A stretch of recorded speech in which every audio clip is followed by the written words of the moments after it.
welcome back to Beyond the Veil Tarot and Astrology. My name is Candice Marie.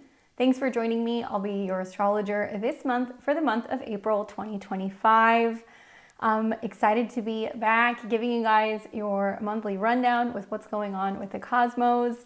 I am going to be taking you guys through the 12 rising signs and talking about the most important transits for the month. If you're new here, make sure you drop me a comment below and let me know where you're tuning in from. Would love to hear from the new subscribers. And, if you guys are just getting to know me, I'm Candice. I'm a Western astrologer. I practice tarot as well as astrology, and I like to implement the Sabian symbols and sometimes even evolutionary astrology to understand what's going on in the cosmos. So let's go ahead and get right into it. We're actually going to start with some offerings for the month ahead. As you guys know, in the last month or so, I put out a webinar on the Venus retrograde in Aries and Pisces. That is still happening in April, so if you're wondering what it all means, check out my Venus retrograde webinar on my website. It is now for sale. Over 3 hours, lots of information touching on the 12 signs, remedies, and why this is so significant leading into the solar eclipse in Aries, as well as the Mars-Saturn conjunction that's taking place in the spring of 2026. Lots of great info in that webinar. If you guys haven't caught some of my webinars before, definitely check it out. You can find that at beyondtheveiltarot.com. Now, if you guys like my work, I would really appreciate it if you guys can support me. You can do that by joining my membership. So not many people know that I have memberships on my channel. I have 3 different levels. There's level 1 where you just support my work as a full-time content creator. Level 2, you get a shout out. And level 3, you get a reading with me once a month on one of my Friday lives. I'm always here at 6 o'clock p.m. Central Time, which is 4 p.m. on the Pacific Coast, 7 p.m. on the Eastern. And we alternate between every other Friday, tarot and astrology. So if you're wanting to get your chart read by me, stop by and hang out with me on a Friday, or I can throw a few cards for you and answer some questions using tarot. But my level 3 members, they don't have to wait in line. We take you guys first. And as you guys know, those lives go for hours. They are long, and they can be really helpful in answering questions for you guys and giving you a little bit of a sneak peek of what a personal one-on-one session looks like with me. Now, you can also support me by just liking this video. If you guys like this video and you give me a thumbs up, it's gonna help my algorithm. It's gonna get my videos out there onto YouTube, and other people are gonna see what I'm doing, and I can help more of you. Also, you guys can leave a comment. I love it when you leave comments. I try to get back to everybody. I get a real kick out of having you guys come back the month, at the end of the month, kind of like overviewing some of the stuff that I talked about and giving me some feedback. So I appreciate that. And as always, consider sharing my videos on your social media like Instagram, Facebook, or X, and click the bell button below and subscribe. If you are not already subscribed, you should be. I'm here every Tuesday, Thursday, Friday, and Sunday, putting out long format content, teaching you astrology and talking about what's going on currently in our skies. Equally, if you're already subscribed, look down below, make sure you're still subscribed. If not, please resubscribe. We're seeing some disappearing subscribers. And there's some wonky stuff kind of going on. So I'd really appreciate it if you guys do. And as always, as a reminder, live readings are on Fridays. And if you want to book a personal reading with me, if you've always wanted to get your natal chart done, maybe you want to do a solar return reading for your birthday, maybe you just want to get a transit reading and ask about something specific, or an election reading if you're picking a date for a special occasion or a special event, I am your girl. I've got you covered. I offer so many different types of readings, including relationship astrology. You can find my availability on my website. If you click book a reading, it'll take you to my Calendly link and show you what I have available, and you guys can actually get on my books. However, I am booking into July and August. So probably by the end of April, I'm going to be booking into September and October. It's not unusual for me to have anywhere between a 2 and a 4 month wait. So if you know you have a birthday at the end of summer or coming up in the fall, I highly recommend booking your session. Whatever is shown on my website is the soonest available, and there's lots of options. For all of that, including my courses, my all of my calendars. I have astrology calendars that I create every year. You guys can see it right back there.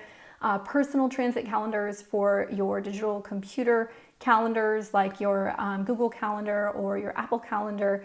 We've got zodiac mugs, tarot tote bags with all kinds of cool stuff. Go and check out my website at beyondtheveiltarot.com. Now, while you're there, please sign up for my newsletter. I promise not to spam you. I only send out emails when we're having specials on my courses, my webinars, or any of the new products that we potentially drop, okay? All right, shameless plug over. Let's go ahead and get into the transits that catch my eye. So if you're new around these parts, these are long. I might not have as much time today to do a 5-hour video, but I'll try to do my best to kind of go in depth as much as I can. These particular videos are going to be specific to the rising sun and moon signs, okay? So I'm going to be talking about the transits that I feel are most significant and how they're going to be impacting you throughout this next month. You guys can take a screenshot of this particular slide, or if you click in the description below, you're actually going to see all of the text there. I'm trying to help you guys save time and also not have to take so many notes, so you guys can copy these notes below, plug them into your calendar, or just make notes as we go through this video. But basically, yeah, these are going to be the biggies. I always talk about the ingresses. This is when planets change signs. I always talk about when planets are going retrograde or direct. We're going to see planets going direct this month, which is a good thing. And we're also going to see that there are 2 lunations in every month. This month we don't have eclipses. Whew, that was a lot. In March, we're going to have a new moon and a full moon, and then we're going to have a slew of transits that are significant. So this is what I will be touching on in the 12 rising signs. I've been doing horoscopes and also the monthlies, and honestly, I feel like it's just kind of regurgitating some of the same information, so you guys haven't seen me doing my monthlies as much, but I do touch on transits throughout the month as things are kind of happening, and if there's big things like a new moon or a full moon, I do a whole separate video on it. This is just giving you guys a little bit of like a sneak preview. Anyway, can we please get a hell yeah that March is over? Some of you guys are going to be watching this the 3rd week of March, so you're like, not yet. But by the time we get into April, things are going to start calming down a little bit, and this is going to be very much welcomed. March was a month of radical change. We saw a lunar eclipse in Virgo, which was very emotionally kind of clearing and cleansing, and there was like kind of this feeling of the bottom falling out. A lot of job change, a lot of health changes, a lot of schedule changes, and that was now going to be, I'm filming this before the solar eclipse, so it was followed by a solar eclipse in Aries. We've had Mercury retrograde, Venus retrograde, that's been activating the solar eclipse degree as well. So it's like we get to April and we can take a breath. Let's take a breath. I'm not even into April yet, and I can't wait for it to begin. It has been a lot, but I do think that finally this is the month with Venus going direct, with Mercury going direct, now getting out of some of that eclipse haze, we can finally figure out what we're going to do. So the area of Aries has been lit up in the chart, right? And you know what? Neptune is going to be there now. We're going to see in the month of May, Saturn is going to show up also in Aries. So this is where we can catch a breath, kind of figure out where we're going. We are doing a little bit of like a refresh and a review now of the Pisces area of our chart, because we see that Mercury is retrograding back into Pisces. Venus is retrograding back into Pisces, and planets are dancing with the North Node. So essentially, this is a month that we really need to take time to reflect. We're kind of going through some of the same transits that we've seen January through about March in the pre-shadow of the Venus and the Mercury retrograde. But for ingresses this month, on the 16th of April, we will actually see Mercury ingress come back into Aries. So the mind is on board with being bold, dynamic, taking action, speaking up, and saying what's on our mind. And this is where words are needing to be in action.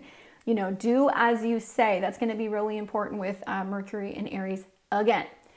On the 17th of the month, we're going to see Mars ingress back into Leo. Okay, full disclosure, this month to me feels very deja vu. Not only because there's planets connecting with Neptune again, but we're seeing lots of repetitive transits from planets that are either coming out of their retrograde or they're getting ready to go direct. So we're going to see reoccurrences and themes from things in the past. So essentially, Mars going into Leo, if you guys think about that, this is the sign where Mars actually started its retrograde back in the beginning of December of 2024. Mars, what action, right? And it's about boldness. It is about also our personal drive, our energy, now going into a solar sign. So it's romantic, it's bold, it's dynamic, it's playful. It can mean that we are now finally getting back on track with what we love. Lots of action in creativity, performing, gambling, as well as dating, because it is in a sign that's associated with the 5th house. Then we're going to see on the 19th of the month, the sun will ingress into Taurus. So we are going to be moving from Aries season to Taurus season. We're going to see the sun that's going to be kind of squaring off with Mars and Pluto. So it's going to be not the typical pleasant, slow moving kind of vibes that we see in Taurus season. It's going to kind of pick up a little bit of like a punch. But with that being said, those of you guys who are having your birthday in April, if you are an Aries that's born in April, happy birthday to you. And if you're a Taurus that is born in April, happy birthday to you guys. So you will notice that shift where we're moving out of Aries energy that's a little bit more bold and dynamic. Certainly, I think has a little bit more clarity about where we're going now by this point in the month. And then it's shifting into the Venusian earth sign of Taurus, which is more slow and steady, building. It's about personal resources and anything that brings us pleasure. Now on April 30th, we will see Venus return back into the sign of Aries. And you know how I feel about this, guys. This is where Venus has been in kind of Pisces land, lots of emotion, beauty, romance, creativity, but also confusion, right? It's been conjunct Neptune. So there's been deception. We haven't seen so clearly. Maybe we felt a little isolated or separated or like we've been ghosted.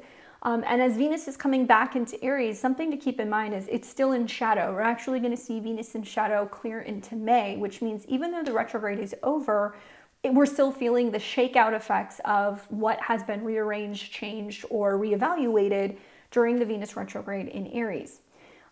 Good news, obviously, if you're Aries sun, moon, or rising, because that means that now Venus is coming into your sign, but she's not happy in this sign because she's going through a sign that's opposite to where she's comfortable, Libra. So because it's Mars related, there is more of a me first mentality, what I love, what I need. And it's inherently selfish, which is kind of part of the plan when we think about retrogrades and eclipses in Aries. So many of us have been reassessing what we truly love, what we desire, and how we can actually embody and practice better self-love. That's what all the retrogrades and I think the eclipses have really been about. Yeah, we can see a little bit more feistiness, some fierceness, some action and quick relationship changes that can happen with Venus in this sign. But honestly, this is something that you guys have been experiencing pretty much all throughout March, so it's not going to be that big of a change.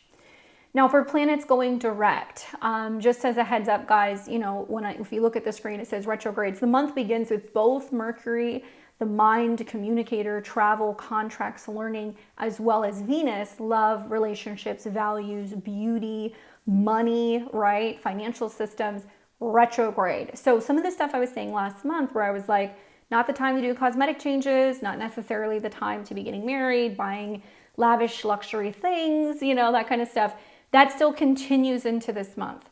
And I've said to many of you guys, let's wait until at least we get to the end of April, ideally even mid-May, until both Mercury and Venus are out of shadow before we do that stuff. But, you guys could also wait until they both go direct. So around about the 12th or the 13th, both of these planets will be direct. On April 7th, we're going to see Mercury station direct in Pisces, and this will be at 26 degrees. Basically what this means is that now the Mercury retrograde is over, okay? So it's done, but it's going to take a couple days for Mercury to wake up. Mercury, when it's in Pisces, it has a difficult time communicating. There can be confusion, there's fog, sometimes there's miscommunications, misunderstandings in the post-shadow, and Mercury does not perform well in its sign. It's in its opposite sign, and it's associated with Virgo. So it's more about emotions, less about clarity and communication. No, it's still poetic. It's still very intuitive. It's great for your crystal balls, tarot reading, astrology readings, meditation, that kind of stuff. Anything that's more abstract and anything that's going to be more spiritual or unspoken is very Mercury in Pisces.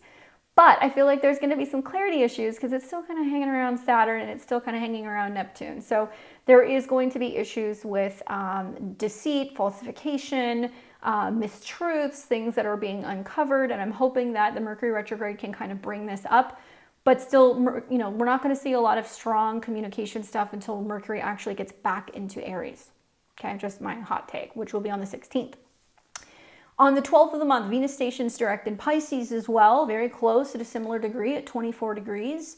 And this means the Venus retrograde is over. So if you have been experiencing lost, relationship issues, confusion, some challenges with money or resources coming in, lack of maybe self-esteem, maybe there has been some changes revolving around just pleasure, you're going to have to look at the Pisces area of your chart. Like I said, everything's retrograding back to that and it's going direct. So we have to go back, reevaluate, review. Just a fun fact, guys, okay? Last year, we saw a Pisces eclipse that was in the fall, and it was around 23 degrees. So the fact that Venus is going to be going direct conjunct that degree is bringing up some of the themes revolving around what we loved, right? Or what major conclusions about love or miscommunications or misunderstanding, or in this case, Pisces is about wrapping something up, dissolving something. There's a method to the madness. All these retrogrades going from Pisces into Aries, back into Pisces, is the universe's way of saying, here's the deal. Whatever's been going on in the Pisces area of your chart, it is now wrapping up, it's concluding. And we need to have clarity, we need to release some things, we need to let some things go. Yes, it can be scary because we don't know what the next step is, but we're gonna figure that out when we get Saturn and Neptune into Aries. This is the month that we're like, okay, now we know what we actually have to kind of finish so we can have some kind of a new beginning in the area of Aries in our chart. But with Venus stationing direct, I do anticipate that the positive is that, hey, we've got Venus in a sign that it's exalted in, right? She loves being in Pisces. It is all about sacrifice. It is all about higher octaves and connections in love. It is all about soulmates. It is also about karma because it's going to be in conjunction to Saturn, the taskmaster, as well as the North Node. So this really means that we are reaching some critical turning points in our own lives when it comes to our relationships. What is false? What is real? Where is the boundary? Where have we lost ourselves? Where could we give a little bit more? And if something is meant to come back to us, it likely will. So I welcome Venus going direct in Pisces. I think it's going to be actually a big game changer, and it can be great. But you're going to hear other astrologers that are going to be saying, well, this is now going to be that kind of finale where it's like if there is going to be some major shake up or change that's going on, with the financial markets or with trade or with the stock market, you're going to see it. And I'm going to tell you guys something, okay? Pisces is the collective. This is the globe. This is the world. Venus can be relations. Mercury is business.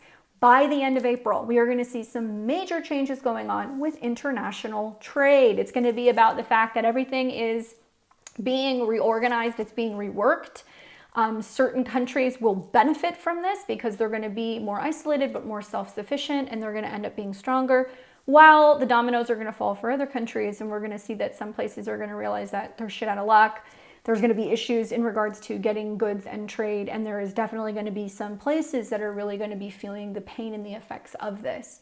That's just the way that the cookie crumbles. That is very likely going to be what's going to happen. But for you, I think this is about taking this moment to be like, if I really love something, if I'm really committed to something, now I know what I need to do. And sometimes if you love something, you have to let it go and you have to detach from the outcome. And I think that's what a lot of this is going to be about. Now, we see for the lunations for this month, we always have a new and a full moon. We're going to see on April 12th, there will be a full moon that's going to be in Libra at 23 degrees. All right, what can I say about this? Well, basically, 23 is a degree where the wheels fall off. It's a Uranian degree.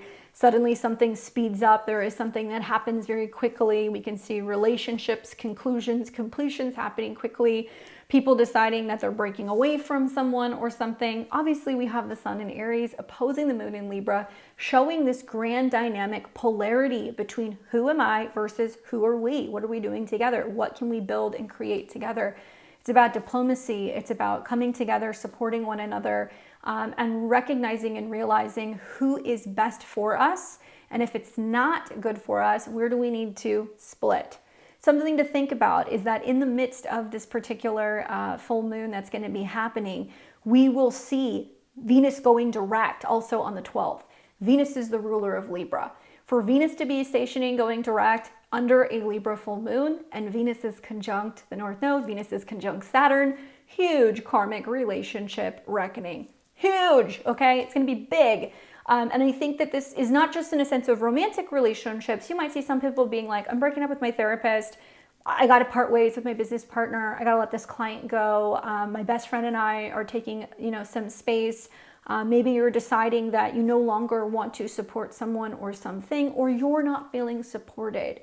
But under this full moon, this can also solidify good relationships. This can mean that people recognize and realize what they have to do, what they have to sacrifice in order to maintain their relationship, in order to stay connected and stay solid. And that if you really do the work, then the universe will support you. It will provide. Now we're going to be seeing also that this particular full moon is going to be highlighting the Sun conjunct Chiron. Sun in Aries, exalted, bold, dynamic, independent, and the conjunction to Chiron is really showing us where individuals can be wounded. They can be having some issues. They can be having some problems if they're in the wrong relationships, or if we're wounded and we're not tending to our wounds, we're not working on ourselves, we're not healing ourselves.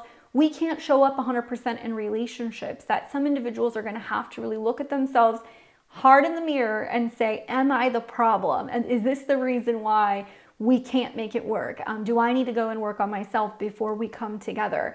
It's only when we're 100% that we can really fully, truly show up for other people. This is something to keep in mind at the time of the full moon. Now we're going to see a new moon on April 27th, 2025. This will be a new moon in the sign of Taurus. This will be taking place at 7 degrees, which is a Libra degree. So it is talking a lot about our relationship to personal possessions, to money, right? To valuable things, our self-esteem, food, the earth, banking. Oh boy, this is going to be wild because, well, both of these moons are ruled by Venus. And obviously, Venus has just recently woken up in Pisces. So it's a bit bittersweet. Let's get the salty stuff out of the way first. This is going to be a new moon, which is about new opportunities, new beginnings. However, this new moon is going to be in a hard T-square between Pluto and Aquarius, where there is this radical change going on with the collective, the internet, and the future of technology. Simultaneously, the sun and the moon in Taurus are going to be squaring Mars in Leo. This basically means that if people are taking some kind of risk, or if there is some kind of radical change or something happening in the stock market, in our children's lives, in creativity, in personal happiness, it's going to be huge. And there's going to be some kind of financial connection to some of the changes happening in the area of Leo in our chart. Bottom line is that the fact that the new moon squares Pluto as well as Mars is it puts us in a difficult position. It's really asking us to really reevaluate who or what we're tying ourselves to. I'm expecting absolute fireworks financially in the world, in the stock market, and anything that's going to be impacting the bond market along with technology stocks. I think we're going to see some kind of crazy stuff going on there. Obviously, new moons are really potent for planting new seeds, but this is one that's just kind of like, it's a gamble. It's taking a risk. It's like, if I do this, is it going to manifest? Is it going to, end up being something that's positive? Okay, let's get ahead to the sweet stuff. The sweet stuff is that this is a moon that's ruled by Venus, as was the full moon in Libra. So the fact that we're going to see Venus now direct, she's awake, she's fully functional, she's going to be conjunct Saturn, which can represent for some of us that we can actually have strengthening relationships and bonds, better relationships and better support. It can mean that there is some kind of support or aid that comes in to help certain people. But it can also mean that there's some karmic stuff at play where it's like some people might actually be hit or affected by the impact of some of these radical financial, economic things that are happening. So it's kind of like a double-edged sword. It's hard to say. I feel like this is also about people making sacrifices, and people willingly saying, you know what, I will endure this, whether it's financially or in a relationship sense. And I kind of have the frame of mind that's like when everybody's freaking out about the stock market and like there's blood in the streets, like that's a good time to invest and make money. We may potentially see that from the end of March into about maybe mid-April, maybe even the end of April. This could be the bottom. This could be the bottom of the market. We might see the market actually take off after this. So for me, when I'm hearing other astrologers or I'm hearing financial people raving about, oh, the stock market's doing so well, everything's so great, people jump in and they buy stuff, you're buying at the top, right? Hold on to your cash. Wait until it is an absolute mess out there. Find something that you know is going to be a long-term valuable asset. I don't care if it's hard metals. I don't care if you guys decide that you want to go and invest in certain stocks, whatever. I'm not a financial advisor, okay? I always tell people that. I'm an astrologer. But when things are bad like this, money can be made. And at the end of 2025, we're going to see, I think the stock market is going to come back in a very big way. So don't get too freaked out about it. Maybe you're willing to say, hey, I've set some money aside. I've been saving something. That new moon in Taurus can be like, I'm willing to take this risk. I'm going to make some money, but I know that it's going to come at a cost or a sacrifice, or I'm going to have to wait. I think it's going to be beneficial. All right, so let's go ahead and get into the transits that catch my eye. Short but sweet. We've got on April 4th, Saturn in Pisces, sextile Uranus in Taurus. Okay, so think about Saturn in Pisces. Patience, persistence, the willingness to let go, releasing something, having a vision, believing, taking time to maybe reassess, reflect, rest. And that sextile is saying it's allowing us to recharge. Uranus and Taurus is literally recharging the nervous system, recharging the body. Physical assets that can come in, or maybe through dreams we are seeing what physical direction we need to go in or what moves we need to be making. Saturn kind of tapers the wildness of Uranus a little bit, so it can mean that maybe we're just thinking things through before you make any dramatic moves. Not a big aspect, but something that's worth mentioning because this is like the last time we're really going to kind of see it for a little while. April 7th, we're going to see Venus retrograde conjunct Saturn in Pisces, okay? I want you guys to think back, put on your thinking caps, get in your time machine, go back to the third week of January, specifically around January 19th, 2025. This was the last time we saw Venus conjunct Saturn in Pisces. This was around 16, 17 degrees. So when this happened, even though we weren't in the pre-shadow yet, it was still something I talked about because I was like, hey, we're going to see Venus hit Saturn a couple times during the Venus retrograde. Venus, love, money, relationships, personal pleasure, beauty, cosmetic stuff, art, all that stuff. The conjunction is a fusion between the two planets, so it is a commitment. It is a merger, and Saturn is about the test of time. Saturn is long-term goals. It is about also responsibility. It is about sacrifice and what we are willing to sacrifice, Saturn and Pisces, for what we love. But this can also mean that this is a time where there is some grief, there is some sadness, there is feeling sometimes of isolation, rejection. I think just I have Saturn conjunct Venus natally in my own chart, and I think for the first like 30 years of my life, I really was kind of like, I felt like I had like ugly duckling syndrome almost or something. Like there was like this sense of like, I'm never going to be good enough, or, you know, whatever, all the things that kind of come with Venus, or the relationship's not going to come, or the financial security's not going to come. And then there's this turning point when Venus and Saturn meet during like the Saturn return or the Venus-Saturn transit. And then there is this opportunity to grow up, to mature, to see that actually some things get better with age. Wine gets better with age, right? Certainly we can get better with age. If we take care of ourselves, we get wiser with age. Sometimes relationships get better with age. And so I wouldn't look at the Venus-Saturn conjunction here as a bad thing. I think that you'll have deja vu, or there's going to be this going back to, well, what have I been reassessing, or where has there been lack, or where have I felt unlovable, or that some situation I can't get around this. And that's going to be something that's going to be happening again. Major boundaries in relationships, okay? It's like make or break situations happen with Venus conjunct Saturn. And that's going to be kind of hanging around all month. So this is the second conjunction specifically between Saturn and Venus, but we're going to see another one that's going to happen later in the month. April 16th, Mercury conjunct Neptune in Aries at 0 degrees. Put on your thinking caps, go back to March. Around the beginning of March, around the 2nd, we saw Mercury conjunct Neptune in Pisces. It was 29 degrees. So, I mean, dreams were off the hook, right? Like we saw lots of vivid dreams, and people have been meditating, and people have been trying to use this, I think, transit in a positive way where they're not losing their mind. They're trying to connect to something bigger than them. It's been conspiracy after conspiracy. It's been one, oh, there's going to be this information drop about this after another, and then there's nothing. Then there's nothing. It's basically a big nothing burger. So I think you guys get what I'm kind of talking about. There's been numerous things where I feel like there's been people being like, where is the documents? Where is the truth? Like, what is going on? And like, it's been terrible for communication. This time around on the 16th, Mercury is conjuncting Neptune in Aries. So Mercury is connected to the South Node in Virgo.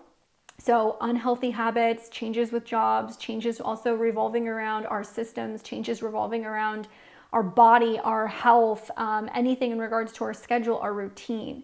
So now we've got Mercury conjunct Neptune, which it doesn't really matter the sign. It's confusing. It's difficult to have clarity. It's really easy to lose ourselves in the details. It's really easy to, in this sign, I think, pop off and assume something or just take something at face value. But not a good communication day. It's still a good reflection day. But this can be a day where we become more aware of what has not been working and what we actually need to let go of.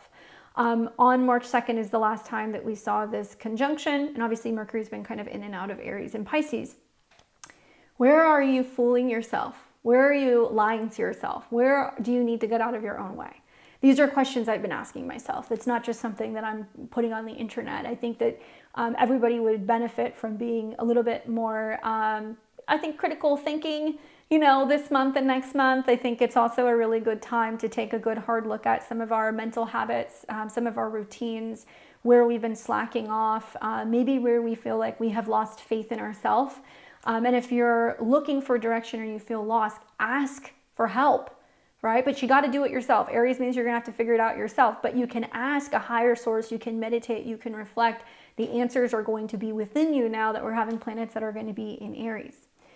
All right, on April 20th, this is a not so fun transit. This will be the Sun in Taurus square Mars in Leo. And it's also kind of similar to what you are going to see under the new moon in Taurus a week later. So you're getting a little bit of like a sneak preview of that. So the Sun in Taurus wants to be comfortable, it wants to be stable, it wants pleasure, it wants food, it wants money, it just wants to graze.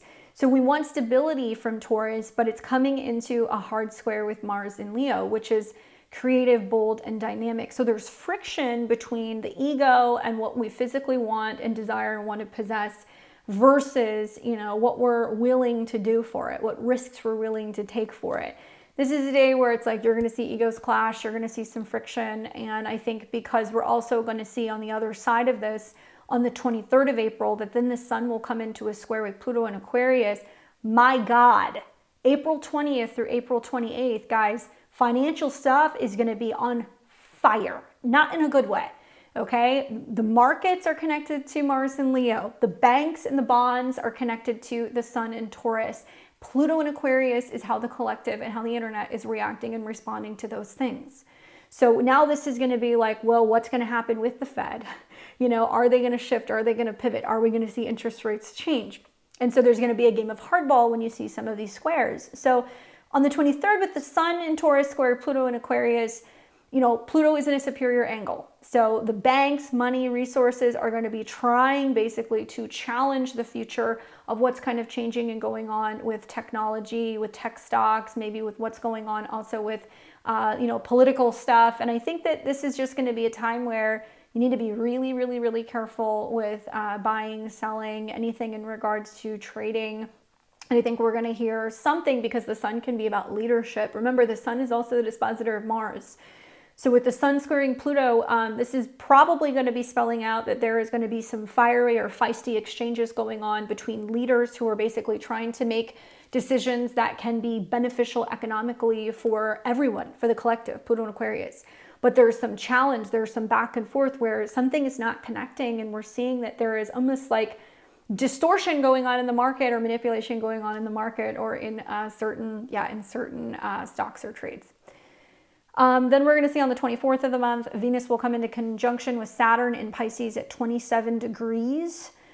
So go back to April 7th, okay, when it conjunct at 25. Go back to also January 19th when it was conjunct around 16 degrees. What's interesting is that when Venus comes into conjunction with Saturn on the 24th, now she's direct. So the Venus retrograde's over. So now it's like, okay, we've done the retrograde. There's been the back and forth. There's been the kind of cloudiness, the dissolving, the separation, whatever. Now it's like, here's the definitive kind of standing point.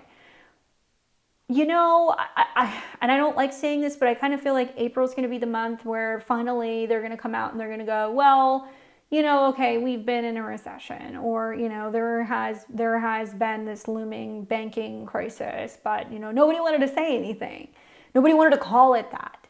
And yeah, I think that the situation, in my opinion, could be pretty dire. Even if it's just something that's intense for about a month or two. You know, I'm seeing similar cycles that are connected to back in 2001 when we saw the dot-com bubble, to 2008 when we saw all of the, you know, bad loans and everything that were going on in the real estate industry. And yeah, I'm wondering if we're going to start to see some like major financial meltdown that's going to be happening, to be honest with you guys. I hope not, but that's kind of the feeling that I get on it. So think of the 24th is like now when we're going to have more clarity revolving around what's been going on with some of these situations. And then on the 27th, you'll see that new moon in Taurus where there's going to be some squares. On the 26th of the month, we are going to see Mars in Leo oppose Pluto in Aquarius. All right, think back. You got to go back to December 31st, 2024, New Year's Eve, going into New Year's Day, okay? What happened? What went on in your life with this opposition? Obviously, Mars, passion, desire, you know, creativity, boldness, fierceness, leadership, passion, fire. And then the opposition to Pluto, which can be about fear. It can be about conflict, combativeness, things that can be explosive, sudden, unexpected, deadly. Unfortunately, January 1st, 2025, we saw a Cybertruck bombing or a man blowing it up in Las Vegas. We also saw a bunch of people that were unfortunately killed and run over in New Orleans. We also saw this similar opposition that was happening right at the very beginning of November before the United States election in 2025. The good news is this is the last opposition. The bad news is that I am predicting that there is going to be more potential attacks, more issues revolving around terrorism, more issues revolving around deadly assaults, things that are kind of combative. And obviously, whenever you see oppositions, you see polarity and you see a standoff. These are two planets you do not want to see in a standoff.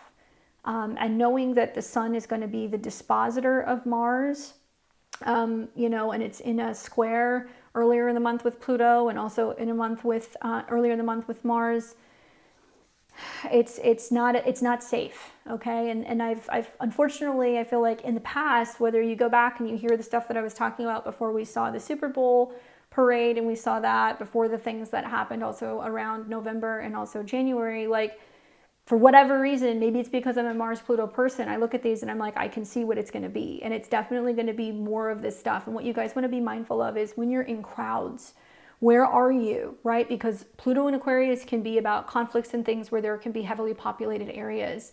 Mars can be, especially in Leo, involving casinos. It can be also involving stuff around leaders. It can be things revolving around schools, things revolving around children. And I don't say this to be spreading fear. I tell you guys so you're aware and you can kind of keep an eye on things. 25th, 26th, 27th, be aware of your surroundings. Know what's kind of going on. I think that this might have more of a financial effect more so than anything because the focal point of that kind of square is that sun in Taurus. So I think it's also going to be about where there is social conflicts and things that are going on. And there is some back and forth revolving around leadership. And also Pluto in Aquarius is going to be about these billionaires, It's going to be about how everybody's like out for the Tesla cars and the Tesla stocks. It's going to be about how you have all of this, cultural clash that's going on and the physical and the financial implications. And yeah, just keep an eye on things. We'll obviously see how stuff plays out by the end of the month, but that is the month at a glance. I know, sounds pretty challenging, but to be honest with you guys, I actually think this month is much better than March. We can deal with some of the Mars-Pluto stuff. It'll be quick, and this is going to be the last one. And really, I think we can enjoy the fact that Mercury is going direct and that we're going to have a clearer vision with what we want to do and say as we're getting to the end of April. We can also have some amazing karmic things happen where the right people come to us, where suddenly there is some kind of guardian angel moment. We have money come through, we have support, we have miraculous healings, we have miracles. Pisces is miracles. So we can see some things like that where we really feel like, all right, Spirit team has our back. But we have to take a step back when we start to see some of the hard aspects between Mars, Pluto, and the sun. That's when people are going to be very kind of like cutthroat. Okay? I know. All right, so with that being said, obviously now you guys know I'm going to get into the 12 rising signs for April of 2025. Now, if this is your first time around here, to make the most of my predictions, I really recommend listening to your rising sign. Why? Well, your rising sign is the front door of your horoscope. So when I do the horoscopes, I do them from the perspective of what's going on with your chart ruler, how are things impacting your ascendant, and it's going to be pretty bang on. Also, when we look at your rising sign, I'm doing everything in zodiacal order. So you're going to see where the houses actually are in your chart. Now, if you're a Placidus user, you're going to have to go and you're going to look at the degrees. You can look below and you can see where the degree conjunctions are. Certainly, if you're like a later degree in one sign, let's say if you're like 20 to 29 degrees of a rising sign, you might actually want to listen to the next sign as well, because it can give you insight as to where planets are transiting in the sky, or you can book a reading with me.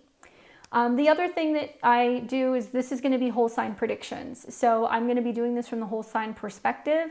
You can get a lot out of just listening to your whole rising sign, but you can listen to another one if you need to. I recommend listening to your ascendant first to see quite literally what's going to happen when and where in your life. But also listen to your sun sign, because the sun sign is going to correlate with your happiness. It's going to be about your career. It's going to be about your creativity and what's going to bring you joy. But it's going to kind of tell your ego what you want to hear. Versus your moon sign, which is going to be more about emotionally what you need, what's going on kind of subconsciously for you, or what's impacting your home or your emotions. And that's important because we need to kind of pay attention to our moon, at least during the new and the full moon. That can be really helpful and give you some insight how to navigate that as well. All right. So with that being said, let's go ahead and get on with the show, and we will start discussing the 12 rising signs. What's up, Aries and Aries rising? Welcome to your April 2025 horoscopes. I hope you're doing well. And if it's your birthday this month, happy birthday to you guys. I hope it's a good one. All right, I want to start off by talking about Mars.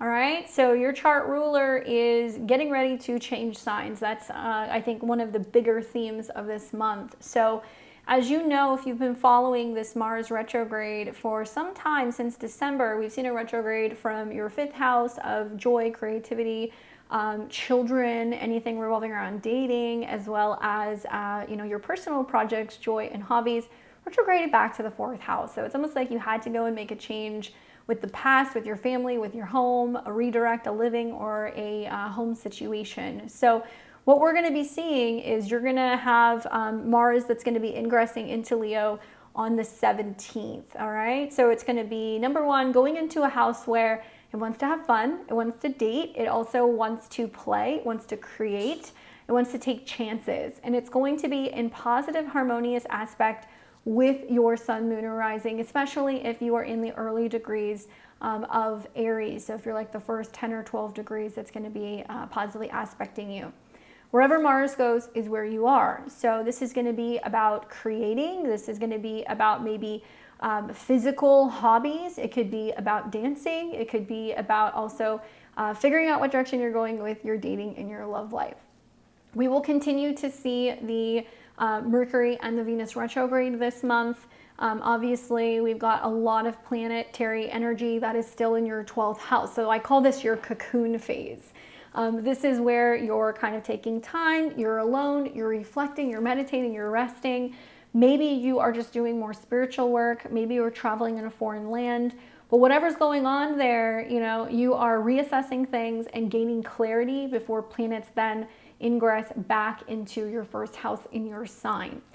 So on that topic, Mercury and Venus will actually come back into your 1st house this month. So you're going to have a kind of reevaluation yet again of what you've been willing to let go, maybe what karmic things you've been dealing with, what you've been releasing, what's been going on in your dreams or in your meditations. And then on the 16th of the month, you're going to see Mercury, which is about communication, short distance trips, writing, learning, your health and your habits, come into your 1st house. I think like for Aries and Aries risings, maybe you're changing directions with your job. Maybe you're deciding that you're going to change something about your habits. Maybe you've been incorporating more intuitive work, sound healing, meditation, rest, reflection, spas, saunas. And you're seeing how this is actually impacting your productivity, your health, and your habits. And then you're going to see on the 30th of the month, Venus is going to enter into your sign again, which is good for bringing in relationships, right? Because Venus is about relationships and harmony. So it's a better time to be meeting people. It's a better time to be making bigger decisions also about your appearance. And, you know, these two moving through your first house, they're going to be meeting with Neptune. So there is this sense of, am I seeing myself clearly the way that I'm seeing myself? Is it how other people see me? Do I want love? Do I not? You know, how can I better communicate? How can I not? Perhaps maybe as like an Aries rising, you know, this is now with Neptune in your first house, you're wanting to take a much more peaceful approach to things. Maybe you're a little bit more skeptical. Maybe you are a little bit more focused on reflecting on things before you act. I think the retrogrades in general have taught you not to be impulsive, to listen to your intuition, to listen to your emotions, and that they're trying to tell you something. Now, outside of that, you're going to see on the 19th of the month, the sun will actually leave your sign and it's going to go into Taurus. So it's going to be going into the part of your chart that deals with money. Money can be made here. There can also be luxury purchases. There can be changes with your style, as well as really investing in yourself, thinking about how can I make more of it? What can I achieve? What are my goals? And certainly you're going to see a little bit of like tension this month, but this is a time where you're saying, you know what, I'm investing in myself. And whether that's buying a nice piece of clothing, if that's putting some more money in your savings, if that's deciding that you're realizing your worth and that you can charge more or that you're worth more, so be it. Now, for planets going direct this month, we are going to see on April the 7th, there will be Mercury going direct in Pisces. You guys still have lots of really significant, I think, dreams, you know, that are very symbolic. They can be trying to kind of give you some insight or help you kind of clear up or heal something. Some of you guys also might be feeling like this is about changes in your sleep patterns. I have observed for Aries and Aries risings, you guys are either having trouble getting to sleep, staying asleep. Maybe you're waking up much earlier, you're waking up later. Perhaps maybe when Mercury goes direct, you're going to see that not only does communication get clearer, but now you're feeling like maybe you're getting your sleep a little bit better under control. If you've been stressing out about a work issue, if you've been stressing out about a health issue, this can also be a time where, you know, you're able to kind of meditate on it and shift the way that you look at that and change the vibration so you're not like afraid of some of the changes that are going to be kind of coming up in the next couple of months. And then on the 12th of April, we're going to see Venus station direct in Pisces.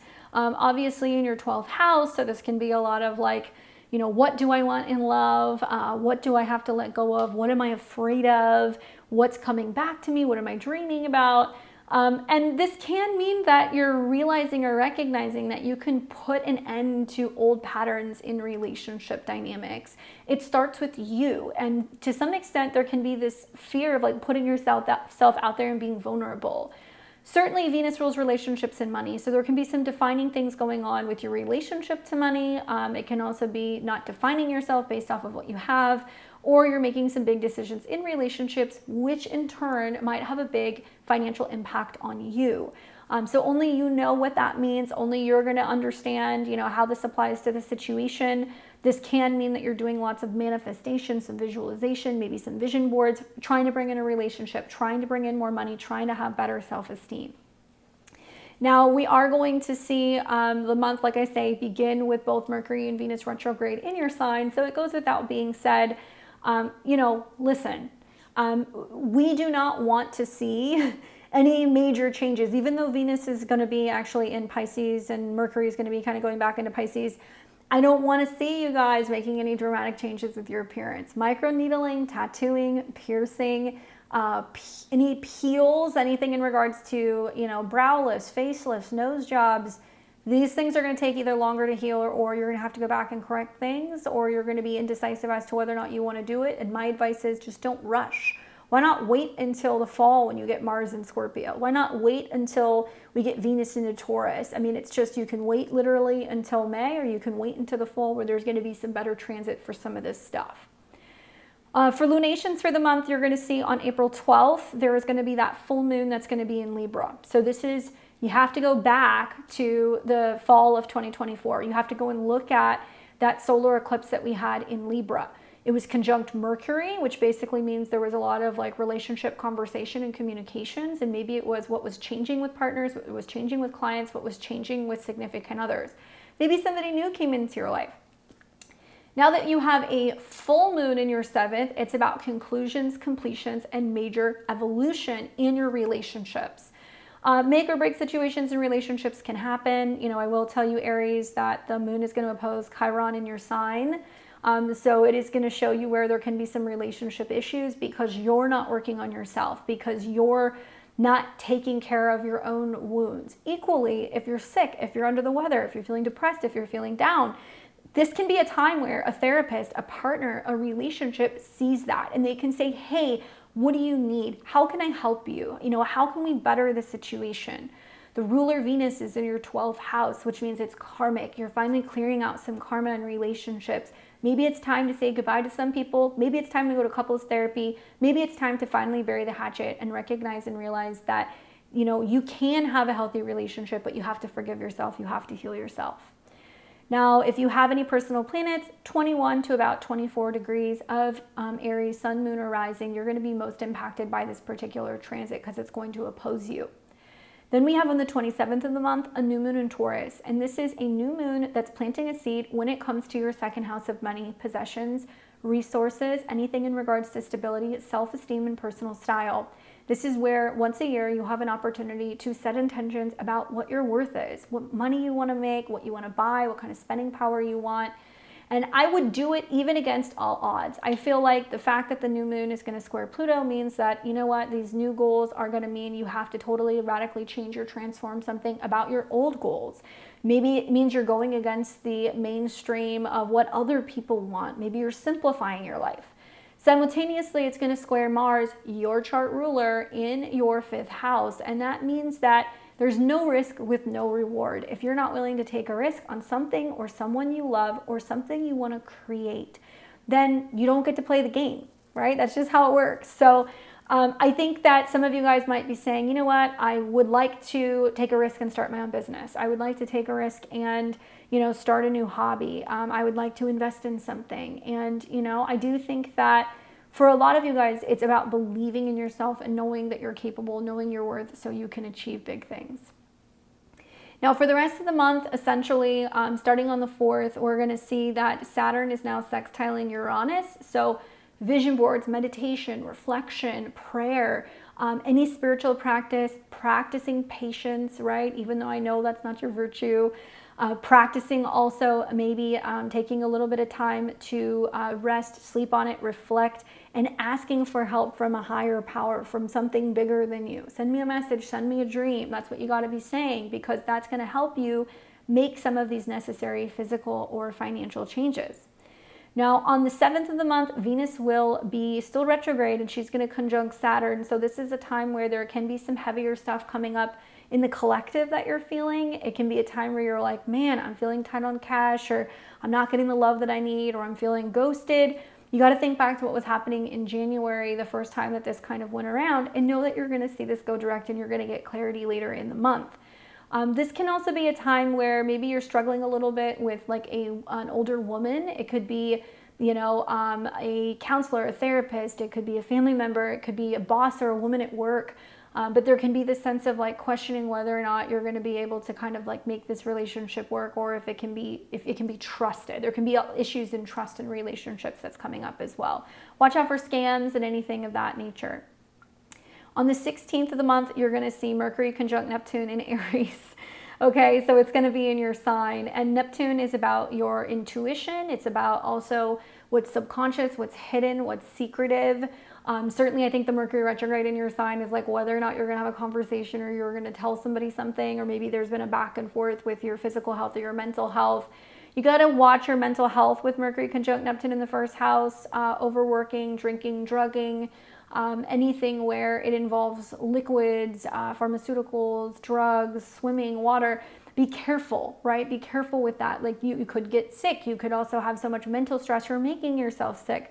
This is also a time that you want to be honest.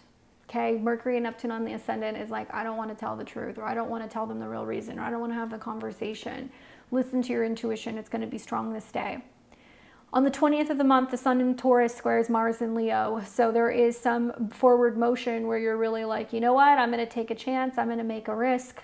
I am going to maybe push forward in a romantic relationship, a creative project. And, you know, it's going to ruffle some feathers because right after that, then you see the Sun come into square with Pluto. So maybe you're stating your values and you're doing it in a public forum and people don't agree. Maybe you are investing in something, or maybe you are buying something that people do not like, or you're saying, I support this company, and you've got a friend that's like, what? Why would you do that? And then there's like a tiff over it, right? And you're going to go, well, it comes down to values, or it comes down to what I believe in, or what I feel like is the right thing to do. There can be that kind of stuff coming up. Friends and money can be difficult, as well as gambling or anything in regards to investing with these transits. And then you're going to see on the other hand, on the other side, on the 23rd, then the Sun, which will be in your second house of money and resources, square Pluto. So it starts with the square to Mars, then it comes to the square to Pluto. I think this is a lot of like going against the grain and buying or spending or investing with your gut. That's kind of the feeling that I get on it. But be careful with money and transactional stuff on these 2 days. On the 24th of April, Venus comes back into a conjunction with Saturn. And to be honest with you, it's kind of extended. You see it for a little bit until Venus goes direct. I do feel like with Venus conjunct Saturn at 27, it's about communications and love. It's going to be about what you're saying or not saying. Think back to what happened on the 7th of April. Think back to what happened on the 19th of January.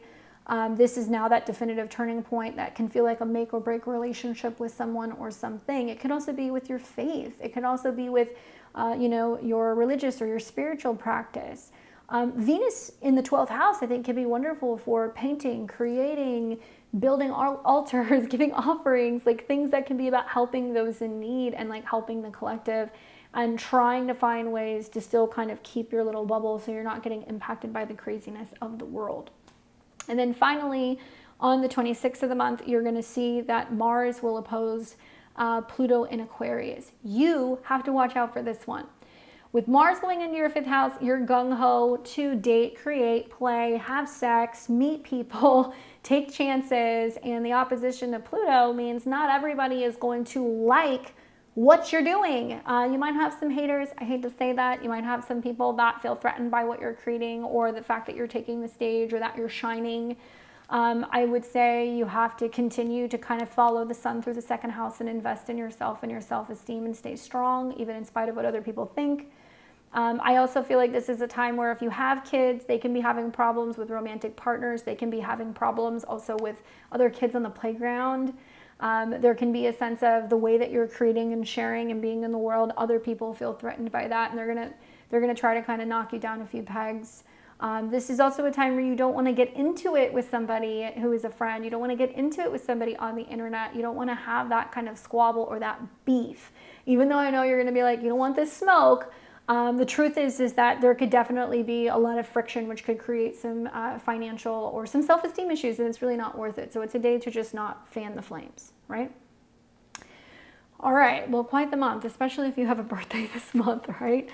So let's do what we always do, and let's pull some tarot and see what I can tell you. Aries and Aries risings.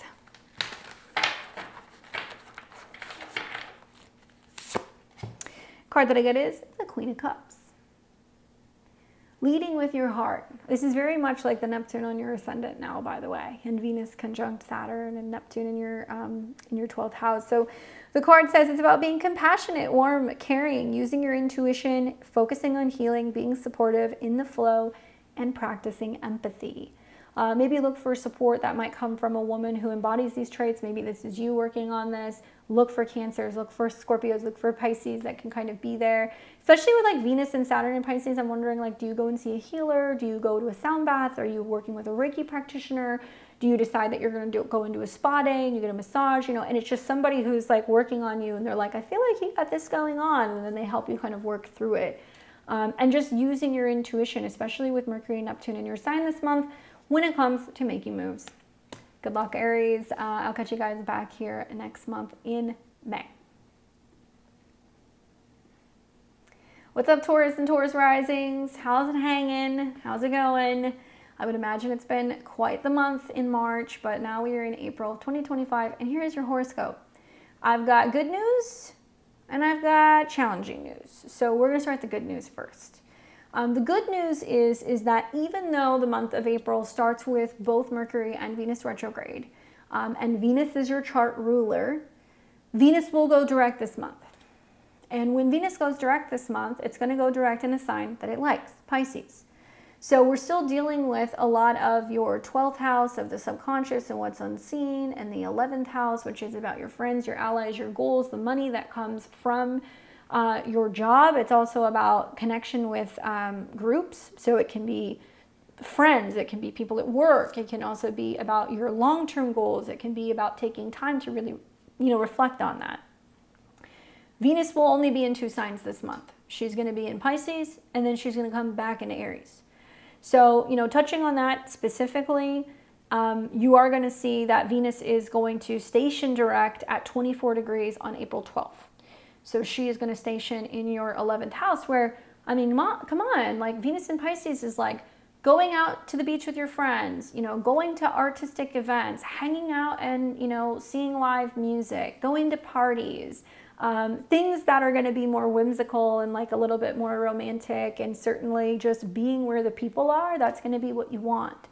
And then we're going to see Venus is going to ingress back into Aries, and that's going to be on April 30th. And Venus will then go back to where it started its retrograde in your 12th house, which means you're going to be a little bit more private, reflective, maybe doing some traveling, doing some spiritual work. Maybe this means that you're going to be healing something and just taking a little bit more time alone. So maybe you have felt like in this last month, you're coming out of hermit mode, you're kind of popping in to interact with people, and then you're going back into like your cave, or you're going back into your kind of private practice and like routine.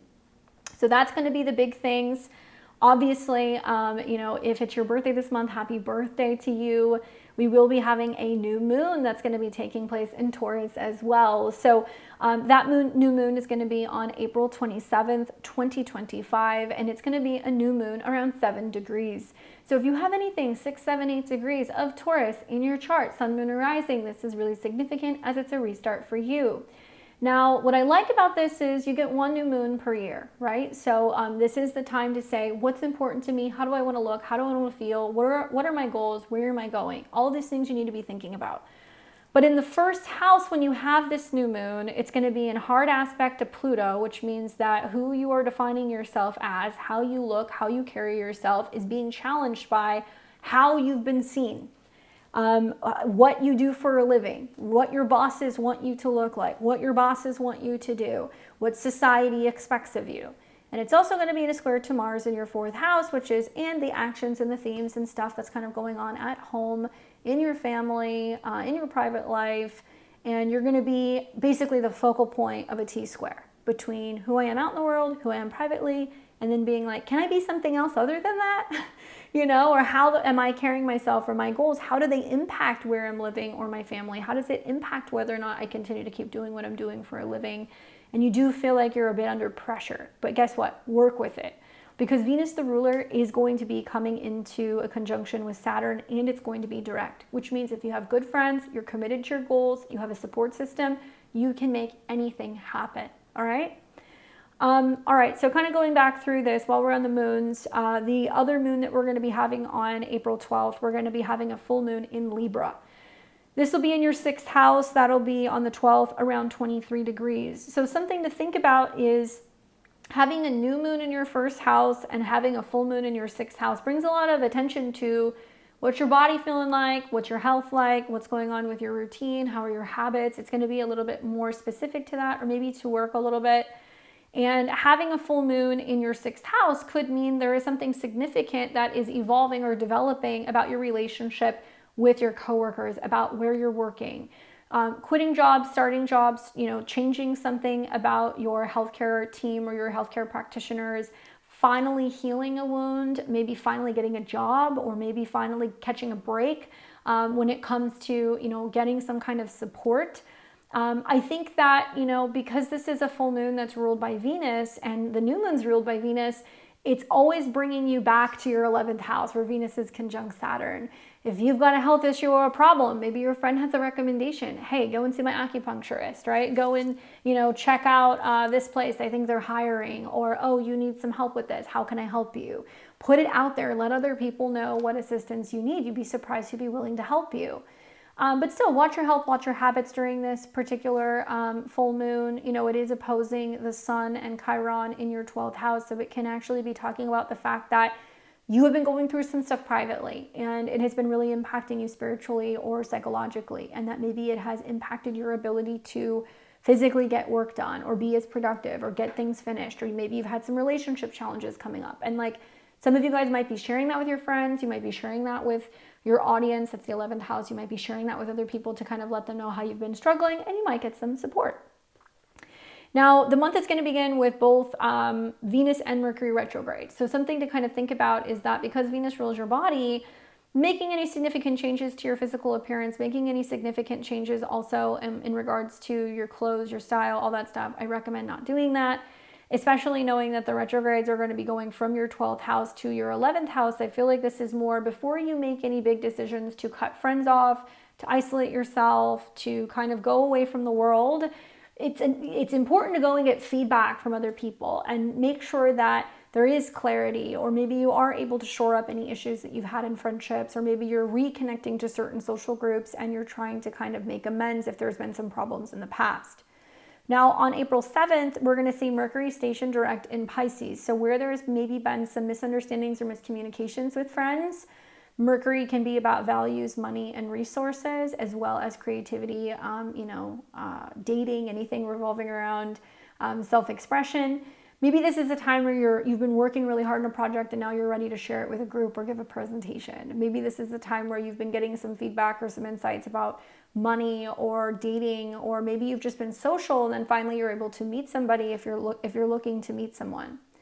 And then on the 12th, you're going to see Venus station direct at 24 degrees, also conjunct Saturn. So your chart ruler coming into conjunction is also telling me with Saturn that you're out there, you're networking. Maybe you're trying to meet people in your field. Maybe you're trying to kind of come to some group conclusion or consensus on a work matter. Maybe you're building a team. Maybe there's been some challenges, but now you're finally getting through it and you're seeing a little bit more, clearly that, part of being a leader or a business owner or a manager is you have to learn how to delegate. So some of this can be about kind of delegating certain things to other people, right? That's kind of my hot take. But reconnecting with friends, socializing, and obviously Venus going direct is good for you. Now on April 16th, you're going to see Mercury ingress back into Aries. So that means now you're kind of going more into hermit mode. There's more about reflecting and reassessing things and working on creative projects or journaling or just kind of doing some work behind the scenes. On the 17th, you're going to see Mars is going to ingress into Leo. So you're going to see it go through familiar territory as where it was at the beginning of December. That was difficult for you, I know, because Mars rules relationships, and with Mars going into the 4th house, it almost feels like there's maybe been some tension in the home. Maybe there's been some tension with a family member or a parent or a roommate. Maybe there's been some conflict that you've been having with your partner about, what direction you're going in with your home or with your family. Do we move? Do we sell? Do we build? Do we buy?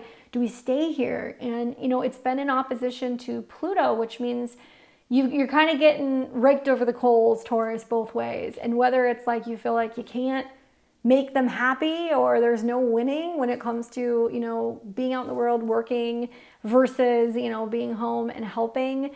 Go back to what happened during the beginning of the year and also early November to reflect on that.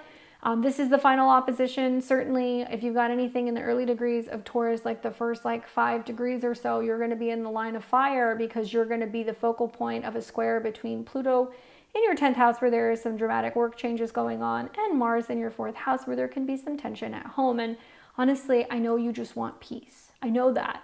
And I think with, Neptune and Mercury and eventually Saturn going into your 12th house, you're going to learn to become more not passive, but you're going to be I can't take this war on. I'm not going to fight with you. I'm going to take a step back. Whatever's going to happen is going to happen. I'm not going to fight the inevitable. And you're going to work through some things subconsciously on your own. All right, then we're going to see on the 30th, then we're going to see on the 19th, the sun comes into your sign, so Taurus season begins, and then on the 30th, Venus will then go into the 12th house and it will join Mercury. Outside of those transits, some stuff that you're working with is on April 4th. You're going to see Saturn in your friend zone of connection, community, and other people. It's sextiling Uranus in your first house. I like this. It's a sweet, short transit. But basically, like, if you've got good friends, they're going to support some of the changes that you've got going on. Maybe you are getting into a new type of work, and that means that you're going to have to make new friends, you're going to have to join communities, you're going to have to connect with people who are going to support the person you're becoming. And there might be physical changes connected to this, there might be spiritual changes, energetic changes that are connected to this. And I think if you have a wide variety and a very eclectic group of people, they can support the fact that you're going through some kind of change, and they can also kind of hold it down for you and make you feel like you're not crazy. Because Uranus in the first house certainly can make you feel like a little like electrified or like all over the place. So I think you can get some really great support from allies and from friendships and networks this month with that sextile. On the 7th of the month, Venus in her retrograde will conjunct Saturn in Pisces at 25 degrees. So you're going to have to think back to January 19th of 2025. And this was the first time Venus and Saturn conjunct. Did you meet a significant person through work? Did you meet somebody through a friend? Were you set up with a friend? Is it possible that this is when you were starting a group or you were giving a presentation and now it's coming back up? Have you been trying to work through an issue with a friend and trying to squash a problem? This is going to be giving you deja vu. Certainly boundaries come up with Venus conjunct Saturn, and I think with you retrograding conjunct Saturn, you're really getting to the core of what's most important to you and how you want to make money or how you're going to feel like the most supported. On the 16th of the month, Mercury will conjunct Neptune in Aries, and honestly, pay attention to your dreams here. Neptune is very mystical, magical, otherworldly. You know, I feel like if I were a Taurus rising, I would be sitting in a sauna this day. I would be going and doing a hot yoga or a hot meditation class. I would be maybe working out outside. I would be doing something knowing that maybe there is going to be some breakthrough or some epiphany that is going to give you some insight on 5th house and 2nd house matters. What can I create? How can I make money? What do I value and what do I love? How can I invest more of my time or my energy into dating? Maybe you have an epiphany about a creative project. Maybe you have an epiphany about children or a child. Maybe you have a significant dream, but heat, right, in the 12th house, hot sauna is going to help you. And this is just, you know, taking time to be alone to really work on something creative that's very meaningful. On the 20th and the 23rd are kind of like red flag days for me, okay? So something that you're going to want to think about is that these 2 days, there are going to be really hard aspects to the sun in your sign. So you got to kind of take it easy because you're going to get kind of checked a little bit. So on the 20th, the sun is in your first house, which honestly, beaming, sun in the first house is a great transit. This is like where you have a lot of attention, you're feeling more vibrant, there's a lot of eyes on you, people can see you, and obviously the sun in Taurus is very pleasant, it's peaceful, it's kind. And the sun is first going to come into a square with Mars and Leo, which means you're doing your thing, you're going along, you know, or you're focusing on your needs. And then it's like, wham, you've got a roommate that is kind of, you know, up your, you know what, giving you a hard time. You've got somebody who's showing up at your house that's being combative or confrontational. You've got a parent that's starting a fight. You've got a partner that's kind of just like fit to be tied. And you don't want to go toe to toe with anybody. Thankfully, the sun's going to be in superior position. So there can be an opportunity for you to be more assertive and direct about, this is what I want at home. This is where we're going. This is what we're going to do. This is the plan, you know, and I think that you will do fine. It's the second transit that's going to be on the 23rd, where the sun in your first house is going to get squared by Pluto in the 10th house. And this is like Pluto spanking you. And basically, you know, a boss is being very critical of you. You've got a business partner or a client that's giving you a hard time, that's kind of having some power struggle issues with you. There are some dramatic changes going on, maybe with one of your bosses or with the company that you work with, or some kind of significant status change that's putting pressure on you. And, you know, this is not a time to go toe to toe with authority figures, because you will lose. On the 24th of the month, you're going to see Venus conjunct Saturn in Pisces again. So think back to what was happening, you know, earlier around the 7th. Think back to what was happening the third week of January. What's the storyline here? Where has there been a back and forth about your goals? Where has there been a back and forth in regards to your friendships? Where finally now that Venus is direct, can you commit more solidly to a goal? Can you make a decision and commit to something more seriously? Or do you feel like you have the support of a group or some allies in some capacity? Then you're going to see on the 26th of the month, Mars in Leo opposes Pluto in Aquarius. So first of all, both Mars and Pluto rule your 7th house. This is clients, marriage relationships, partners, one-on-one relationships. And the 7th house is like a boxing ring. This is where we kind of duke it out. So where there is action, motivation, passion, power, some kind of action going on at home that is bringing up crisis or power struggles at work, you know, another day where you're going to kind of get spanked. And you're going to have to think back to, okay, what was going on around New Year's Eve, New Year's Day, right around the end of 2024, beginning of 2025? Where were you like, oh my God, just work stuff has been so much that, you know, maybe I am taking it out on my roommates, maybe I am taking it out on my spouse or on my kids, and it's like, I got to get out of the house. Something like that was probably happening. And so you're going to see right around that time, there's going to be some tension. And for some of you guys, it's something's got to give. It's got to be either a change with the home situation or it's got to be a change with the work situation. And the good news is this is the last opposition, okay? The challenge is that later this year, Mars is going to go through Scorpio. It's going to square Pluto. Next year, Mars is going to come into conjunction with Pluto. You're going to be dealing with Pluto for a while. And the oppositions and the squares are going to show you where it's going to try to get you to integrate. And my thought on this is that because Pluto is ruled by Uranus and Uranus is in your sign, you have to be the innovator. You have to be the one that's like, you know what? Nope, we're shifting gears. I'm working too much. I need to take a step back. I got to focus on my family. Or it's going to be situations that's like, maybe it's time to move in order to kind of better, you know, kind of help some situations move forward in regards to your career. Or it's time to pivot and it's time to get back into work or working in a new defined way. Certainly with Mars being in your 4th house, something I would say is like home security, keeping your doors and your windows locked, making sure your ring cameras are on, you know, try to prevent any fire-related issues, any burglary-related issues, any conflict where there's angry people showing up and being at your house. And the opposition to the 10th house could be about dealing with like police officers or like cops. Okay, so you might notice there's more drama going on with the neighbor across the street, or maybe you're like, okay, there was somebody at my house, you know, do I need to call somebody? Obviously, don't say this. I don't say this to sound the alarm. I'm just letting you know, under these oppositions, we can see some of this stuff happen. And just to kind of pump the brakes when you see some of the Mars-Pluto squares, especially with your sun.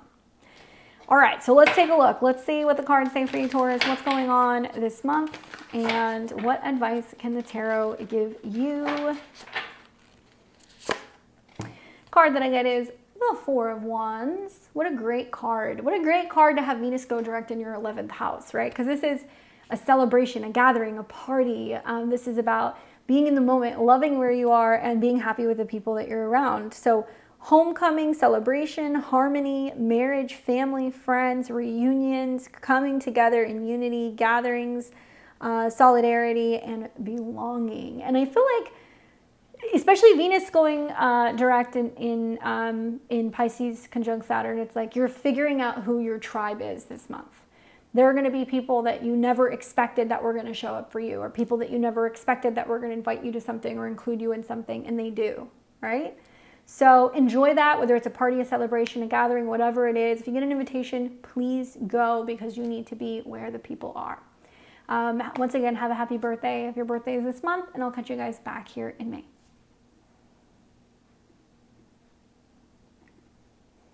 All right, we got my Gemini and my Gemini risings. What's shaking, Gemini? How's it going? You know I'm going to talk to you about Mercury.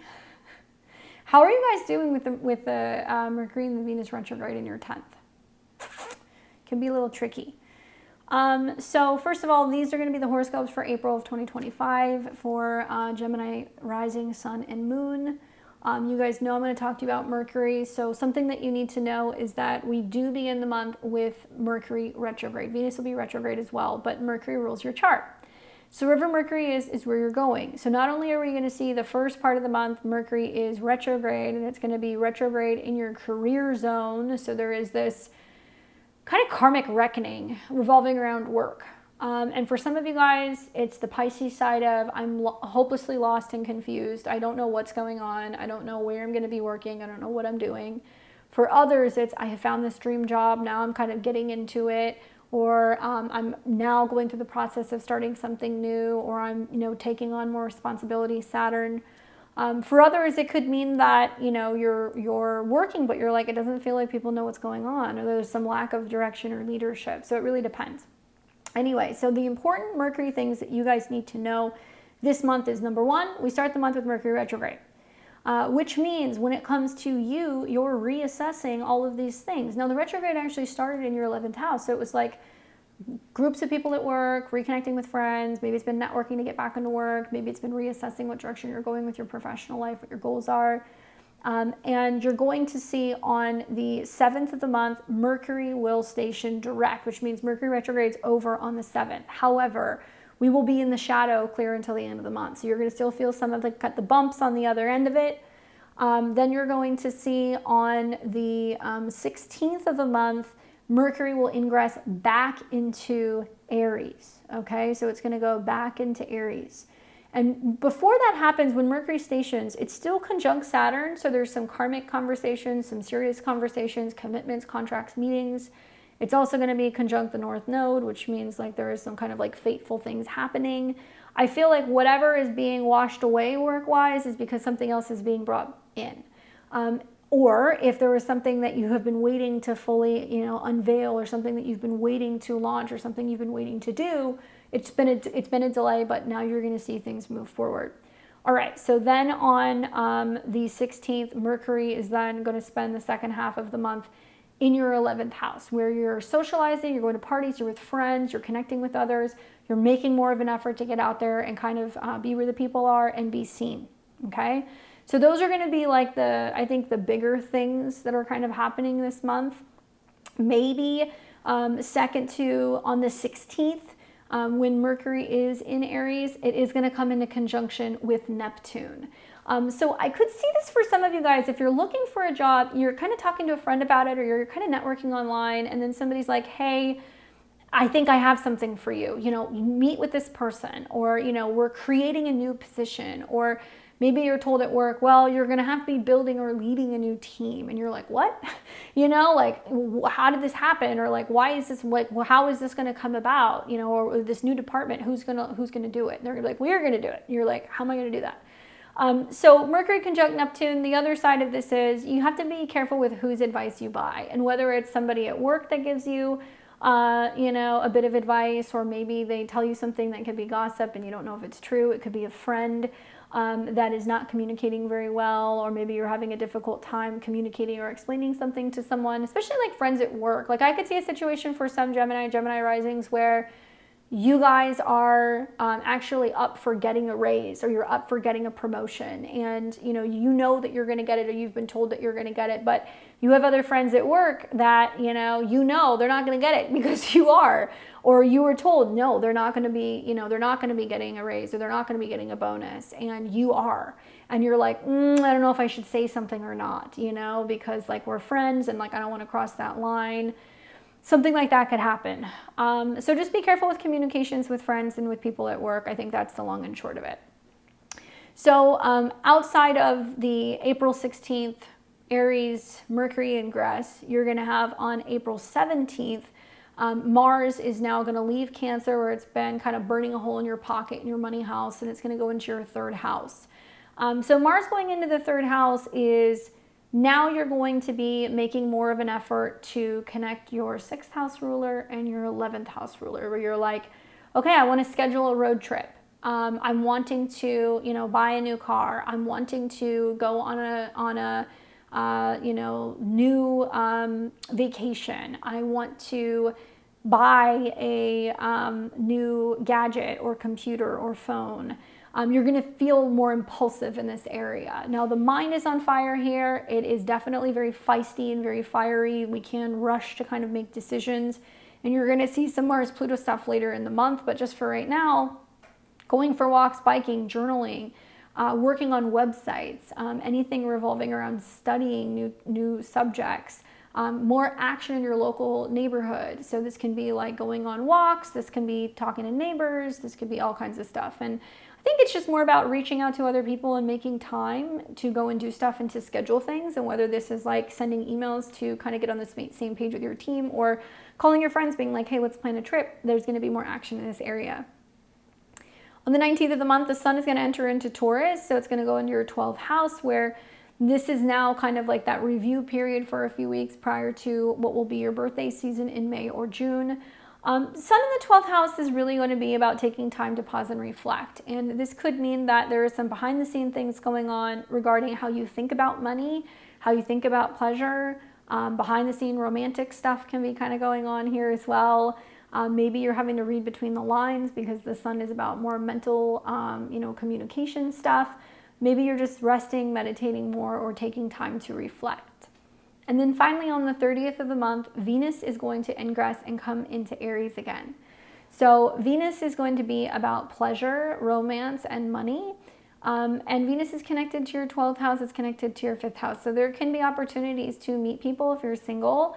Go and celebrate things involving your friends or your children. It could be a great time to get together with old friends that you've known for a very long time. It can also be a great time to go and do group creative projects. This can also be a time where, you're wanting to do some kind of group spiritual combination between spirituality and fitness. So like maybe you want to take a group yoga class. Maybe you decide that, you want to go and take a meditation class. Something like that could be really nice with Neptune there. And as for planets going direct, like I said, you're going to have on April 7th, Mercury go direct in Pisces, where there's going to hopefully be better communication at work and more clarity, even though it has a more serious tone.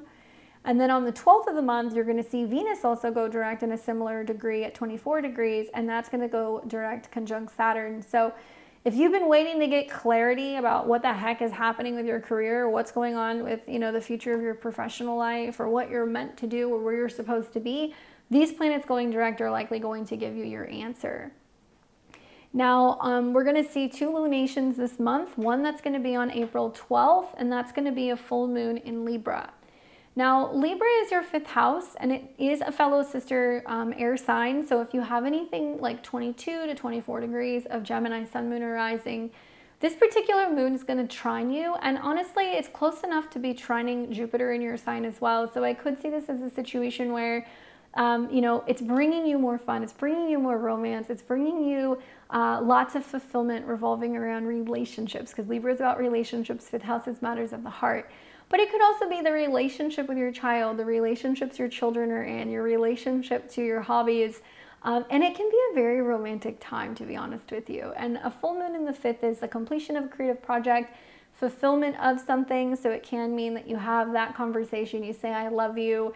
For some of you guys, it can be a really great time to find out that you're pregnant, especially knowing that the 5th house is children, and it is in a slight trine to Jupiter in your 1st house. So I could see a lot of pregnancies coming within about 2 to 4 weeks of this full moon for Gemini's risings. What I like about this is that the full moon obviously is in harmony with some of your aspects. Venus is the ruler, and she is stationing in conjunction to Saturn in your 10th house. So some Gemini and Gemini risings are getting ready to announce a big status change. Hey, launching my own business, here it is, or this is what I've been working on, or finally I'm publishing my book, or I'm putting out, my services. But it could also be, I'm going to be a mom, I'm going to be a dad, because the 10th house is about your status, and the conjunction to Venus is about that. So it could be a significant turning point for you, maybe a great deal of pride for your children as well, and feeling like you've raised them well, and they're good kids, and there's like good things happening for them, and you're really proud to kind of show off something big that's happening for them. What's difficult is that this full moon is going to oppose Sun and Chiron. So it does mean that while you're beaming and you're glowing about something that's exciting that's happening, you have a friend that's like, I would give anything to have a family, or to be married, or to be in love. And like there could be some people who are envious, as much as I hate to say that, or are maybe not as like supportive, or maybe somebody who you've been casually kind of seeing or dating, and then you make a commitment to another person, and then they're just kind of like, wait, what the heck? Like, why didn't I get chosen? I could see that happening, where there could be some hurt feelings in like dating land. But still, you know, the Sun Chiron, it sextiles Jupiter and your sign, even though it's opposing. So it has like some outlets, and I really feel like you can't let other people disrupt your happiness. And that can be something that can happen with this full moon. And I would be like, don't also dim your light and be like, oh, I don't want to boast about this good thing that happened because so-and-so doesn't have it going so well. Like, no, you're not doing it to boast or throw it in somebody's face, but like, you have the right to be happy. And like, it's good to be able to celebrate the good things that are happening, and also like love, if there's love in your life, or children or family, or some major conclusion or completion when it comes to your personal projects that bring you success. Now we're going to have on the 27th of the month a new moon in Taurus. So this new moon is going to be planting a new seed in your 12th house of spirituality. So this is going to be about rest, renewal, reflection, honestly being in nature. Maybe it's even just grabbing some snacks and some essential oils and just resting, maybe having like a spa day. That would be a great way to kind of do this new moon. This is also about manifestations revolving around groundedness, you know, your self-esteem, your money. And the 12th house is the collective. So you can be feeling like, well, there's some kind of like crazy things going on in the world in regards to money and financial topics. What's challenging about this is that the moon is going to square Pluto. So it does look like it's like how you're reacting or responding to some like world events, and how it maybe challenges or shifts your perspective and how you look at your peace and whether or not your peace is being kind of like disturbed. And simultaneously, it's going to be squaring Mars, which will be in your 3rd house as well. So there's a lot of like philosophical conflicts and debate going on, and people who are going back and forth about culture and really race and religion. And, you know, you're going to see people that are just going to be going back and forth with this, and you're going to be like, oh my God, I just don't want anything to do with it. Or there is some conflict revolving around travel. There's some conflict revolving around like communications and documents or legal matters, or maybe there's some tension about like school and education. And when the sun's in the 12th house, you're like, I just want to hide out, man.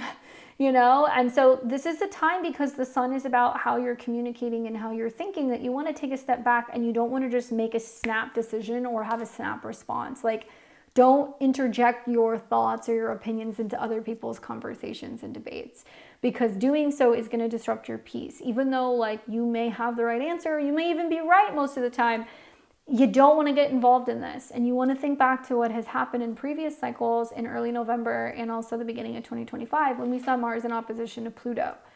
Mars in your 3rd house in opposition to Pluto, you know, be careful obviously with driving, be careful with traveling. This can be maybe, you know, overcoming some challenges that you've had in traveling delays, or some car related issues or communication related issues as well. And certainly like Mars Pluto stuff, we can see things break down. So there can be this sense of being like, the car's having issues, you know, the computer's having issues, what do we do? And there could be some actual issues with communication. So it could be like, you know, your cell phone's having issues, your service is having problems, or you're having trouble getting internet to connect, and you're like, what the heck? You know, and it's just a little bit more frustrating, I think, with that. But still, you know, it's ruled by Venus, and Venus is going to be conjunct Saturn. So it's really saying that it's pushing you to find a way to communicate and not just vanish, and not just like, you know, be passive. Like, find a way to be able to kind of communicate and show up and tell people what you think and what you want, and be a leader. And also like make decisions from a place of really thinking them through, and not just being reactionary and wanting to diffuse any kind of debates or communication conflicts that might arise. Now, outside of that transit, on the 4th of April, you're going to see Saturn in Pisces sextile Uranus in Taurus. So Saturn provides stability, consistency, maturity. Saturn in the 10th house really wants to put you into a position where you feel like you're in control, you are really seeing development, and your long-term goals are being met with your career. Now, it may not feel like that with Mercury retrograde over there, Venus retrograde over there, but it's trying to bring you that. And now that Saturn is sextiling Uranus, it's saying like, actually it should keep most of you guys working or employed, even in spite of the fact that there can be some unexpected, kind of chaotic, disturbing things that are going on. This can also mean that you're so committed to your work, your purpose, your plan, that you know, behind the scenes, you're like this mastermind where you're like putting things together and you're kind of connecting with people and you're finding ways to connect people in a broader way. And maybe you're doing some kind of writing or teaching or traveling behind the scenes. And that's going to be the next phase or the next leg of your journey. And so even though you might feel like some things are kind of concluding, completing, or wrapping up at work, there is a method to the madness, and it's trying to help you really kind of stretch yourself in terms of your faith and your belief system. Now, on the 7th of the month, Venus will retrograde conjunct Saturn in Pisces, similar to around January 19th of this year. Venus obviously can be, you know, hidden enemies or unexpected enemies, and it can also be connected to your 5th house of romance, children, and creativity. So as Venus retrogrades conjunct Saturn, watch for like an older woman at work, or there can be a relationship with somebody who's older or somebody who returns, or you start working with somebody again. It could also mean that you're trying to kind of get some kind of clarity or some kind of wisdom from like a leader at work, or you're trying to get somebody to help you or speak on your behalf at work. But the Venus-Saturn is like this kind of like love-hate relationship that you've been having with your career or something that you've been doing. And now it's like you have the opportunity to really shine as Venus is getting ready to go direct. April 16th, Mercury will conjunct Neptune in Aries. We talked about that and the communication issues, the clarity issues, and also the honesty issues, and learning to listen to your gut when it comes to your goals. On the 20th and the 23rd of April, these are kind of like my red flag days. So these are days where we're going to see some more kind of tension in the sky. On the 20th, the Sun in Taurus in your 12th house, where you're honestly just kind of resting, relaxing, and chilling, is coming into a square with what is going to be Mars in Leo. And Mars will have gone into your 3rd house of communications at this point. Perhaps this means that, you know, you're really focusing hard on communicating and trying to overcome some kind of issue you're having with a website, a social media channel, maybe an issue that you're having with a sibling, with a neighbor. And you might feel like, you know what, I need to send a letter, I need to make a phone call, I need to have a conversation with them. I do feel like doing it in a peaceful manner is recommended, you know, not just, you know, bypassing the situation and saying nothing, but also not like kind of like jumping somebody too quickly, and trying to really think about how you're going to approach it, or really working through writing or putting together something before you send it. And then on the other side, you're going to see on the 23rd, the Sun in Taurus is then going to square Pluto, where, you know, then you've got Pluto in the 9th house, which means you've got a teacher, you've got a legal aid, you've got a lawyer, you've got a father figure, you've got a father-in-law or a mother-in-law, you know, somebody who's kind of like challenging you. My thought here is that probably, you know, you're going to decide not to respond to this one, versus down here, you know, you'll write the letter and maybe you get a response or something that you don't like. Especially if you're dealing with like college admissions, if you're dealing with passports, visas, legal documents, or, you know, somebody who's basically made a ruling or made a decision on something, and then you're like, I don't like the response that I got. That's not a day to be pushing communication, basically, in my opinion. You're going to see on the 24th of the month, Venus will conjunct Saturn again. So think back to, you know, obviously the 7th of April, think back to the 3rd week of January. Now Venus is direct, okay? So Venus is about endings, conclusions, completions, creative self-expression. Maybe now you can make a bigger decision or a bigger announcement about what direction you're going with your career, who you're partnering with, whether or not, you know, you're going to go Facebook official with somebody, what you're ready to launch, right? If you're doing something kind of creative. And big announcements also about your love life or about your children can happen here as well. Venus is happy in Pisces. So I think with Venus conjunct Saturn, for some of you guys, it could be like, well, one thing ended, but it actually brought you a much better opportunity, a much better professional opportunity, or maybe, you know, there was like an outpouring of love or people who supported you, and then you ended up kind of coming back. If you were removed from a position or if you were let go, you've had people who have been speaking on your behalf, and then you're able to kind of get back to where you were. And then finally, on the 26th of the month, we're going to have Mars in opposition to Pluto. So Mars will be in your 3rd house of communication, short distance trips, cars, as well as siblings and neighbors. And it will oppose Pluto and Aquarius in your 9th house. This is what you got to think back to around New Year's Eve and November of this last year, where you've been communicating or saying things or talking about things that maybe have triggered some people. Pluto does represent your coworkers, your habits, and your routines. And I feel like this is not, once again, not a good communication day, because you're going to feel like you want to take some kind of action and you want to say something, but it could have repercussions, particularly legally, or when it comes to education or like working with like mentors or teachers. So, you're a Gemini, you're a third house energy.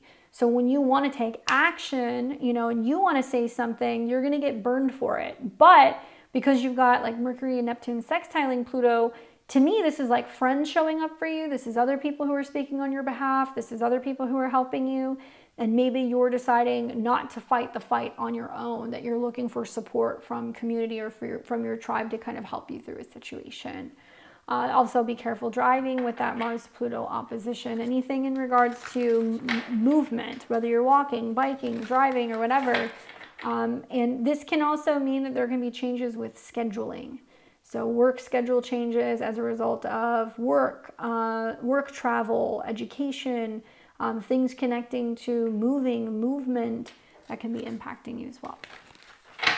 All right, let's take a look, Gemini. What do the cards have to say for you this month? What is the advice?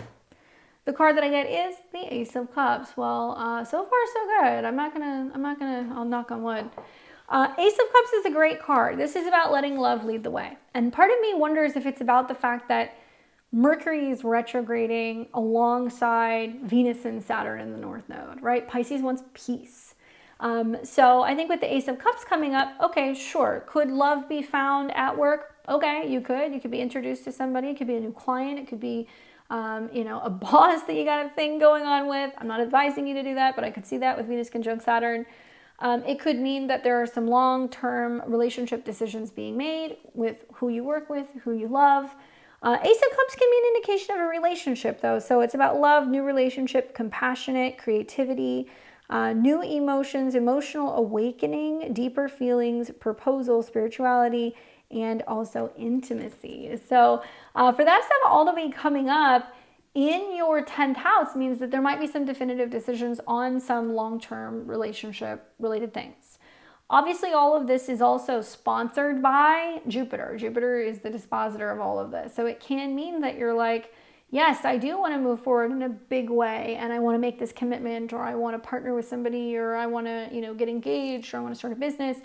And that is the emergence of this new relationship, and that you're very passionate about it, right? But Jupiter really rules relationships for you, your 7th house. So let me know, is there a relationship that comes from this from you guys? Do you fall more in love with your job or with your work? That's another interpretation that I could definitely have. I'll catch you guys back here next month in May as you're getting ready to come into your birthday season. We've got Cancer and Cancer rising. What's going on, Cancer? Welcome back to my channel. Welcome to April of 2025. I hope you're doing well. I've got some good news for you. So Mars is leaving your sign. That's for celebrating. Equally, we are going to be seeing 2 very significant lunar cycles this month. So let's unpack that a little bit. Let's talk about what that looks like. On April the 17th, we are going to see finally Mars will leave your sign. Yes. So it's not going to be out of shadow, but it's going to be leaving your 1st house if you're a Cancer rising. So where there has been moodiness, passive aggressiveness, conflicts, ailments, dog bites, bumps, burns, bruises, or just feeling wounded, it's out of here. So it's going to be going into Leo. It's going to be dropping into your 2nd house, where now Mars gets to burn a hole in your pocket. So you got to be mindful of your expenses, your spending, anything in regards to also standing up for yourself and your self-esteem. Other big news for this month is we are also going to be seeing 2 very significant lunar cycles. Now, how are you doing after the eclipses last month? I know that you're impacted by the lunar transits a little bit more than most people. You doing okay? Give me some feedback.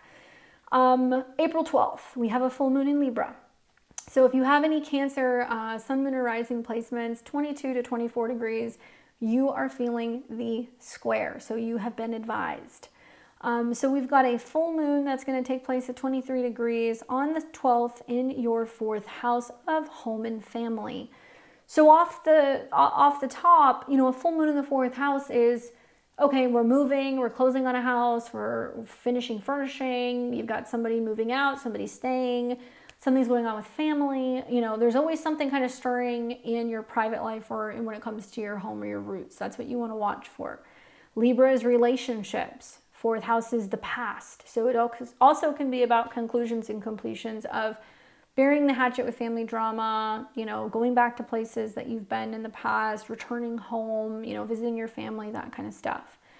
And when this full moon comes in, it's going to be in opposition to the sun in Aries. So the sun in Aries is out in the world, working, feeling productive, getting stuff done, trying to focus on your career and your purpose, being in the driver's seat and being assertive. And there's a lot of energy in Aries. Mercury's going to be in and out of there. Venus is going to be in and out of there.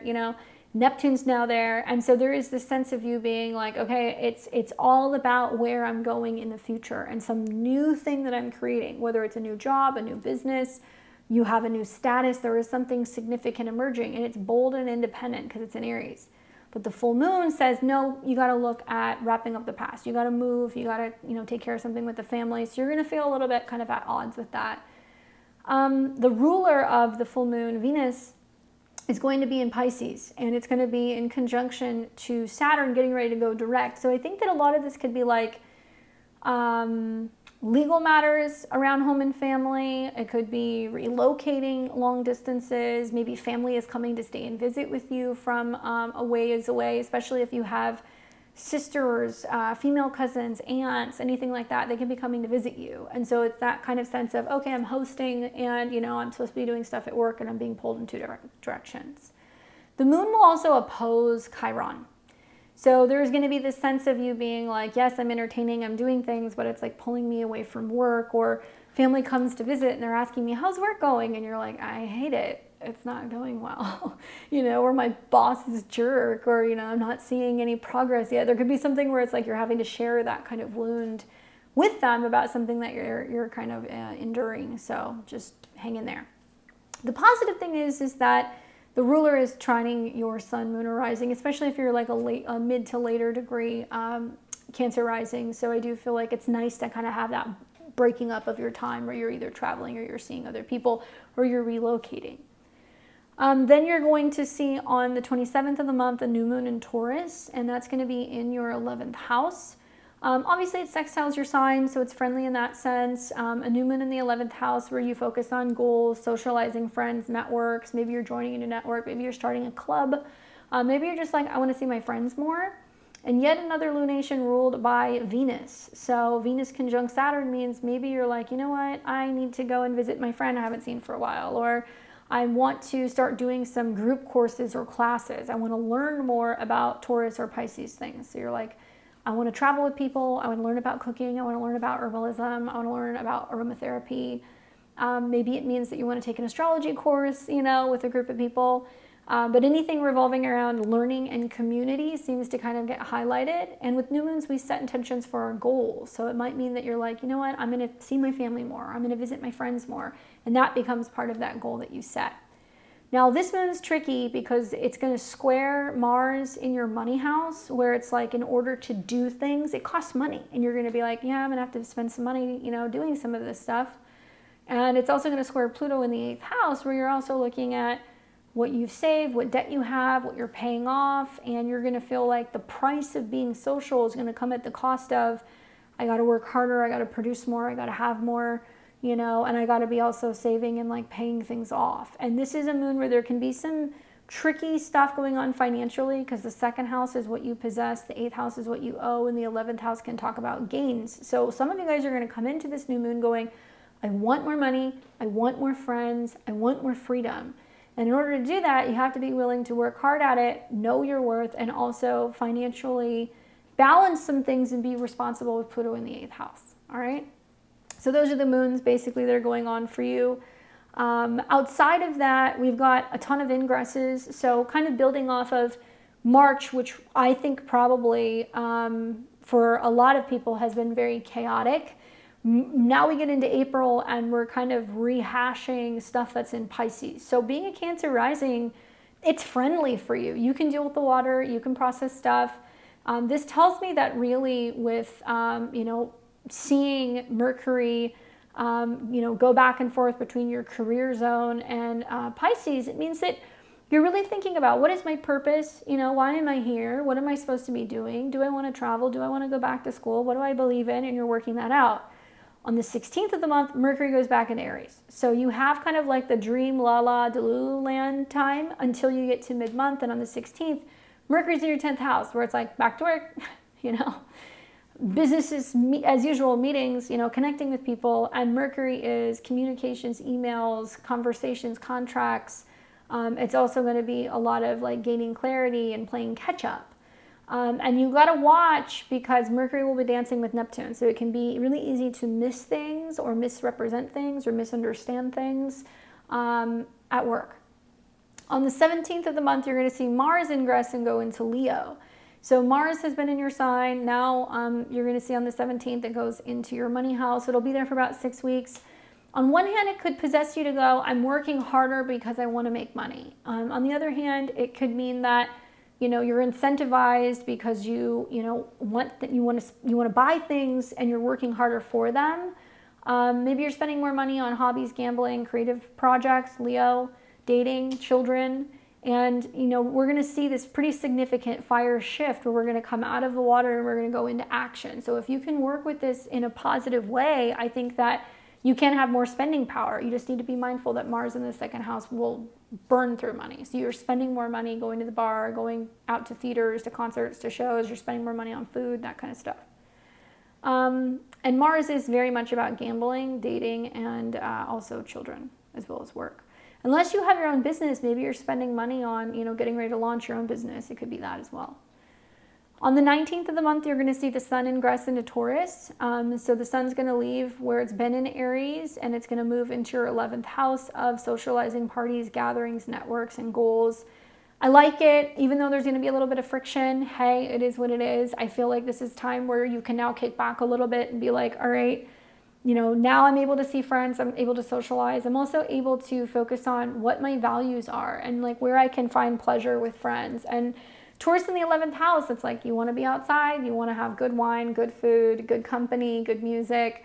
And it's going to give you that opportunity to be able to kind of really reflect on some of your, most like favorite relationships and friendships. Then you're going to see on the 30th, Venus is going to ingress back into Aries. So where it's been in Pisces, where there's been a back and forth about a wedding or a long distance relationship, or maybe whether or not you're going to go on a trip or if you're going to be traveling, maybe you've been getting ready to go back to school. Maybe you've been going back and forth with like an in-law or with a parent or a father figure. Now you're going to have Venus go into your 10th house. So Venus doesn't do well in this sign, but Venus in the 10th house can be really good for relationships with people professionally, working with women, prominent women. Venus is going to meet with Neptune. So this can also mean that, you're connecting with maybe people that are more mystical and magical. Maybe you're doing a lot of work with women who work abroad. Maybe it means that you're working with a teacher or you're getting involved in education, art, or healing modalities. On the 17th of the month, Mercury will station direct. So that basically means that the Mercury retrograde is over on the 7th.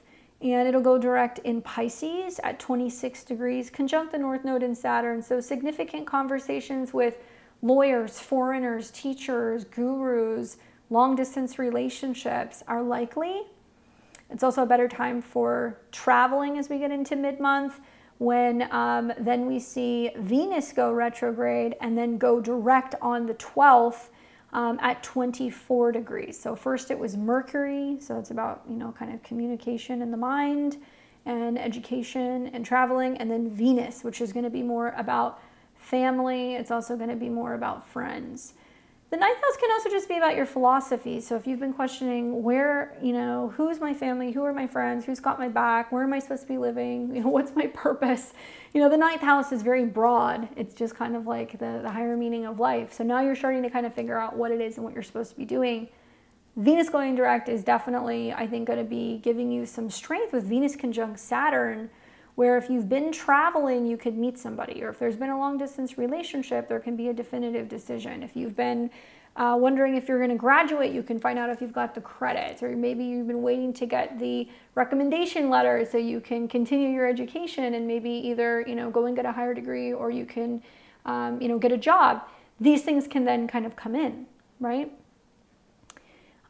So Mercury retrograde, Venus retrograde, applying for school, higher education, traveling, all these things, legal matters, they all get better after the 17th. Now, the month does begin with both of these planets retrograde. So it goes without being said, planning weddings, graduations, legal matters, trying to publish books, trying to launch courses. These things don't really go as well with Venus retrograde or Mercury retrograde. So you guys are going to wait at least until the second half of April to do that. Now, other transits that you're going to see going on this month, on April the 4th, you're going to have Saturn in Pisces, sextile Uranus in Taurus.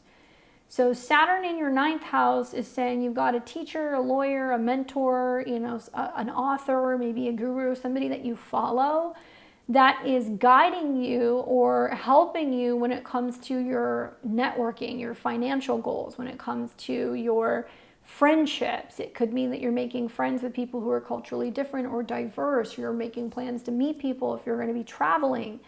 It's a short and sweet aspect, but Saturn does deal with your relationships and money, so there can be a lot of networking opportunities that can make it possible for you to travel, meet people, bring in new clients, also go and experience people in places that you've never seen before. Maybe you're connecting with them online or through mutual friends. On the 7th of the month, Venus will conjunct Saturn in Pisces at 25 degrees. Honestly, I feel like this is a good transit for you. We saw this earlier in the 3rd week of January, and you're going to see it again later this month. Because Saturn represents relationships and money, I think for some Cancer and Cancer risings, if you have been going through a back and forth legal situation, or you have been waiting for this legal situation to conclude or complete, you can get your decision. And it can also be that some money is coming your way, or there is a decision that's made that is going to be kind of rebalancing the scales, so that way you're at least feeling like it was handled in a fair manner. I do think that, because we're going to see this conjunction go direct later in the month, it can still take you really into later in April to fully see this unfold. But long distance relationship stuff can happen here. There can also be like this newfound belief system or kind of spiritual or religious practice that you're committing to. Watch for people to be reaching out to you from the past, from far away also. Or people that you have visited that's like, come back, come see me, And then on the 16th of the month, Mercury will conjunct Neptune in Aries. So Neptune in the 10th house probably has you guys feeling like, what the heck am I supposed to be doing at work? Like what is going on? Like people at work are crazy, or you're feeling like you don't know what you want to do, or that there is lack of leadership. Maybe you're dreaming about a new career. Maybe you're going to school for a new career. But when Mercury, your 12th house and 3rd house lord, comes into conjunction with Neptune, you got to watch out for like gossiping at work. Okay. Somebody's going to be gossiping, or you're going to be around people who are gossiping, and like you want to be careful spreading rumors. You want to be careful also because there can be this sense of you feeling like your job is affecting your mental health, and that you're either worried, you're stressed out, you're not getting enough sleep. There could be a rumor that's going around at work that may or may not be true about a boss or about a leadership, or about whether or not there is like a legal situation going on. There could possibly be a sense of just trying to kind of gain clarity about, okay, well, what am I supposed to be doing here? What's my purpose? Especially if you're starting a new job. And this is like, if you're getting ready to launch something, Mercury conjunct Neptune, especially in the shadow, is not a good time to do it. So I've heard from a lot of Cancer risings, they're like, I quit my job, I'm going to be launching my own business, I don't know what I'm doing. Wait until the end of April, okay? If you're trying to launch something around the Mercury-Neptune connection, people aren't going to see what you're launching. They're not going to see your website. They're not going to know how to find you, or they're going to be saying, well, what are you doing? And you're like, I don't really know how to explain what I'm doing because I don't have my website ready yet, or I don't have business cards.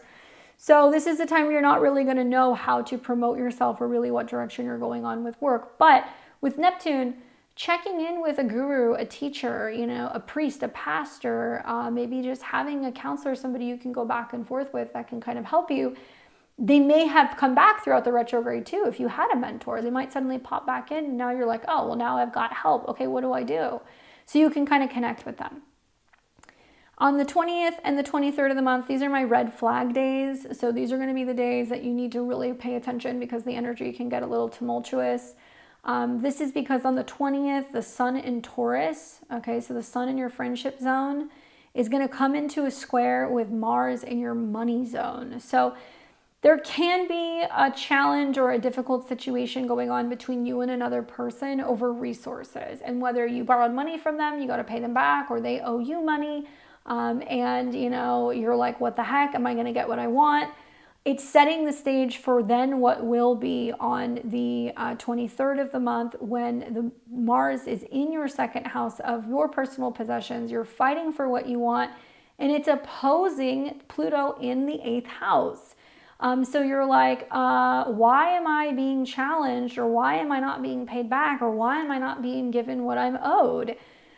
So obviously, whether it's a group of people at work, if it's a friend that you work with, if it's a friend that's loaned you money, or a friend that you have borrowed money from, there is some tension here about what is yours and what is theirs. And you'll have to go back and think about what happened in January, what also happened in the beginning of November.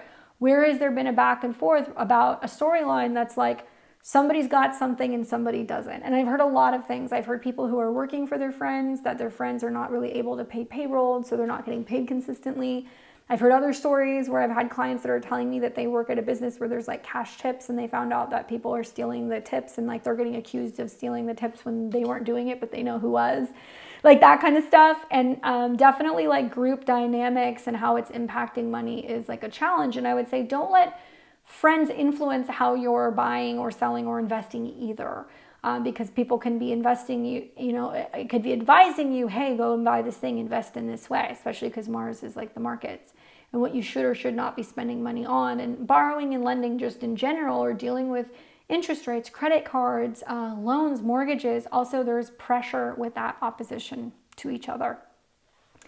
On the 24th of the month, you're going to see that Venus will conjunct Saturn in Pisces for the last time. It's going to be an extended couple-day period, but Venus will now be direct. And so remember, Venus is a benefic. So this is like a goal being reached, a friend coming to support you, a family member supporting you through something, or some kind of positive goal met revolving around home or family. And maybe you've got an immigration lawyer that's got your back so you can stay somewhere. Maybe you've got a regular lawyer that's got your back to make sure you're getting what, you know, you deserve. Maybe you're going through, you know, a lawsuit, you know, over property or real estate or something in regards to an estate. And so there is some kind of definitive answer. Certainly, you know, Saturn rules relationships. So it can tell me that if somebody was meant to come back to you at a distance, they will. Maybe they reach out to you and they're like, hey, I'm traveling, but I'll be back. Like, let's get together. That's something else that I would look for. But this is going to be that final kind of definitive turning point to realize what the Venus retrograde was all about. So if you've been waiting to plan travel, now you can. If you've been waiting to hear back about college admissions, now you may.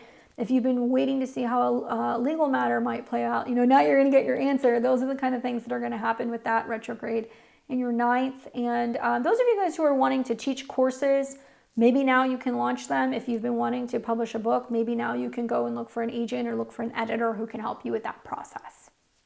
And then finally, on the 26th of the month, you're going to see that Mars in Leo, where it is all about, you know, going after your resources, getting paid, your money, making an opposition with Pluto in your 8th house. Now, for some of you guys, it's been a back and forth revolving around taxes, how much money you have to pay, you know, to your taxes versus what you're getting back. Maybe you're trying to square up with an old tax matter. Maybe there is some tension going on between if you're going to be getting a raise or if you're going to be getting bonuses or benefits. Maybe there has been some tension about spending and budgeting between you and a partner. So this is like another day that you're going to see that. So you're going to have to think back to kind of what was happening, like I said, around the beginning of 2025, around New Year's. Not a time to push the limits, like, you know, with money. And I definitely feel like taking risks with money is something else that I would not do. It's like, it might feel like a financial situation is kind of getting to like a critical turning point. Okay. I know. But I would rather you guys know, because I'm looking at all these planets in your 10th house and I'm like, you're going to start looking around going, okay, if I'm going to be getting jerked around financially, do I need to get another job, or do I need to start working for myself, or, so those kinds of things can start happening as you're seeing Saturn and Neptune kind of easing into your 10th. So let's take a look. Let's see what the cards have to say for you guys. What is the advice? What do you need to be aware of? The card that I got for you is the Eight of Pentacles. She's working hard for the money.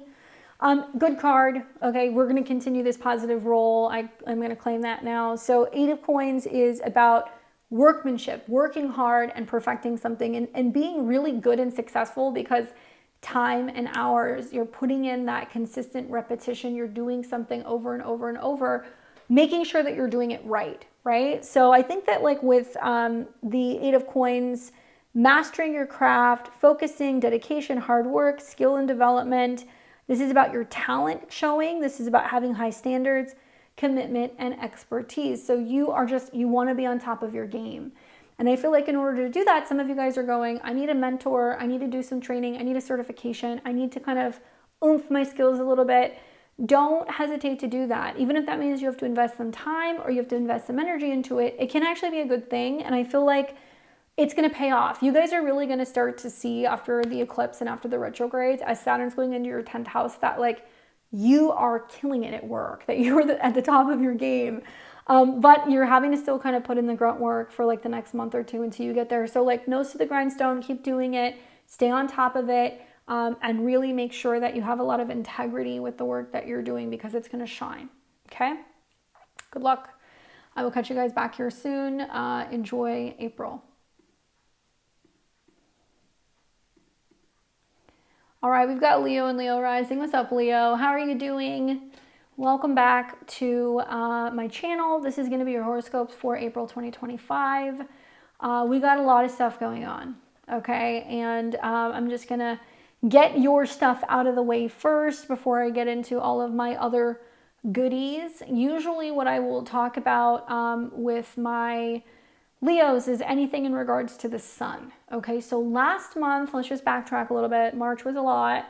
There was a handful of Kazimis, right? So there was these epiphanies about what do I believe in? What is my purpose? And, like what am I learning? And where am I traveling?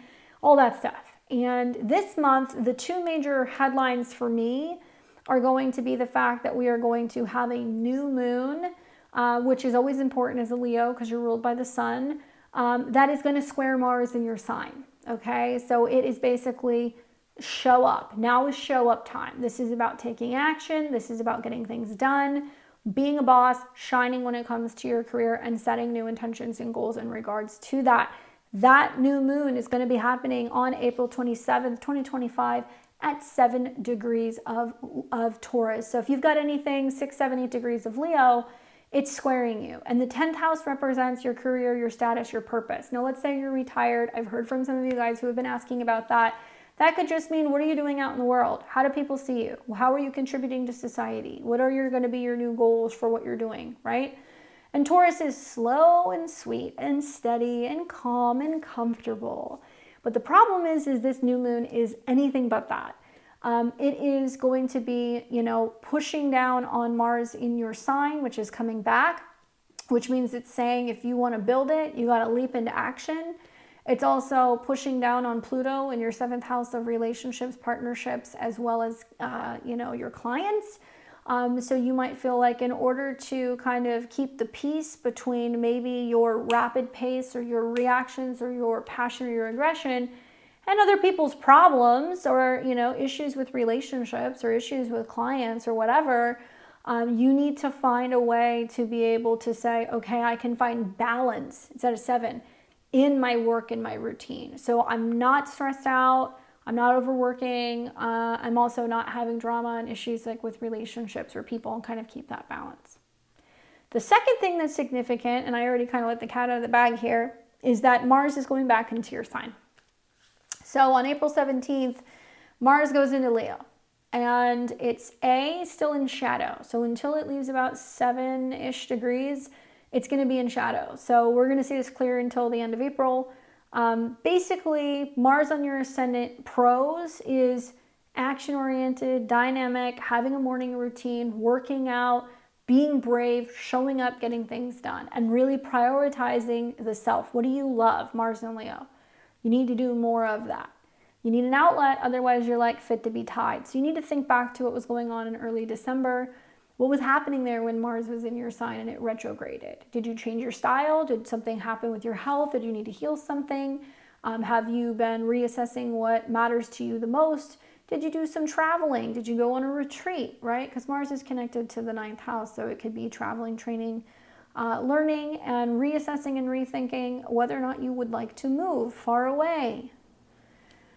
I think that you then need to think about that when we got to the beginning of the year, right around New Year's, Mars opposed Pluto.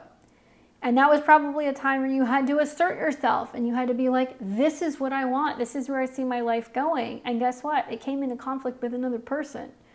Whether it's a friend, Aquarius, if it's a spouse, 7th house, if it's a client, 7th house, if it's a family member, if you had to address an issue with your family, I don't know who or what it was, but there was like a sense of you being at odds and kind of feeling like, okay, it's less about whether or not they are going to change. I'm going to change. I have to do something different. I can't expect something different from other people.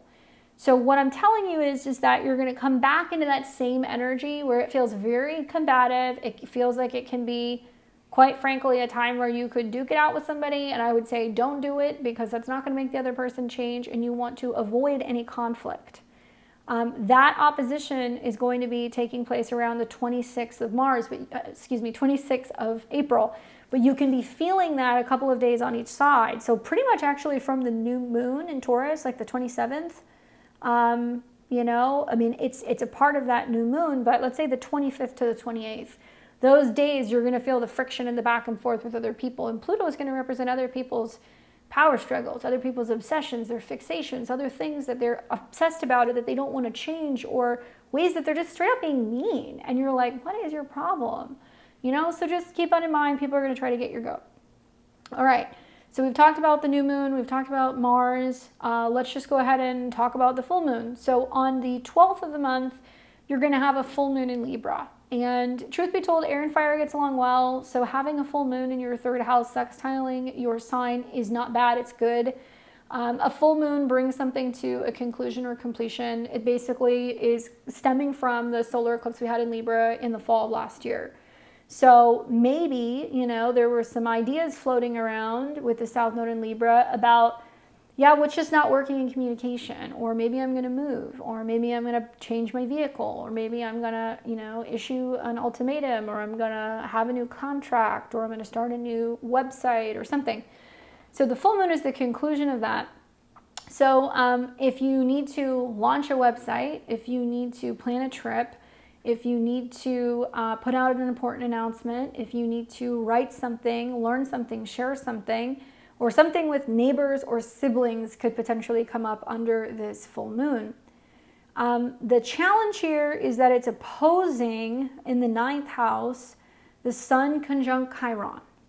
So you are the Sun, okay? So you have something that's going on where there is a wound. There is a wound that you have with a teacher. Maybe, there's a wound where you had a falling out with a mentor. Maybe there's a wound where, you feel vulnerable and you don't know what to believe in. If you've got a relationship dynamic going on with a foreigner, okay, because the 9th house can be a foreigner. Maybe there's just a crisis of faith going on. I don't know, but the full moon is basically going to bring this up, and it's going to bring it up either through conversation, a text message, an email. And the ruler of this particular full moon in Libra is Venus. And Venus is going to be conjunct Saturn in the 8th house. Saturn rules relationships. To me, this looks like a kind of like come to Jesus moment you're having with like another person. And I don't know if it's a client, a partner, or a teacher, but it's going to be like, maybe we're not on the same page. Maybe we don't see ourselves, living the same type of life. And maybe there are a lot of things that are either karmically kind of keeping us from being able to evolve, or maybe we're still healing, or maybe there's financial issues, or there's grief, or there's intimacy problems, or there's blockages. And like, can we talk our way through it? That's what you're going to be asking yourself. All right, so those are the moons. Remember that the beginning of the month starts with retrogrades, where planets are retrograding back through Aries into Pisces. So this means that buying trips, planning trips, school, education, long distance travel, legal matters, all of these things can still be slow, and we're reassessing how this impacts us as well as our joint money, okay? Now, you're going to see on April 7th that Mercury is going to end its retrograde, and it's going to go direct in Pisces in your 8th house. And it's going to go direct conjunct Saturn. And this means that the Mercury retrograde is over. So if you had a difficult time communicating with your audience, communicating with your friends, expressing with them just how much grief you've been going through, or where you've been stuck, or where you've been lost, or maybe if you have been concerned or worried about financial changes or issues, like now you're able to start gaining clarity about how you're going to tackle some of these issues and how you can tackle it in a positive way and not let it impact your ability to socialize. Then you're going to see on the 12th of April, Venus is going to station direct and the Venus retrograde ends, which basically means that, if you've been doubting your future with your career, if you have seen some slowdown of money, maybe there's been, less money that you got in your tax refund. Maybe it means that you were anticipating getting a lawsuit settlement and you still haven't gotten it, and then you get it. Maybe you have been waiting for benefits, unemployment. Maybe you've been waiting for an insurance company to reimburse you. Maybe there's been some joint financial issues, but Venus going direct is actually a good thing, and it can actually fix some of this stuff. And like with the North Node in the 8th house, you have to understand you have to go into the 8th house. Sometimes the 8th house means that you have to accept help from others. And it can be a very humbling experience, especially with Saturn and Venus there. I've seen clients go through that and they're like, I've never been on unemployment and now I'm on unemployment. Or I've never had to ask my parents for money, or I've never had to ask my partner to pay the mortgage, but I can't do it.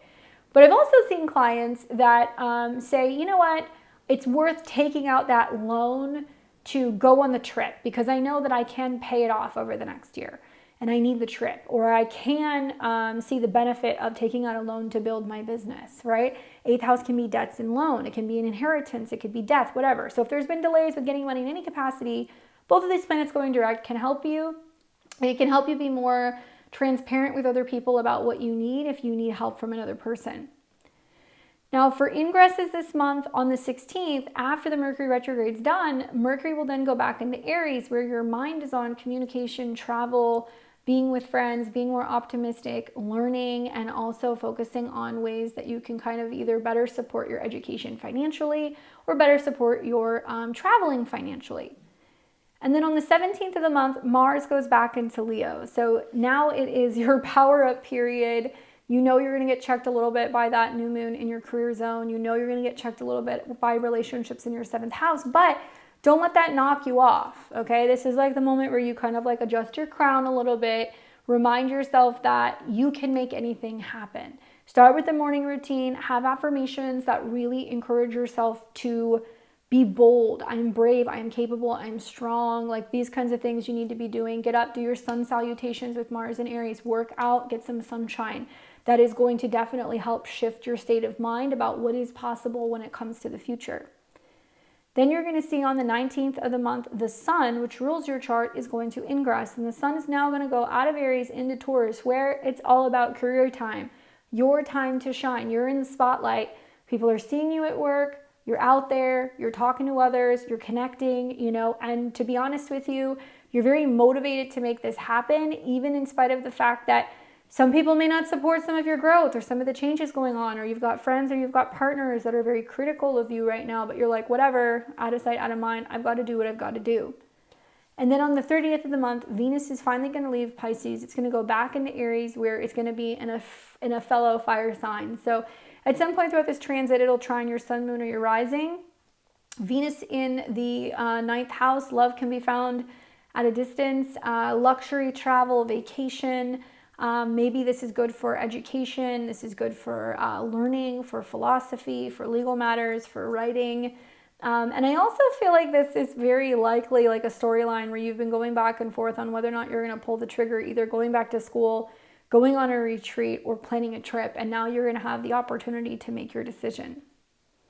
Now, for other transits this month, we're going to see on April 4th, Saturn in Pisces, which is in your 8th house of joint resources and kind of like karmic entanglement, is sextiling Uranus. So if you are seeking investors, if you are seeking business loans, if you are seeking some major transformation of your joint assets, or maybe you're reconfiguring some of your money with a business partner, that could radically change and transform your work in a positive way. It can kind of like revamp and kind of bring new life into your professional life, and it can be very exciting. So it can also be about partnering with new people. On the 7th of the month, Venus, while it's retrograde, will conjunct Saturn in Pisces. And like, here's the deal.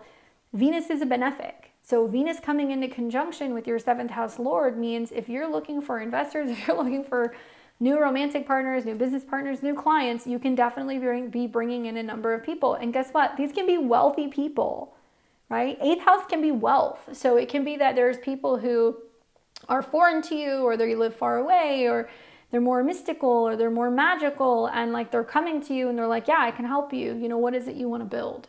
What do you want to create? Granted, there can be strings attached with the North Node in Saturn. They're going to want a piece of the pie.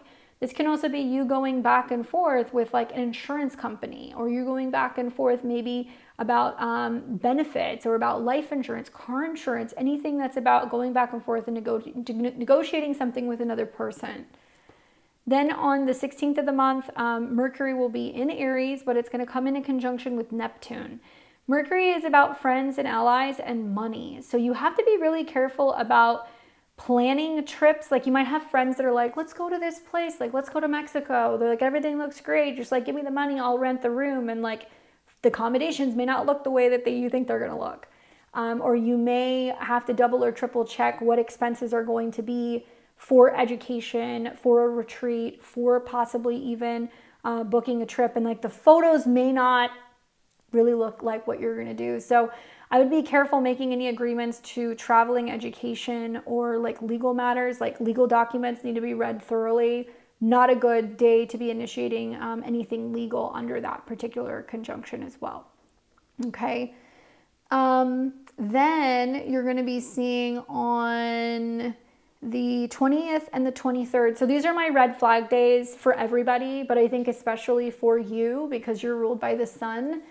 So these are days where things get kind of prickly. So on the 20th, the sun is lighting up Taurus in your work zone, and it's going to come into a square with Mars. And this is where on one hand, like, you can feel like if you're just working at your own speed and you're doing things that you feel like you value the most and work that feels fulfilling, it can inspire you to do more, to keep going, to continue to kind of be in the spotlight and to shine.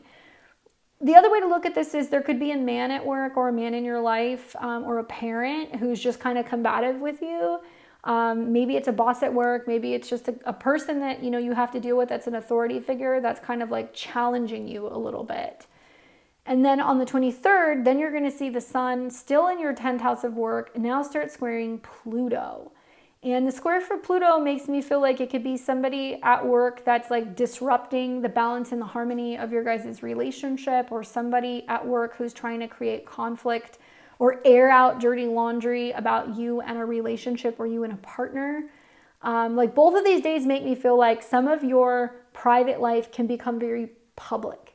What you say and what you do is going to be in a public forum, and you're going to have people that are either going to be talking about it, you're going to have people that are either going to be bringing it up and maybe being critical of, you know, your appearance, your job, or your relationships. And like you're just very much under the magnifying glass with that. So you just kind of need to be careful and don't let anybody be coming for you or coming for your partners, whether it's your romantic partners, your friends, your business partners.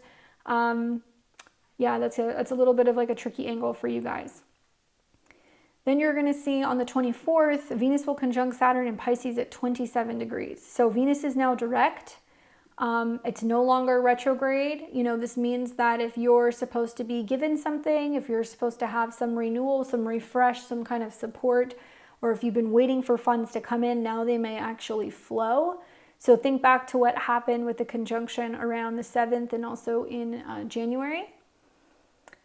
And karmic matters with love. I mean, you know, this can mean having conversations and heart-to-hearts with sisters, siblings, neighbors about money, expenses, insurance related matters as well.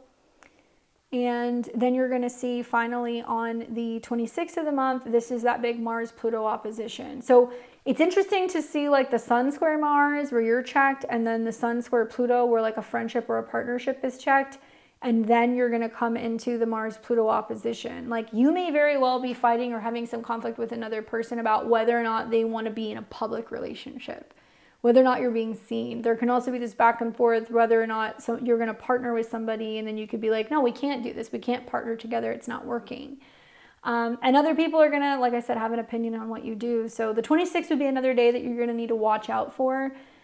This is not a time that you want to be using speed, heat, conflict, weapons, anything sharp, right? Because this is like Mars is saying like, I'm going to defend myself. And when Mars and Pluto go head to head, Pluto always wins. Mars does not win. Mars is the young, scrappy, kind of like soldier, but Pluto will literally burn your house down. So you might think that you're just being kind of aggressive and playful, or maybe, you're just kind of being boastful, but somebody will be like, oh yeah, you think you're cool? Well, and then they'll hit you much harder. And sometimes it's not even literally. It's just like, it'll be like an ego gut check where, you're feeling really proud of yourself, with Mars on your ascendant, and somebody brings you down a few pegs. So be mindful of that.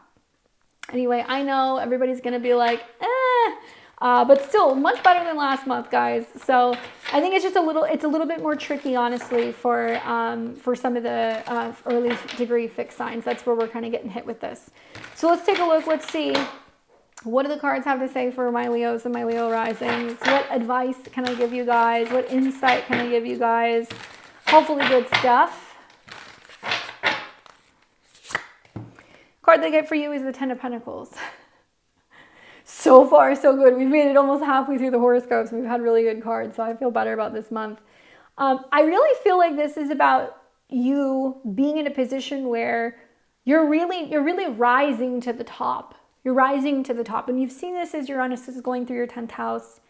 You've seen this also, with, Mars, Pluto's oppositions. I think that this has been just a lot of like feeling like it's you against the world. And like now you're going to have your moment to shine. Ten of Coins is about your dynasty, long-term legacy, leaving a legacy, inheritance, wealth, financial security, long-term success. This is about family, ancestry, privilege, and affluence. So as planets go through your 10th house, right? And your 10th house ruler, which is Venus, is going to conjunct with Saturn.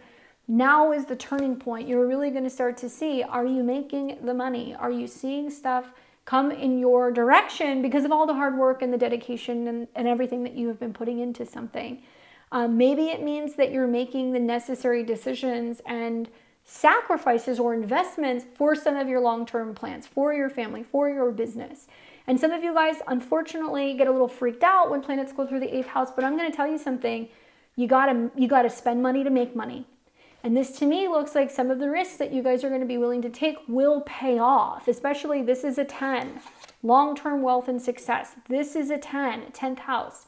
When you have the 10th house Lord conjunct Saturn, that means that maybe people are going to be coming in that are going to help you build the next leg of your journey. And it could be your best friend, it could be a business partner, it could be your spouse, somebody who's going to be like, if it matters to you, it matters to me. Let's make this long-term goal happen. How do we do this? And there's still a lot of financial stuff you're getting worked out, but I feel like it's actually going to work. And I feel like it's going to be a good thing, and that you guys are going to be really glad down the road that you made some of the sacrifices and decisions that you're about to make right now. Hope that's helpful. Let me know how the month goes. I'll catch you guys back here in May.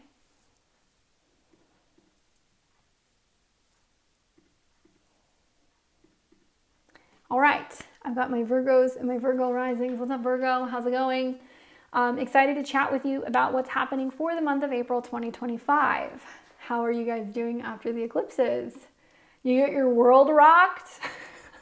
I see that as a Libra rising, so I'm kind of like going through the same shit.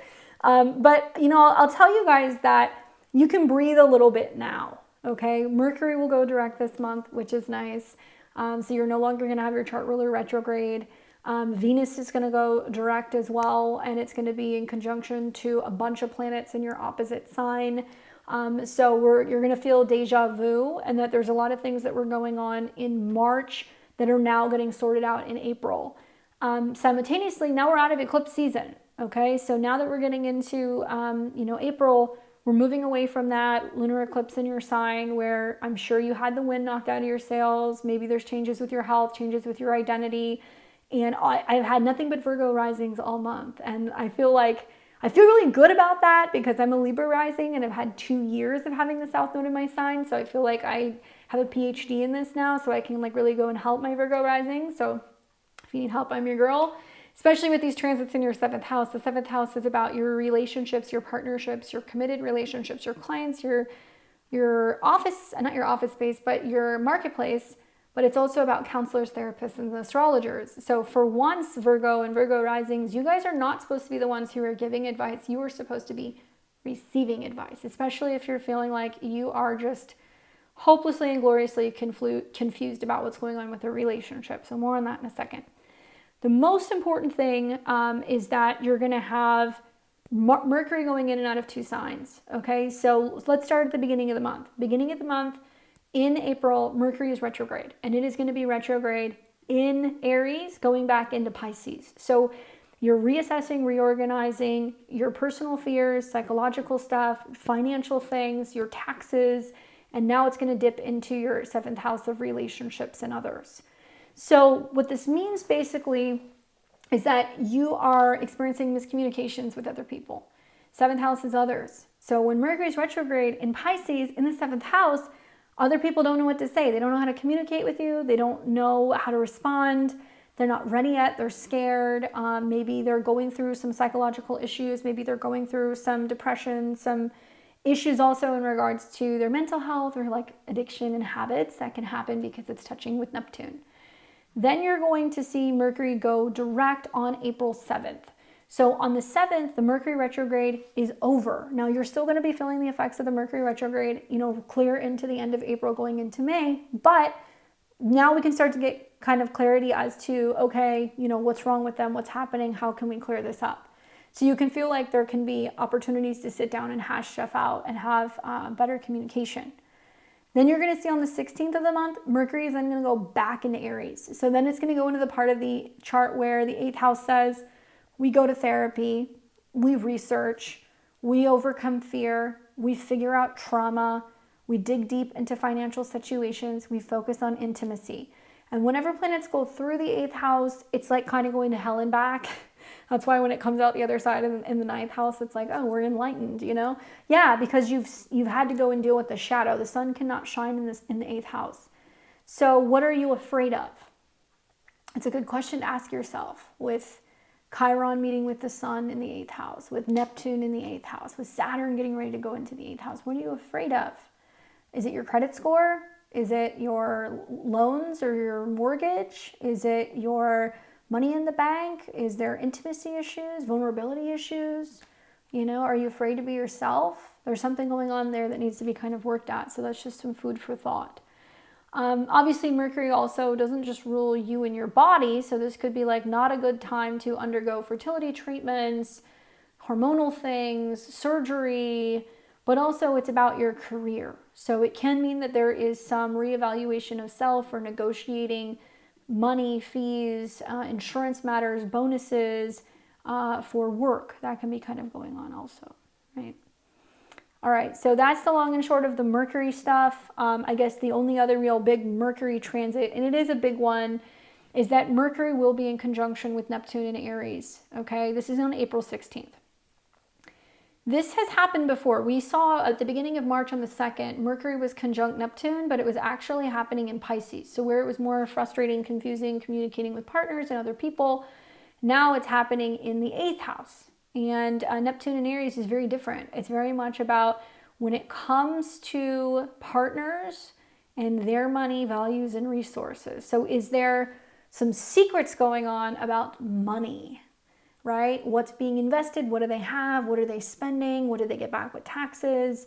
Could it also mean that you're going back and forth with somebody at work and they're saying, well, sorry, we were going to give you a raise, but now we can't. We don't have the money. Are they telling you the truth? Is there clarity about joint financial situations? That's what I would wonder. All right, so let's start first with the ingresses this month. So on the 16th, Mercury goes into Aries. again. So it's going to be going back through territory that it's been in March. And this is time to, really maybe consider therapy, working with a counselor or therapist, or working with a coach or a hypnotherapist, because it's going to meet with Neptune. Then we're going to see on the 17th, Mars is going to ingress into Leo. So Mars has been there briefly in December. It went retrograde. Mars is going to be also about working on psychological things, healing things, joint resources and assets, and it goes into the 12th. So it can mean that there are some hidden things coming up about love and money. Also, good time for foreign traveling or retreat, or doing anything that's going to give you peace of mind. Working out privately or working on creative projects in private, playing an instrument in private can kind of help give you some peace of mind as well. April 19th, the sun is going to ingress into Taurus. So it's going to be going from your 8th house to your 9th house, where it's in a fellow sister earth sign. So it's friendly for you. Basically, the sun in the 9th house wants to travel. It wants to learn. It wants to focus on philosophy. It's a great time to be continuing education, meeting with teachers or mentors. And it's also learning about Taurus things, aromatherapy, gardening, cooking, money. Any of these things might be of interest to you throughout this transit. You might be feeling like it's a way to kind of lose yourself. So you could be learning about art, learning about film as well. But I think this would be a really great time to be just having something that you can do that can kind of help you relax and unwind. Then you're going to see on the 30th, Venus will ingress back into Aries. So it's going to leave Pisces in your 7th house, where there's been this kind of rearrangement of relationships and values. Then it goes into the 8th house, which means now this is going to have a pretty significant impact and effect when it comes to your joint resources and your money. Venus rules your personal possessions, and it also is connected to your beliefs. So I could see a lot of Virgo and Virgo risings that are going back and forth with a partner about how much money are we spending going on a trip? How much money are we spending on legal matters? Are you trying to negotiate something? Are you going through a separation or a divorce? And do you have to kind of like negotiate and like divvy up resources? That could be happening as Venus is conjuncting Neptune. That can mean something that was once yours now is being given to another person. Then you're going to see on April 7th, like I said, Mercury stations direct in Pisces. It will be conjunct the North Node in Saturn, bringing up really significant conversations of matters of the heart, children, and commitment when it comes to your romantic relationships. On April 12th, Venus will station direct at 24 degrees of Pisces, conjunct Saturn in the North Node, which is defining moments when it comes to what you're willing to give, what you have to offer, what you're contributing to a relationship, and whether or not you see yourself in a long-term partnership with another person. If you're single, this is much easier to navigate. This is a time where it might be like you're meeting somebody significant and your whole life changes and you're like, wow, this is something really magical and like meant to be. If you're in a committed relationship, this is a defining moment where when it comes to money and personal values, you have to be on the same page, be honest, and also be clear about your needs with another person. And now that Venus and Saturn are moving direct, it is possible that you can see some really positive manifestations in your relationships and you can overcome hard times.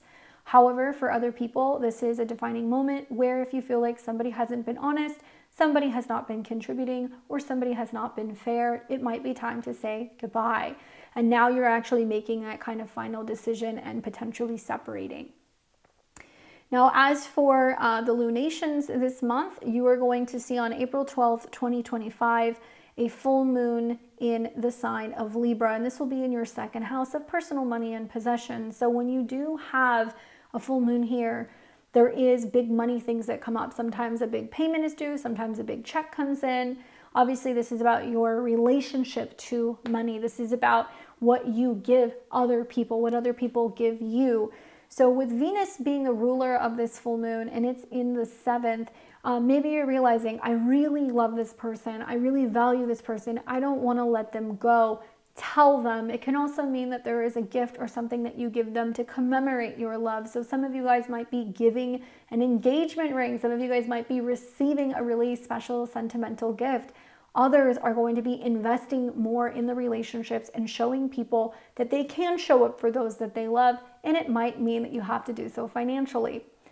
The challenge with this full moon is that even though Venus is going direct and it's conjunct Saturn, telling somebody you love them is not good enough. You're going to have to show up. It's going to have to be consistent. And there can also be really significant conversations that you can have about marriage as well as children. That connection to Saturn is, what are we creating together? How do we handle a situation involving children? Do we want, to have a family? These can be the conversations that come up.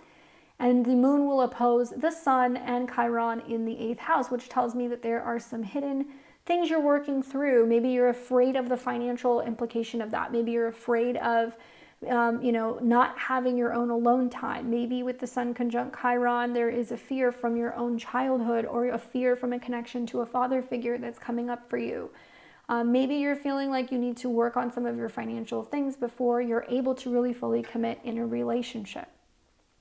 Now we'll see on April 27th, a new moon in the sign of Taurus, and that's going to be taking place in your 9th house. If you have anything around 5, 6, 7, 8 degrees of Virgo, sun, moon, or rising, it'll be trining this new moon. And this is kind of like a do or die new moon, right? The aspects here are a little potent. So a new moon in the 9th house is a good time to plan a trip. It's a good time to go back to school, do some training, learn something, shift our philosophy in some way. The challenge here is that this particular new moon will be squaring Mars in your 12th house, where subconsciously you're feeling a little squirrely. Maybe you're feeling like you just really would like to hide away, or you'd like to have some time alone. Simultaneously, it's going to be squaring Pluto, which is in your 3rd house of coworkers, habits, and daily routine. So you would love nothing more than to go on a trip, or nothing more than to just kind of have some time and have some peace, or immerse yourself in a new culture, or maybe in a new area of study. But you're feeling like, there is some pressure to keep working, keep getting some money coming in. Maybe there is a changing circumstance going on with a romantic relationship, and you also feel the daily grind. Pluto in the 6th house is saying you have to show up to work. You have to be consistent with your health and your habits. My advice, use the new moon to learn more about health and wellness, productivity, as well as time management. I think that this is going to be a better use of this particular new moon because it is going to be, making some aspects to your sun, moon, or rising, which means that it's going to be putting kind of a highlight on what can I learn about eating, what can I learn about financial habits, what can I learn about productivity. And that's really the only way out of some of those tricky T-squares. Now, as for other transits this month, you're going to see at the beginning of the month on April 4th, Saturn is going to be coming into a sextile with Uranus and Taurus. And so Saturn in your 7th house could be that reliable therapist or astrologer. It could be a committed relationship or a partner. It could be, somebody who is just got your back, right? And that sextile to Uranus means they're going to hold you accountable and say, okay, well, it's important that we still learn this, or we still wrap this up, or that you publish your book, or that you go back to school. So it could be a publishing agent, it could be a manager, it could be a spouse, somebody who is saying, look, you got to make time to go and do the things that excite you the most, the things that, we don't always make time for, or we might say it's too expensive. On April 7th, you're going to have Venus retrograde conjunct Saturn in Pisces at 25 degrees. Okay, so just pause for a second here. The last month has been real, right? Eclipses in your sign, Mercury retrograde, Venus retrograde in your 7th house. What are you learning about relationships? That is the question. What are you learning? Who is leaving your life? Who's coming in? What are you realizing that you want? Where is the non-negotiables? Where is the line? And I don't know if it's with clients, romantic partners, maybe it's finally pushing yourself to get out there and meet someone.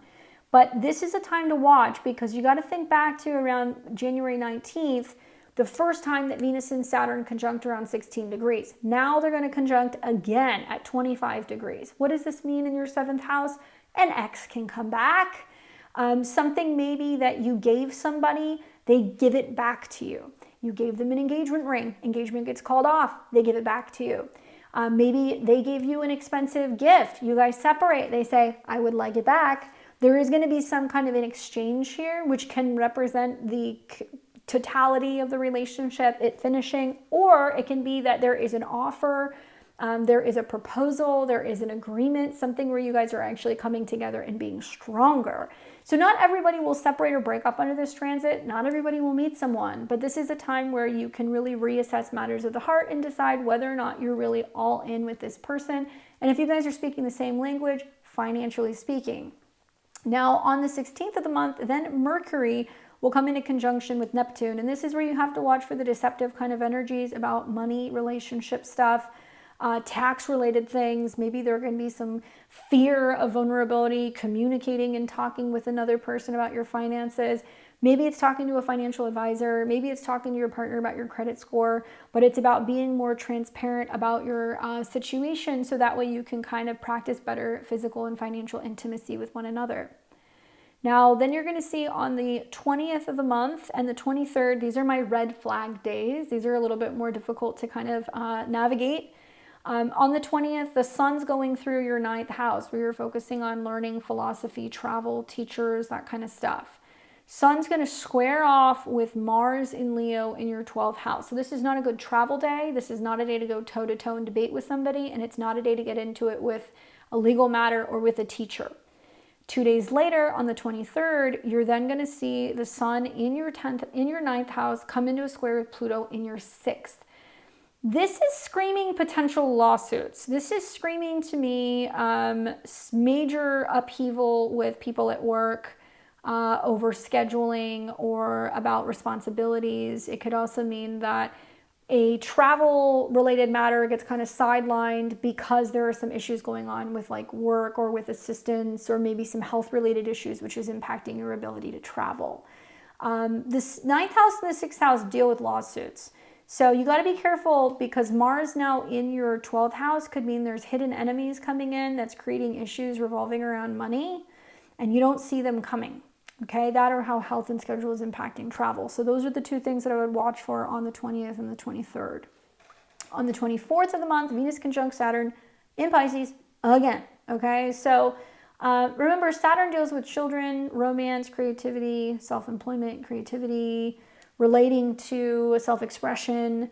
It's very possible and very likely that some of you guys have felt like you've had so much stuff going on in a relationship sense you can't focus at work. Okay, or that there's just been so much stuff going on that you just can't stay on task. That's the connection to Saturn. On the other hand, Venus is a benefic. So this could represent a time where if there has been some back and forth and maybe you broke off a relationship, you were single for a while, now somebody new can come in. But with Venus conjunct Saturn direct at 27, a lot of Virgo and Virgo risings have been going back and forth between two people. You met one person, they were trying to get out of a situation and they got out of it and they come back and then they're not sure. Or you got out of a situation, you met somebody, you're not really sure if you're done with the ex, you can't overcome some of the fears, and then, you decide, okay, I'm going to open myself up to someone. That could happen. But regardless, people have been very confused and they don't seem to know what they want. But on the 24th, now that Venus is conjunct Saturn, people should be communicating and sharing with you just exactly what they love, what they value, and using words to communicate and tell you straight up where they stand. Perhaps this is the significant turning point where you're going to have more clarity about, where you stand in a relationship with another person. Then on the 26th of the month, Mars in Leo in your 12th house of behind the scenes, hidden enemies, healing, foreign lands, opposed Pluto.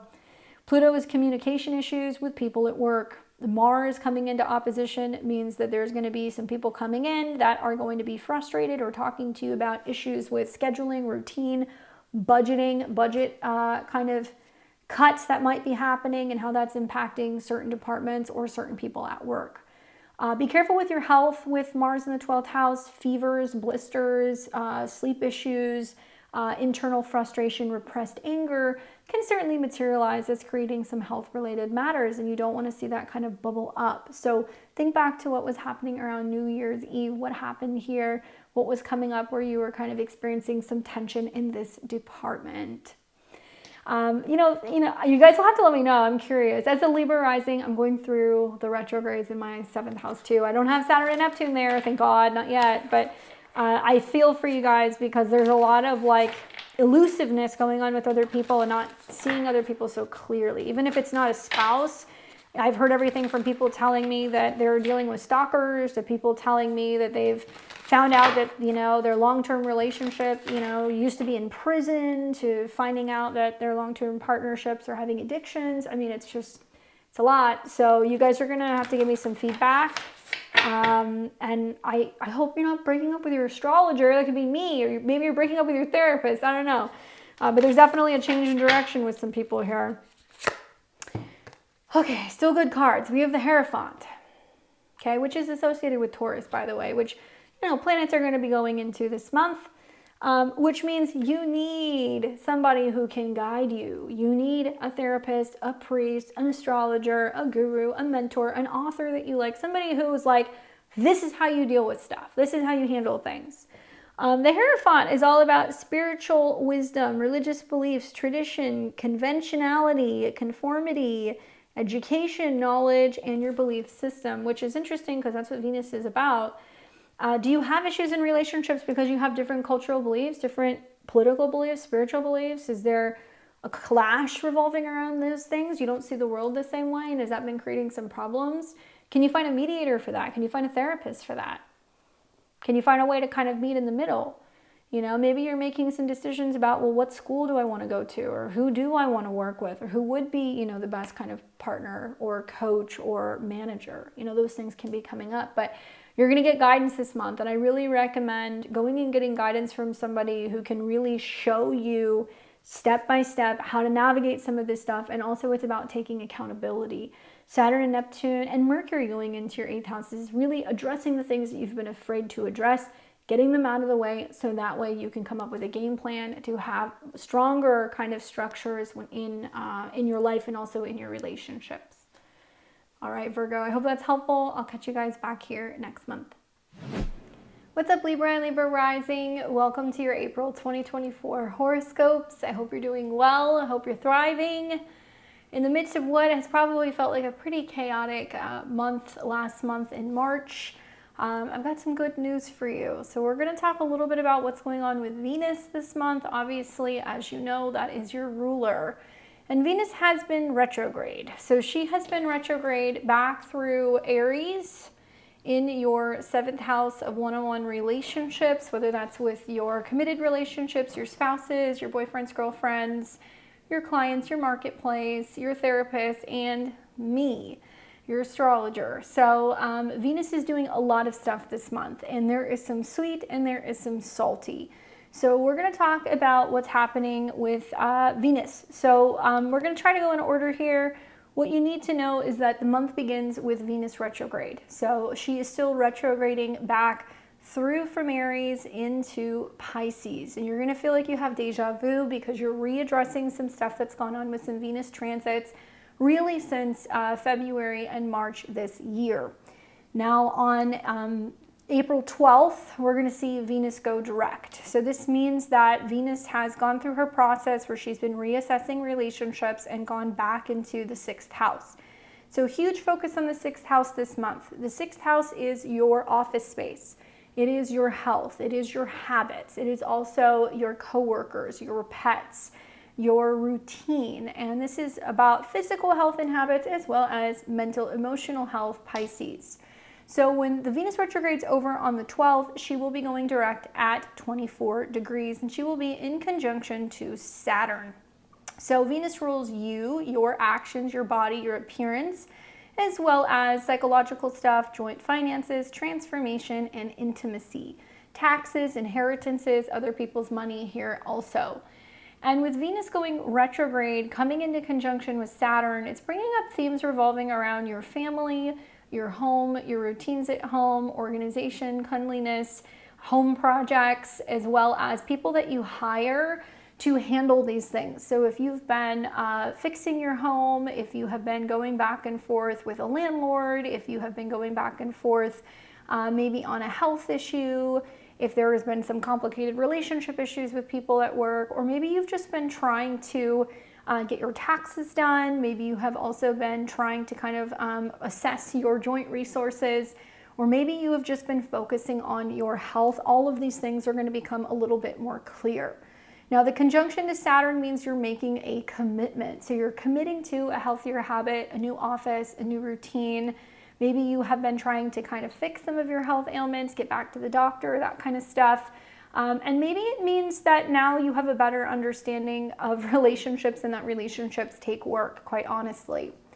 Now, what you're also going to see this month is then after the retrograde, Venus is going to, on April 30th, go back into conjunction with Neptune, and it's also going to go into Aries. So with Venus going into Aries, it means now your action is going to be on renewal in relationships. Maybe you have been taking time away from a relationship. Maybe you've been working on yourself and you're seeing if that's going to be bettering your one-on-one relationships with others.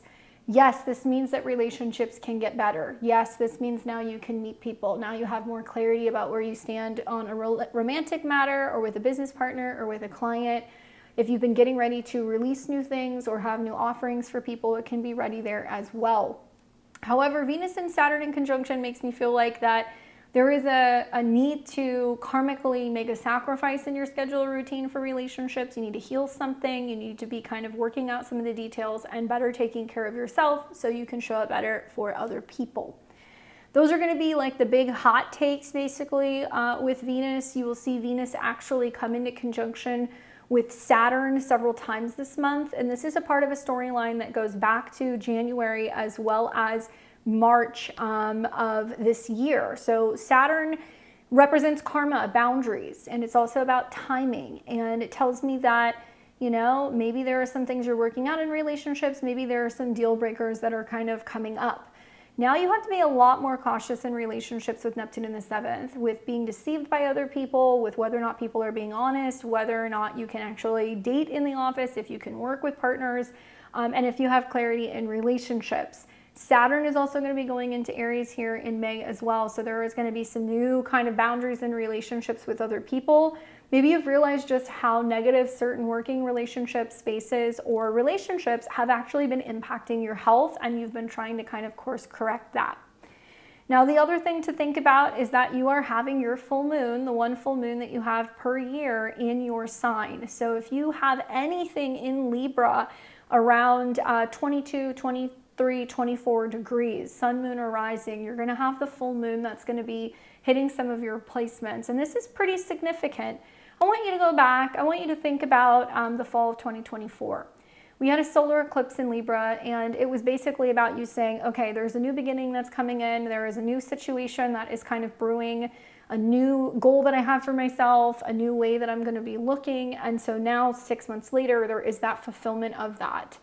A full moon in the first house brings your attention to your body, okay? It's about your appearance and how you look. So if you've been taking better care of yourself, making better choices, better habits, and adjusting your work schedule, now you're going to feel like you're looking and feeling better. This is also ruled by Venus.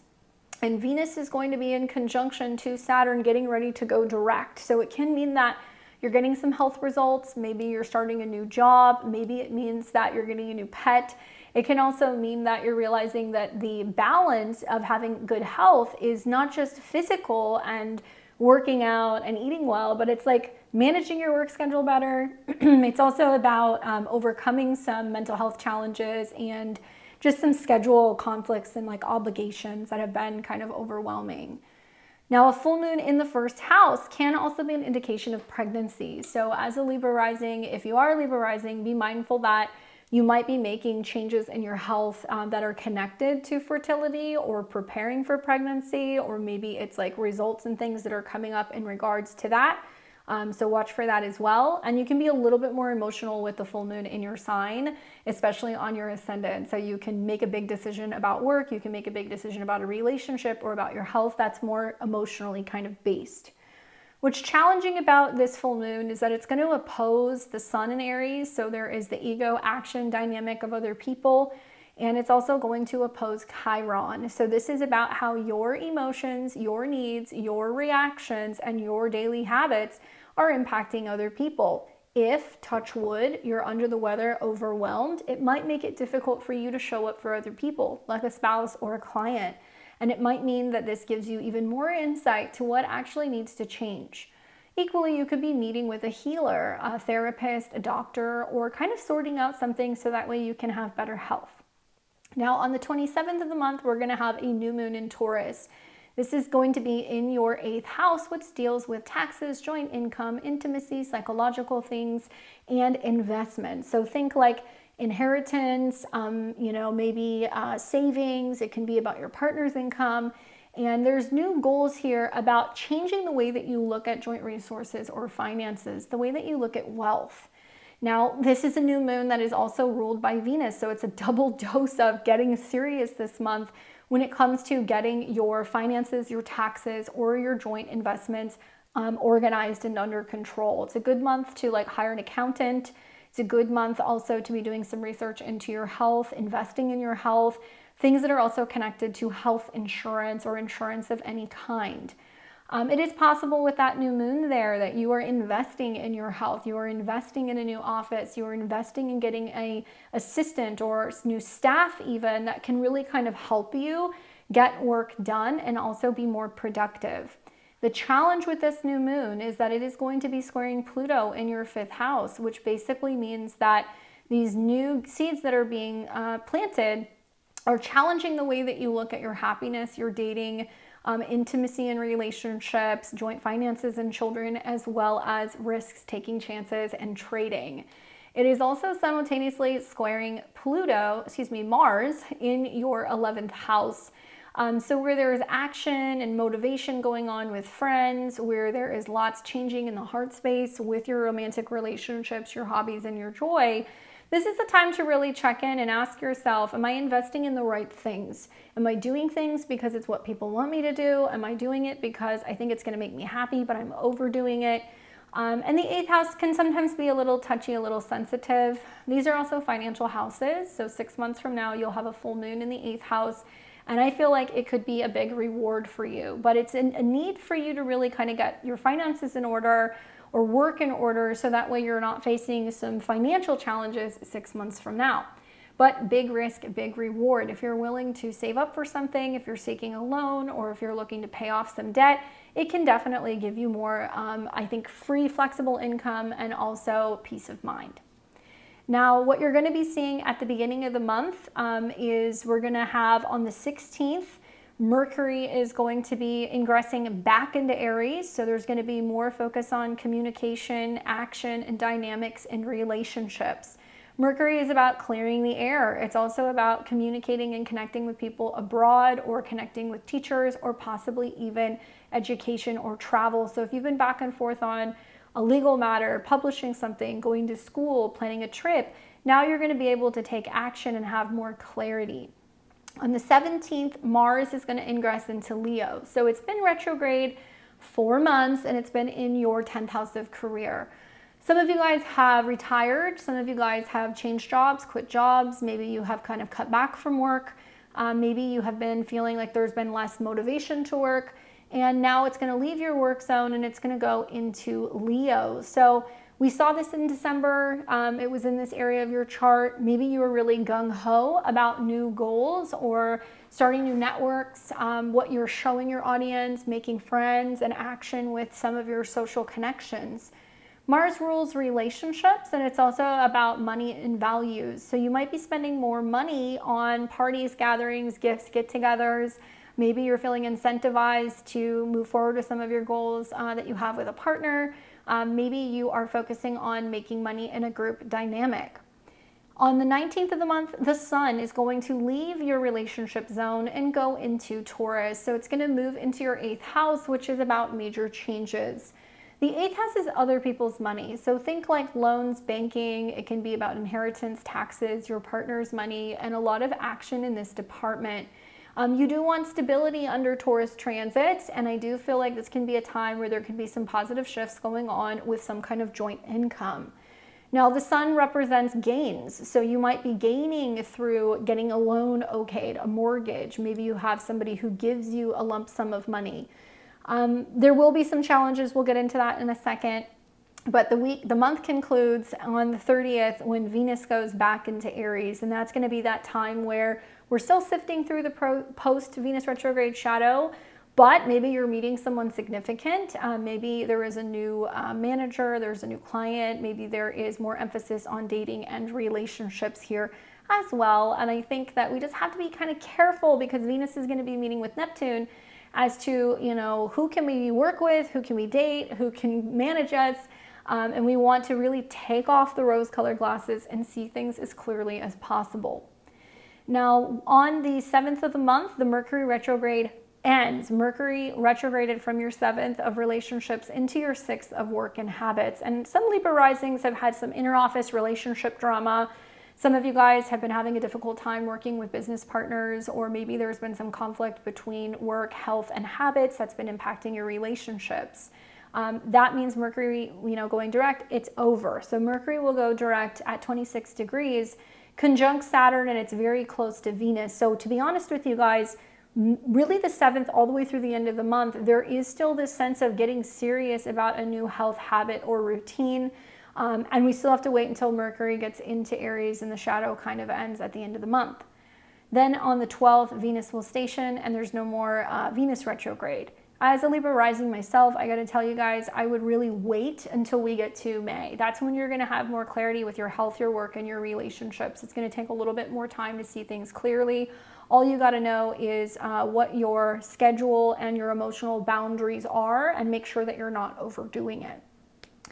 Now, for the other transits that are taking place this month, we have on April 4th, Saturn will come into a sextile with Uranus in Taurus. Saturn can temper some of the wildness of Uranus. So where Saturn is saying, keep working, keep trying, keep grinding, don't break. Do the necessary work on your relationships with your coworkers, with your daily routine. This can actually bring some major psychological and financial breakthroughs. I really recommend working with healthcare practitioners, accountants, anybody that can kind of help you get things in order to better kind of help your joint assets or your investments grow. Also, this can be really beneficial for improving your health if you're wanting to improve your fertility, as Uranus is connected to your 5th house.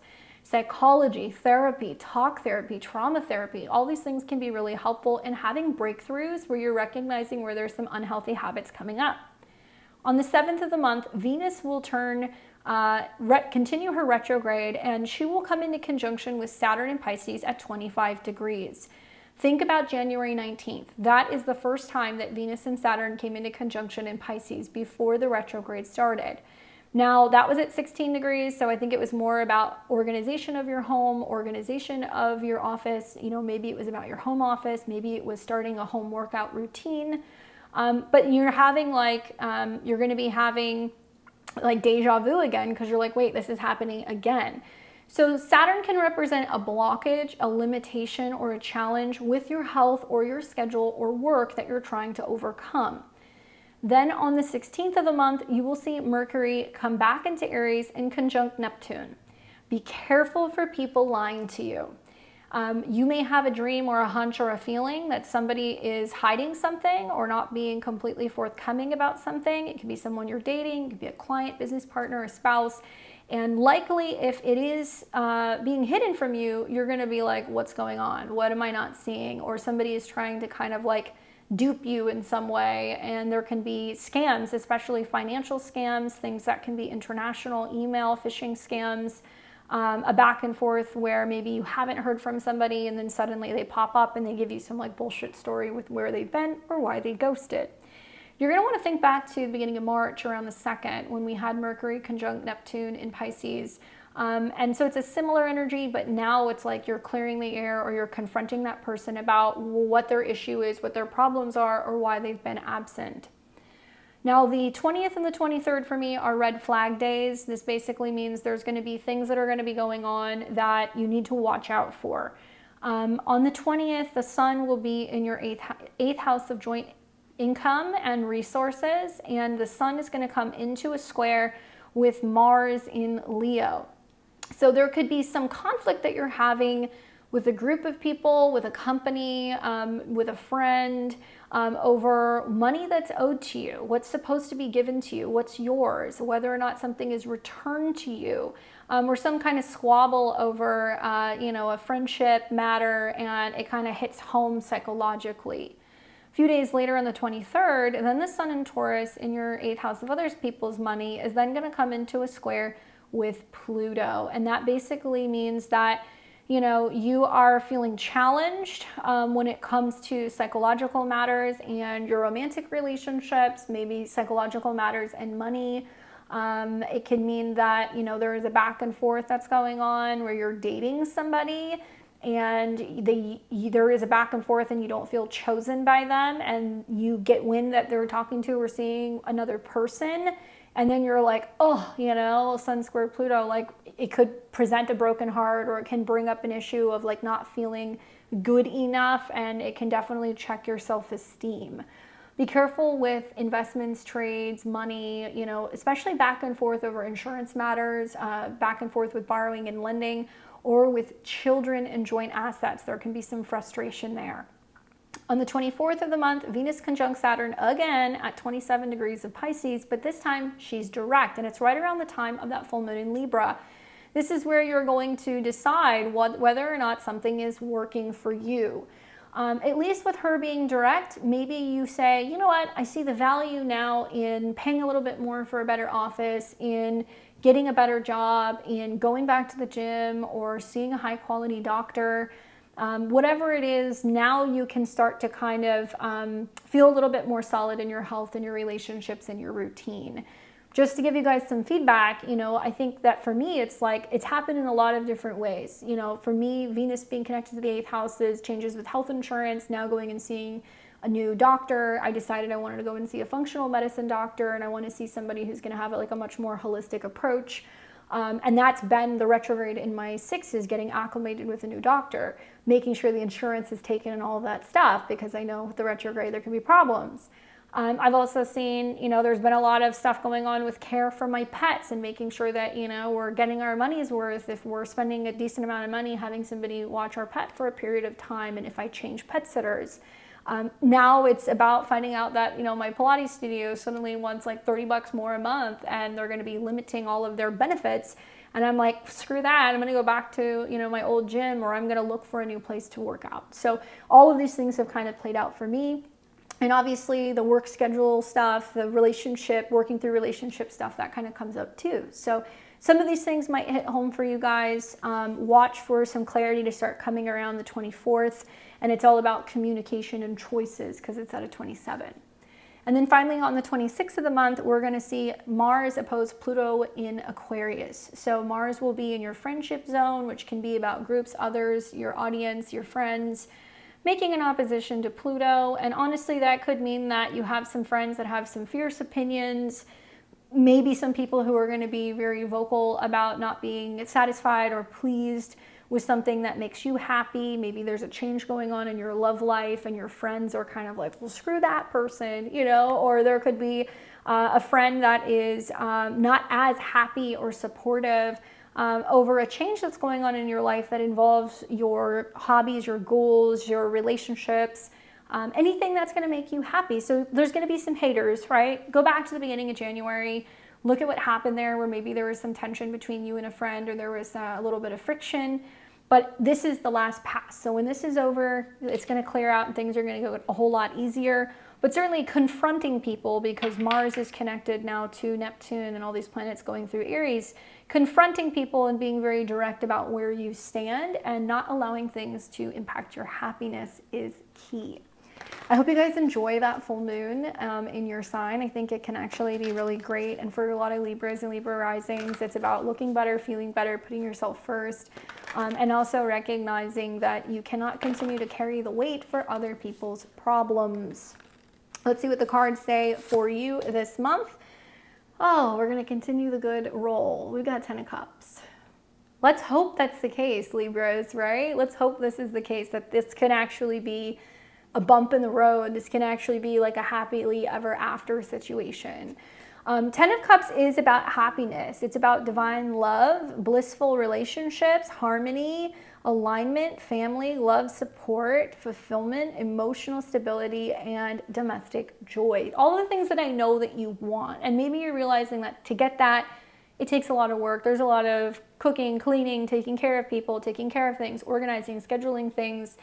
And planets going into the 7th house is about vocalizing that, communicating that with other people. If you're single, it's like telling people, I don't want to waste my time. I want something real. If you're in a relationship, sometimes it's telling your partner, you're not pulling your weight, or I need you to do more, or I'm not happy with this situation, so you can course correct it. So the 10 of Cups is actually about complete emotional fulfillment, and actually being in a situation where it's like, yeah, it's been difficult in some kind of a relationship, but you had to go through the storm in order to get the rainbow, right? Please give me feedback. There is a rainbow there. I do see it. Give me feedback and let me know what happens with this for you guys. Were you guys able to overcome some of the bumps? Fingers crossed. I'll see you guys next month.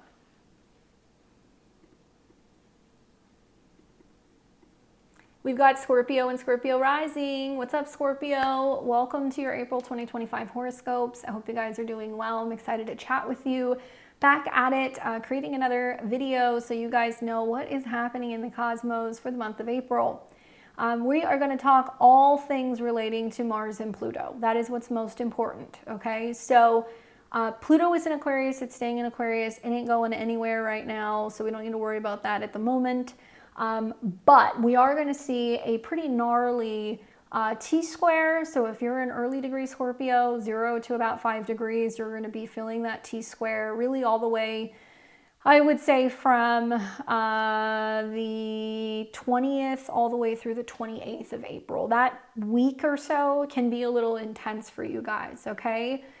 We are also seeing on April 26th the return of what is going to be the Mars-Pluto opposition. So I need you guys to go back to what's been happening actually since the fall. So we saw in November there was a Mars-Pluto opposition.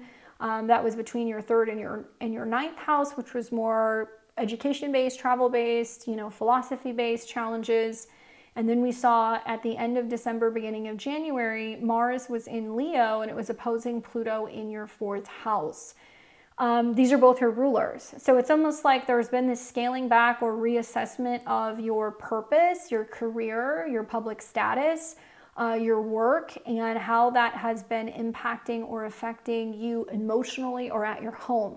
Some of you guys are going back to school with Mars retrograde in your 9th, or there's been a delay in a program or a certification course. Some of you guys have had to move for work. Some of you guys have lost your job and then decided to move back home. Some of you guys have been having some tension with superiors like teachers, parents, bosses. So watch out for that at the end of April, around the 26th, when that kind of comes through, okay? Aside from that, we do have just a lot of deja vu moments. There is a lot of going back over planets going back into Pisces in your 5th house. So you're going to feel like you're rehashing things that have been going on since January, February, March, earlier this year. Positive is that Pisces is a water sign. So it's going to be trining some of your sun, moon, or rising placements in Scorpio. It means it's intuitive, emotional, and honestly, let's welcome retrogrades in the 5th house. There's more time for romance, more time for fun, more time with your kids, getting back into dating, a lot of really significant turning points in romantic relationships for Scorpio risings, as Venus retrograde is connecting to a true love coming into your life, or reconnecting with someone, or reassessing what you want when it comes to dating. The other thing to think about is that planets are then going to be going back into Aries. So it's almost like you get to go and have more dream, fun, romantic situations, and then reality is going to hit as planets go into the 6th house, okay? So let's start at the top. April 16th, Mercury goes back into Aries. So that means that you're going to be focusing on health habits in your daily routine. So are you going back to the gym, to the doctor, going back to therapy? Are you focusing on being more assertive, more productive, and kind of organizing your health habits and your work? On the 17th of the month, Mars is going to ingress into Leo. So finally, you're going to have Mars go back into your 10th house. Look, Mars does well here. Mars is all about focusing on action, planning, getting from point A to point B, and being quick. And with Mars being at the top of the chart, you're bold. People see you. You're taking action at work. People are seeing you be more competitive, but also like really playing for keeps. So just watch out for being too overly competitive with people.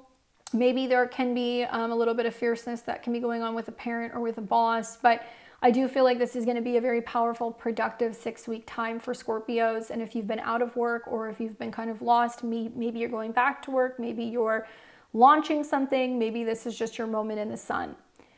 Then on the 19th, you're going to see the sun ingress into Taurus. So this is basically taking your career lord and putting it in the 7th. So it's going to be about your relationship with clients, your relationship with professional people. This is going to be also about your one-on-one relationships. So your spouse, if you're dating, people that are partners of yours of some kind, managers, therapists, astrologers as well.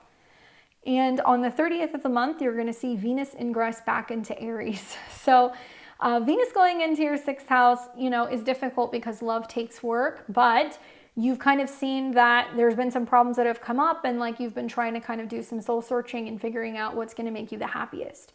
Venus in the 6th means you can meet somebody at the gym, you can meet somebody at work, you can meet somebody in a doctor's office, there could be a new pet that can come into your life. But it also means that you're realizing that part of loving yourself is taking care of yourself. It might mean eating better. It might mean sleeping better. It might mean that you need more alone time, or that you need time to be working on yourself. So watch out for that Venus transit, because it definitely does show you where there are problems in relationships that need to be sorted out. Now, Mercury and Venus start the month off retrograde in your chart. But on the 7th of the month, Mercury stations direct in Pisces. So when Mercury goes retrograde in your 5th house, you hear from past lovers, you're reassessing creative projects, you're rethinking launching a business, you're trying to work on your communication with your children. Maybe there's changes in direction that's kind of going on with conversations that are more of like an intimate, private nature. Maybe you are reevaluating investments, stocks, and trading. And you're just maybe having gotten back to an old habit, like playing an instrument or painting or hobbies that you like.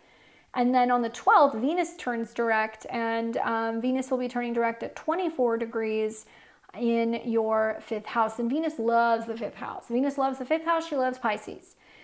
So with Venus kind of dancing conjunct Saturn in the North Node, this is like getting to the core of what's going to make you happy? Who do you really love? How can you better love yourself? Does an old romantic fling come back to you? Is it reliable? Are they going to stick around? Do you have serious conversations with them about what you're looking for, what you want? If you're in an existing relationship, there's a lot of talking about having children, or talking about getting married, or talking about future plans. And it's important for you to really lean into like what your truth is and whether or not you really feel ready. This can also be about healing the heart and healing childhood issues that can be coming up for you as well, and like talking about that with a partner. Okay.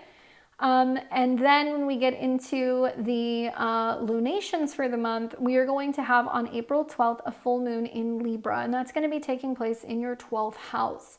Full moon in the 12th house does bring up themes revolving around getting closure in karmic situations in relationships. There can be surprising things happen in relationships. You can feel a little squirrely. You can have some sleep issues. And the ruler of this is Venus. So it does tell me that it's possible there can be some unexpected conclusions or completions when it comes to romantic matters. Something can suddenly begin, something can suddenly end. The fact that it's conjunct Saturn means that maybe you're having a serious conversation that's a defining moment, or telling somebody how you truly feel. The challenge is that this will oppose the Sun and Chiron in the 6th. So it is kind of highlighting, do you need to heal something? Do you need to go to therapy? Do you need to work with a hypnotherapist? Is there some sleep issues coming up because of you're worried about work, or there could be some health problems that you need to heal. And then on the 27th of the month, you have a new moon in Taurus, where you can actually hit restart. You can focus more on new cycles and relationships, meeting new people, bringing in new clients. And this is also about who you're investing your time or your energy in. Also ruled by Venus, and Venus is conjunct Saturn in the 5th. So it means that part of starting over means that you're having to be really honest with yourself about what your heart needs. Maybe it means that you realize you've been dating the wrong people. Maybe you finally need to walk away from something to open yourself up to something new. Maybe you have had deep conversations with a partner about how to actually better your relationship. The challenge here is that this particular new moon is going to square both of your rulers. It is going to, through a relationship new beginning, challenge the past, your home, or your living situation. So for you to move forward in relationships, it can cause some domestic conflicts, or it can cause issues with family. And it can also square Mars in your 10th house, which means it's pushing you to be more proactive, more productive, more responsible, taking action, being focused on your career. You can have a partner say to you literally, You know, you need to go back to work, or you need to get a job, or you need to, you know, get out into the world and like make something of yourself. Otherwise, with a square to Pluto, it could be them saying like, or I don't want to stay here. You know, they may not feel physically, financially, or emotionally supported. Relationships can come in that can push you to be more productive and more successful. It can also push you to outgrow some of your old past emotional patterns. Outside of these transits, we've got on April 4th, Saturn in Pisces in your 5th house of romance is sextiling Uranus, which means actually with Venus and Saturn being there, you know, if you can focus on what you love, you can have spontaneous opportunities to meet people, move forward, or make big changes in relationships. And it can be with romantic partners, clients, or with your children.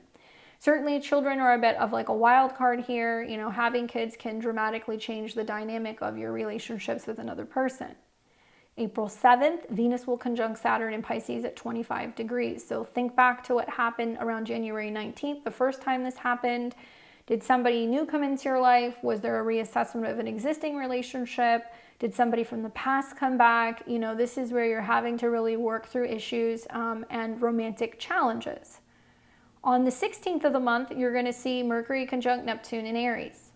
So Mercury rules joint finances, resources, psychology. It's also connected to the 11th house of friends and goals. So you might have a goal in mind to say, hey, I want to transform my schedule. I want more time to see my friends. Maybe lack of feeling social support is impacting you and creating some emotional health issues. But this can be a time that's great to work with a therapist. That's really great also to try to gain clarity about what kind of work or service is going to feel most meaningful and full of purpose for you. Not great for signing contracts, making commitments, and watch out for your pets. They can have health-related issues, especially revolving around things they eat or consume. And this is the time that you don't want to make any radical changes to your health or your habits. And it can be hard to diagnose. So don't be going on WebMD. You know, you might be feeling like there's something wrong with you, and you can get kind of paranoid with that Mercury-Neptune transit.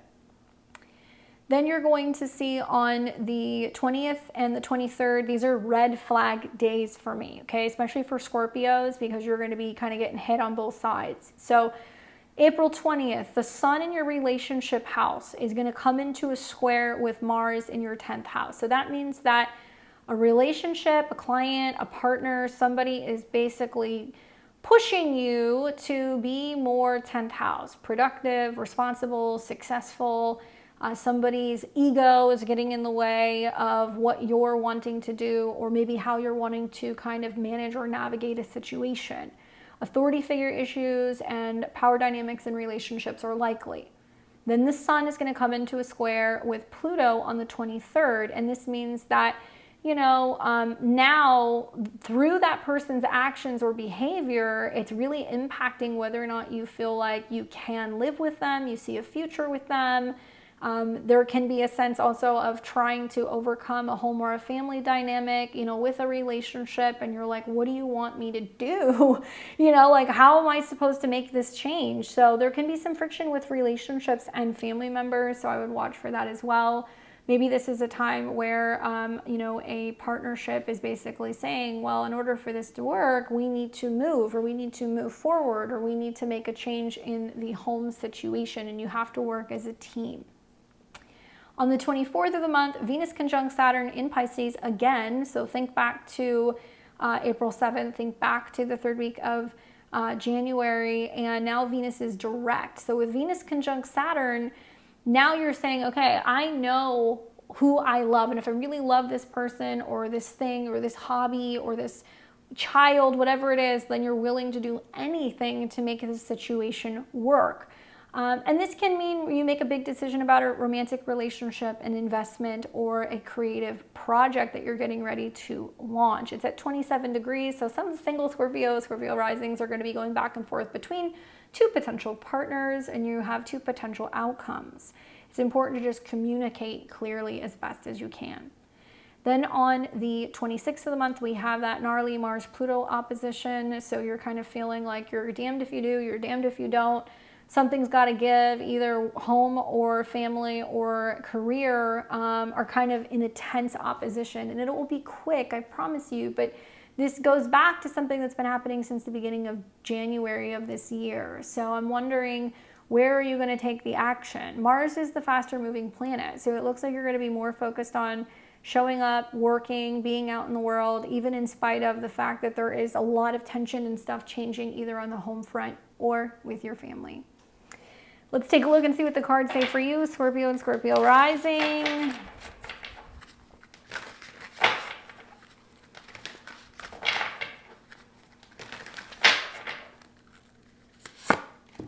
Card that you get is the Fool.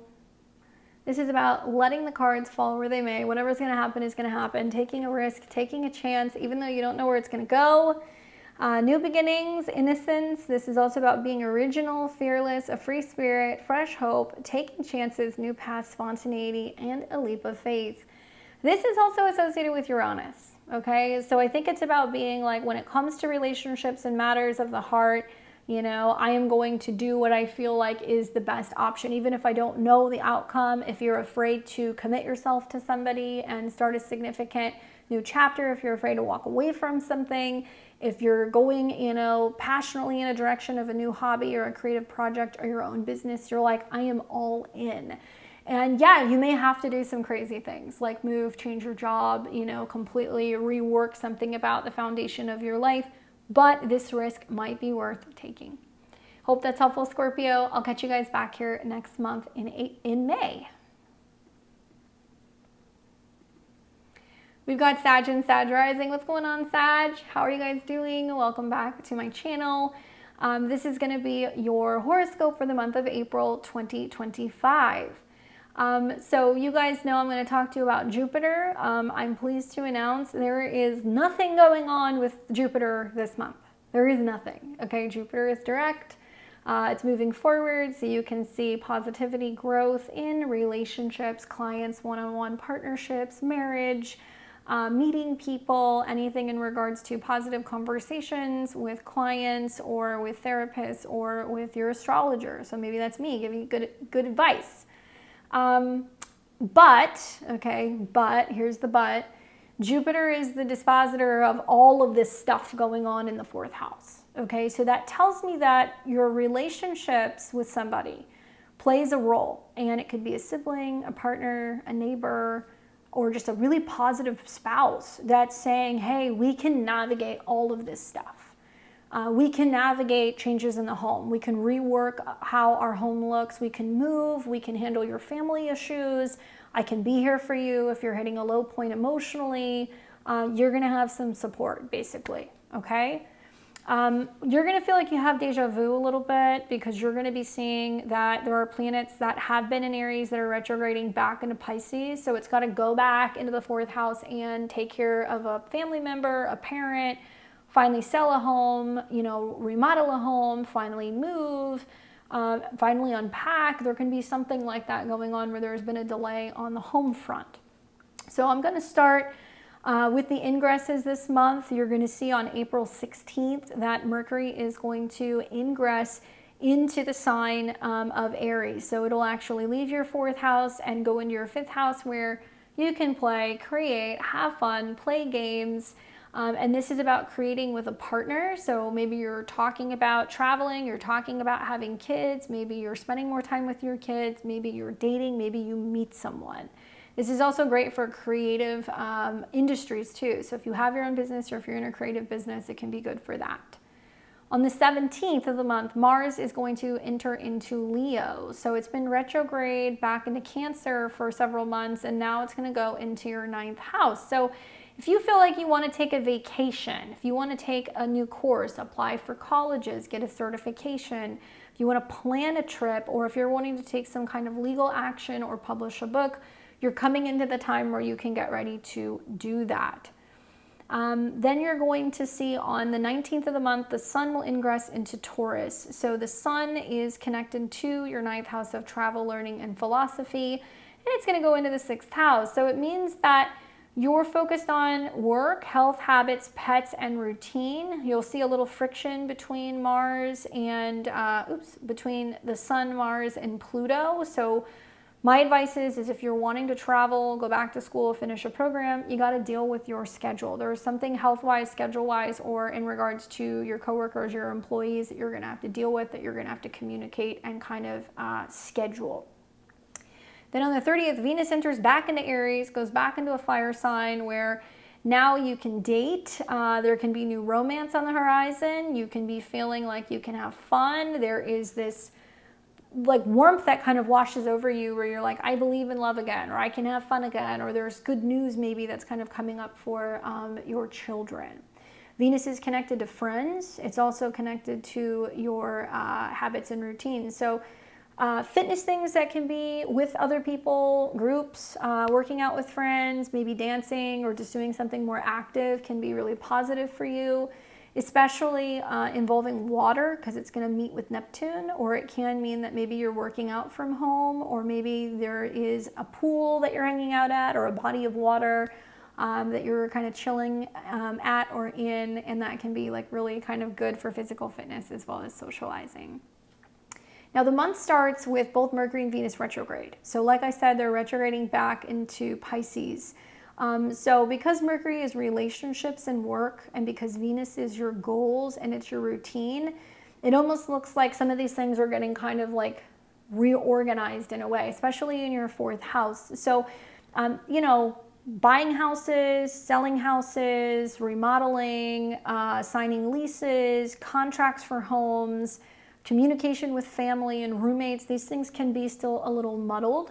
But on the 7th of the month, Mercury is going to station direct in Pisces. So that means that where there's been back and forth about moving, fully unpacking, buying houses, selling houses, handling a home or a family estate issue, you know, can now proceed forward.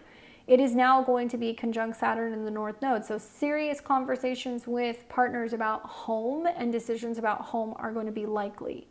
And then on the 12th, Venus is going to go direct in Pisces, and she will go direct around 24 degrees, and she's going to be conjunct Saturn. So this is like you've made up your mind, you've made up, you know, you've come up with a plan with somebody else, and then when Venus conjunct Saturn, this can be about an older woman in your life.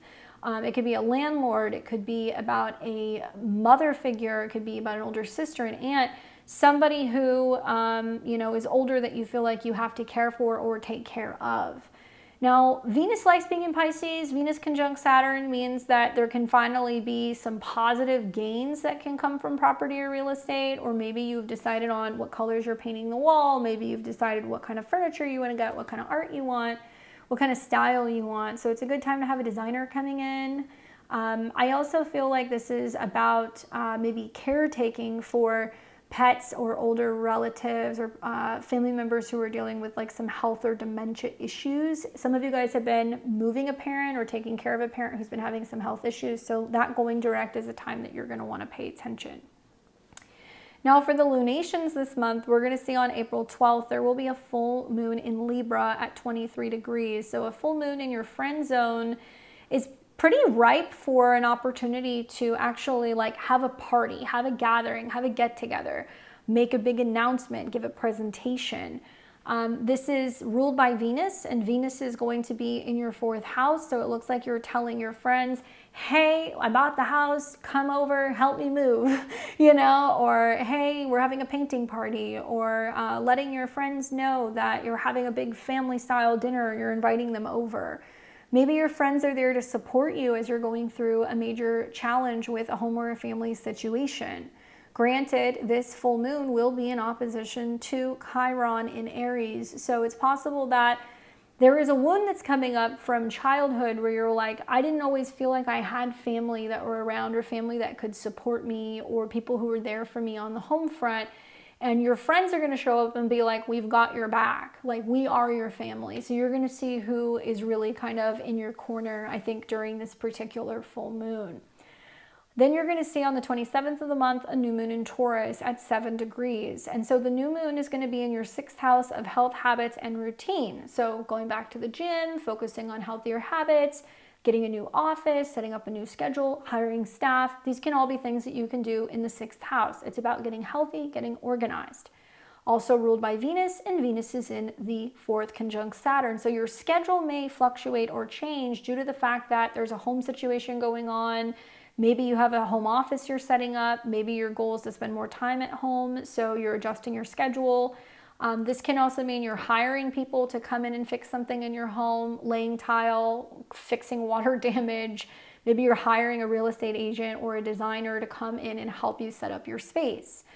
The challenge for this is that, I do think with the square to Pluto in your Mars in your ninth, that intention to set a new schedule or a routine clashes with either, education or travel plans, and it also clashes with Pluto in your 3rd of communication. So it's saying like if you want to have better communication, you need to implement a new schedule or new software. If you want to make time to travel, you need to actually be adjusting your schedule in a way that works for you so you can do that. And with Venus being in the 4th house, there are some things that are worth paying for. Dog walkers, dropping off your laundry, getting an assistant, getting a housekeeper, having people do things right. So it's maybe costing you some money, but it's going to actually save you some time. I do feel like this is wonderful for setting up a home office. This is wonderful for working out from home. If you're like, I can't leave the house, I can't get to the gym, set up a home gym, put some weights in a guest room or somewhere in your living room, start working out. Maybe this is a good time to say, you know what? I'm not eating very well, I'm working a lot, I'm traveling a lot. I'm gonna hire somebody, I'm gonna have my meals made. I'm gonna have them pre-made for me. So that way I don't have to think about it and I can just eat well and I can get on top of my health habits, right? All right, so just some food for thought. Other transits this month, we've got on April 4th, Saturn in Pisces will sextile Uranus and Taurus. So through that commitment emotionally and that routine at home and stuff that's changing within the family, you can kind of manage and handle the adjustments and how that's impacting your work and your schedule pretty well. Just dealing with your emotions is key. Now, on the 7th of the month, Venus will retrograde, coming into conjunction with Saturn. And this is the first time it's happened since around the 19th of January. So there's been a storyline about either an older relative, a family situation, a money situation, a home situation, that things have been a little challenging. That retrograde conjunct Saturn is bringing that up again and is having you think about how much money or time you're investing in these situations. Then you're going to see on the 16th of the month, Mercury will move into Aries in your 5th house and conjunct Neptune. So you're having to communicate with your children about a home or family matter. Maybe you're having to talk to your partner about your feelings when it comes to dating and relationships. Maybe you are talking to a therapist about some childhood issues or fears or traumas that you're having. Maybe there's some confusion in communicating and talking to, a partner, or maybe communicating with a child. You feel a little lost maybe in expressing yourself and being able to kind of find the words. Relationships and investments or gambling should be very, taken very seriously. Don't make any big decisions under this transit. On the 20th and the 23rd, these are my red flag days. So these are days where we're going to see that there's going to be a little bit of tension in the sky. The sun will be going through Taurus in your 6th house of work, habits, and routine. And the sun's going to come into a square with Mars, which means you got to watch out for scheduling issues and traveling. You got to watch out for challenges with coworkers and, people not picking up the slack and, you kind of losing faith in your team. It's also possible that there can be some legal issues here, or there could be some conflicts between pets and traveling, or your schedule and school. And then a few days later on the 23rd, the sun also in your 6th house of health, habits, and routine will come into a square with Pluto. And that basically tells me that, there's some communication stress about how you're handling the situation. Maybe you're stressed out talking to your sibling about how you're handling a family situation because you're having scheduling issues, you're having work issues, you're having health issues. And it's like, you're saying to them like, hey, I can't handle this. This is too much for me right now. I can't be in 2 places at one time. Can you come here? Can I go there? That kind of stuff. So watch out for communication with coworkers, siblings, and neighbors, because it can get a little tense. And then on the 24th, Venus will conjunct Saturn in Pisces. And this basically means that, essentially you've got a situation where Finally, the Venus retrograde is over. There's been a little bit more clarity about what's going on with a home or family situation, whether or not you're getting the house, if you have finished something, if you have to make some big family or financial decisions about real estate or property. And you know, it's difficult because I think a lot of Sag and Sag risings are like either moving parents or taking care of parents or like dealing with somebody that they feel like they need to take care of. And now this can be a time where you feel like you have finally made a decision and you're settled on what you're going to do. This will be at 27 degrees, so it's important to communicate very clearly and go back to the 7th and what was kind of happening, as well as in January with this conjunction. April 26th, we are going to see Mars in Leo, which will be in your travel zone, or this could be about graduations, legal matters, publishing, teaching, or marriage. Will oppose Pluto. So obviously traveling, graduating, getting married, these things are not going to go so well if it's happening around the 26th of April. There's going to be some challenges, and maybe there's fears coming up because Pluto in your 3rd could represent having fears of having conversations and talking about things. So you're afraid to talk to your sibling, maybe about a family matter. Maybe you're afraid, you know, to travel because you're afraid that it's not going to work for your schedule. Maybe you're trying to overcome some challenges with a communication issue with a teacher or an educator. And this is also fierce for like legal matters too. So you want to be really mindful of that. My advice is to just go back, think about what happened at the beginning of the year. You know, where was there some tension or stress in communication with certain people? It's a quick moving transit, so you'll move through it pretty quickly, but expect there to be some challenges in philosophical beliefs, cultural beliefs, religious beliefs. There could be some fierce debates that can be going on, and some of these conversations are not even worth having because it's just going to get you upset and it's going to get you angry, and other people are not going to see eye to eye with some of your perspectives. All right, so with that being said, let's take a look. Let's see what the cards have to say for you, Sag and Sag rising. What does the future hold for you? What do you need to know? And we'll go from there.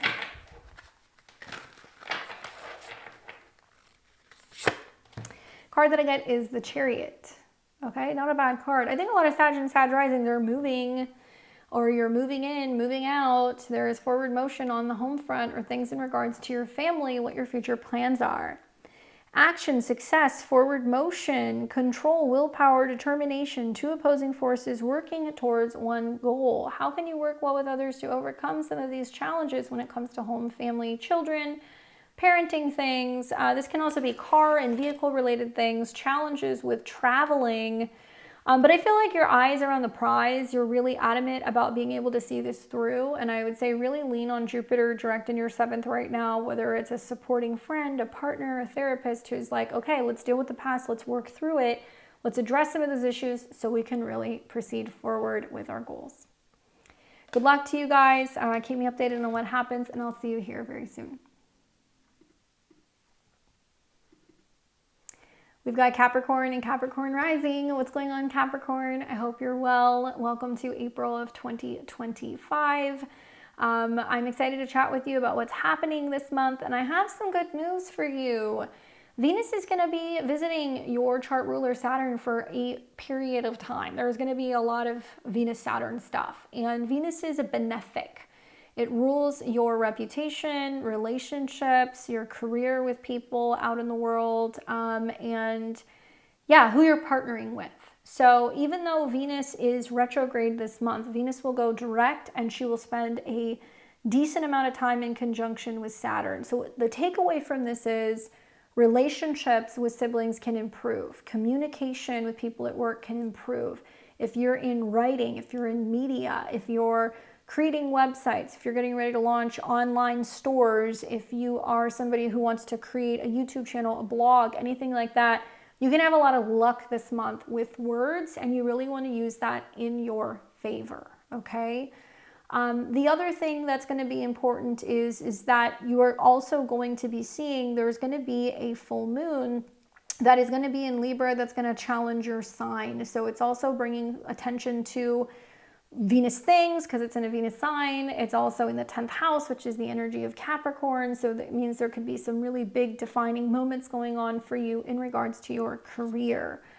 The days that I think are going to be most significant, there's actually a lot of Saturn stuff going on, is going to be probably April 4th, when Saturn in your house of communication, siblings, learning, and travel sextiles Uranus. So you can have important conversations with children, creative partners, creative collaborators, people who you're dating, and it's a great time for self-expression. You're also going to see on the 24th of the month, Venus will conjunct Saturn, and on the 7th of the month, Venus will conjunct Saturn. So those 2 days, you're going to see a huge emphasis on pretty words, communication, diplomacy, negotiation, contracts, cars, writing, all of that stuff. And then you are also going to see that the full moon is going to be around 23 degrees on the 12th. So if you have anything around 22 to 24 degrees, Capricorn, sun, moon, or rising, that full moon is going to square you. It's going to come into an opposition with Sun and Chiron, and it makes you the T-square. So it's really testing to see, are you going to handle this in a mature way? Are you going to level up? Okay? Those are going to be like the biggest things for you this month. So let me go ahead and just start with the ingresses. So on April 16th, Mercury is going to ingress into Aries. So it will leave Pisces and it will go into your 4th house, where communication, organization, healthcare, and routine, signing contracts and things pertaining to home and property, or traveling, or family coming to visit you, you going to visit family, is going to be significant. The 17th of the month, Mars is going to ingress into Leo. So it's going to leave Cancer, where it's been kind of rocking and kind of creating some tumultuousness in your relationship zone, will finally leave. It will be going into the 8th house of joint income, taxes, money owed. Honestly, Mars in the 8th house is when money comes due. So paying your taxes, paying things off, tackling debt, paying people back is definitely a theme. So there can be stuff that's coming up where you're finally squashing a back and forth about what people owe you versus what you're willing to give them. So lawsuits, settlements, things like that can be coming up here. And taking action when it comes to home and real estate property. Property taxes, maybe it's going to be about, selling a house and how much money you're able to get for it and paying off a mortgage. April 19th, the sun's going to go into Taurus, so it's going to go into a fellow earth sign, so it's friendly for you. And the sun in the 5th house is highlighting changes in your romantic life, changes for children, changes with your hobbies, focusing more on romance, creativity, self-expression, and having fun. Then on the 30th, Venus is going to enter into Aries. So this could mean that there is a woman coming to stay with you. Maybe you're going back and forth about an issue with your mother, with a sister, maybe with an aunt. Venus is about bosses and home, and Venus is also connected to children. So you might have a woman coming to say, hey, let me help you with the kids. I want to come and spend time with you and the kids if you have children. Maybe this is taking responsibility for children, taking care of a mom, working from home, or just being more decorative and kind of creative with your space. Now the month starts with Mercury and Venus retrograde. So they're actually retrograding from Aries back into Pisces. So you're going to say, well, before I move or make a change in my home life or my living situation, I have to think it through, reassess contracts, communicate with people, think about where I'd want to travel before I move or before I relocate, or make any changes. And you have to think everything through because the retrograde's going on. So talking to your neighbors, talking to your siblings, talking to your friends, journaling, going for walks, listening to audiobooks can help bring you clarity. On the 7th of the month, Mercury goes direct. So the Mercury retrograde is over and it's going to go direct in Pisces, conjunct Saturn. So that means that maybe you're thinking about moving to a foreign land. Maybe you're talking to an attorney. Maybe you're looking over legal documents or reassessing whether or not you want to buy a car or plan a trip. Then you're going to see on the 12th of the month, Venus stations direct at 24 degrees of Pisces, also conjunct Saturn. And this can actually bring you a lot of recognition, a lot of feedback, positivity with your career, having important conversations with people at work. Maybe you're, deciding whether or not you're going to take a work offer, you're signing a professional contract. and something that you have created that you're putting out into the world can get a lot of traction on social media. Pretty words, lots of, I think, recognition and also support that can come from older women who you're talking to can be very beneficial. You'll see a full moon in Libra on April 12th in your career zone. So this is about major conclusions and completions when it comes to your career, your professional life, or your reputation. Starting jobs, ending jobs, taking on new positions, managerial roles, changes with your relationship status, retiring, or quitting jobs can all happen under a full moon in the 10th house. Now this is ruled by Venus, and Venus is conjunct Saturn. So Saturn is your chart ruler. I think you might get a business or work contract. I think that you might have a sit down with the boss and they're trying to talk to you about giving you a new position, and you have to discuss the terms and what you're going to be paid. Get everything in writing is my advice. It's also possible that there can be important emails and meetings and things that are going on during that time. Now, the full moon is going to oppose Chiron and the sun in the 4th house. So it is possible that if you are having some home or family related issues going on, you're having to have a heart-to-heart conversation with a boss or a manager, letting them know, hey, I've got this thing going on. I'm unfortunately taking care of my mom. I'm moving. I'm separating from my partner. You know, can I work from home? Can I work remotely? And that can also be part of the conversation, that there's going to be a change going on at work. But these changes should benefit you because Venus is conjunct Saturn, so they should be understanding and supportive of what changes you're making. Moves to take new jobs can happen as well. Then you're going to have on the 27th of the month a new moon in Taurus at 7 degrees in your 5th house. So new moon, if you have anything 6, 7, 8 degrees of Capricorn, it'll trine you. And a new moon in the 5th house is where we can set new intentions and hit restart, get a fresh start in matters of love and also creativity and self-expression. So you want to get dating, you want to get back out there, you can do it after this new moon. You're trying to get pregnant, maybe you want to work on a new hobby, you want to launch your own business after the new moon. With this new moon, it's tricky because on one hand, the ruler is Venus, and Venus is conjunct Saturn. So if you've always wanted to start your own YouTube channel, if you've always wanted to get involved in trading in the stock market, if you've always wanted to start your own culinary business or your own design business or your own makeup business, now you can do it. But you're going to have to learn something, right? Or you're going to have to start a website, or you're going to have to start writing or sharing information. And this particular new moon is tricky because it squares Pluto, so it means that there is some financial risk to, you know, trying to do these things. You might have to invest time, energy, or money, and it's going to square Mars in your 8th house, which is going to be about, you know, paying stuff off. So you might be like, well, I have money to invest in this, but like, you know, I'm still trying to pay off debt, and, you know, be careful with investments, gambling, taking risks, but it can be big risk, big reward. If you are wanting to say, hey, you know, I would really, really like to get back into dating, I think a lot of this is going to be about taking it slow and not doing it too quickly. And I like this moon, I think also for if you're really passionate about doing something, it can't be about the money. It has to be, I just really want to do this, and okay, create a budget, stick to a budget when it comes to launching your business or doing whatever you're going to do, but focus on the joy and the passion that is kind of coming from it, and don't make it be about the money. If you're really good at what you do, the money will come, right? That's just my thought.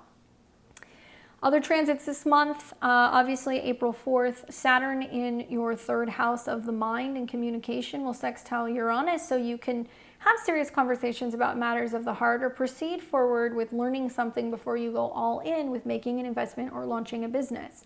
Having communications with your neighbors, dating online, having important conversations with children or romantic partners can kind of tame some of the wildness. On the 7th, Venus will conjunct Saturn in Pisces at 25 degrees. So think back to what happened on January 19th, where there was an important situation with an older woman, a sibling, a female neighbor. Maybe you've been back and forth on whether or not you're going to buy a car, buy a computer, if you're going to buy a gadget.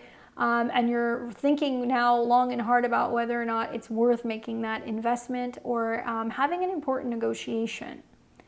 On the 16th, we will see Mercury conjunct Neptune. So this is a little tricky because it does look like when it comes to either pets, a home matter, an organization matter, you feel like maybe you're losing your mind because your house is like a mess and things are not in order. And it can be difficult communicating with family members and partners because they can seem like they're evasive and they're not communicating very well, especially if they're at a distance. Then you're going to see on the 16th of the month, on the 20th and the 23rd of the month, you're going to see that these are like my red flag days. So there's going to be some challenges going on these days. On the 20th, the sun is in your 5th house of romance, children, and love affairs, creativity, and it is squaring Mars, which is going to be in your 8th house.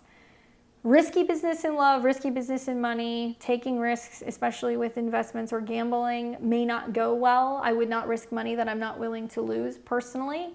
And then on the 23rd, the sun in the 5th house of gambling, romance, and love affairs square Pluto. So you could take a risk on the 20th and then it doesn't pay off well. And then you're like, man, now I gotta kind of face the music and now it's gonna like cost me. So I would not be trading or taking any risks those days.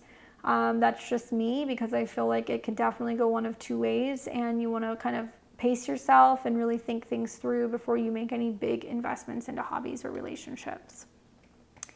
On the 24th of the month, Venus conjunct Saturn again, so you get a little bit of support from the cosmos where you're getting recognition, you're getting help from somebody at work, or you're able to kind of communicate your values more. This can also mean you make a really significant decision about choosing from two things, two jobs, two relationships, two houses, two neighborhoods. Maybe you were going back and forth whether or not you want to buy a car, lease a car, or sell a car, you want this one or that one, or making a decision about an educational pursuit. And then on the 26th of the month, Mars in Leo in your 8th house where money is due, there is passion and sexual intensity and tax stuff going on and other people kind of wanting to be paid back. They're challenging you with oppositions to Pluto. So borrowing and lending themes come up. Think about what happened at the beginning of January. Was there a fierce kind of conflict about who owes who what? And whether that's in a friend sense, if that's in a family sense, if there's been some squabbles over an estate matter or money related things, or between you and a partner, that's going to be coming up yet again. At least this time it's not in your sign. So if you think back to what was happening actually in, it was like the beginning of November, Mars was in Cancer in your relationship house opposing Pluto in your 1st house. So it created relationship issues and then it's been financial ever since. So my thought on this is like, be careful with, with other people, with money. Pluto in your 2nd house isn't playing around. Now you're no longer willing to put up resources for people who don't appreciate it. Your financial goals have changed. And if other people want to recklessly spend or they want to fight you about resources, it looks like you're not willing to bend. Let's take a look and see what the cards say for you and what you need to know for the month ahead.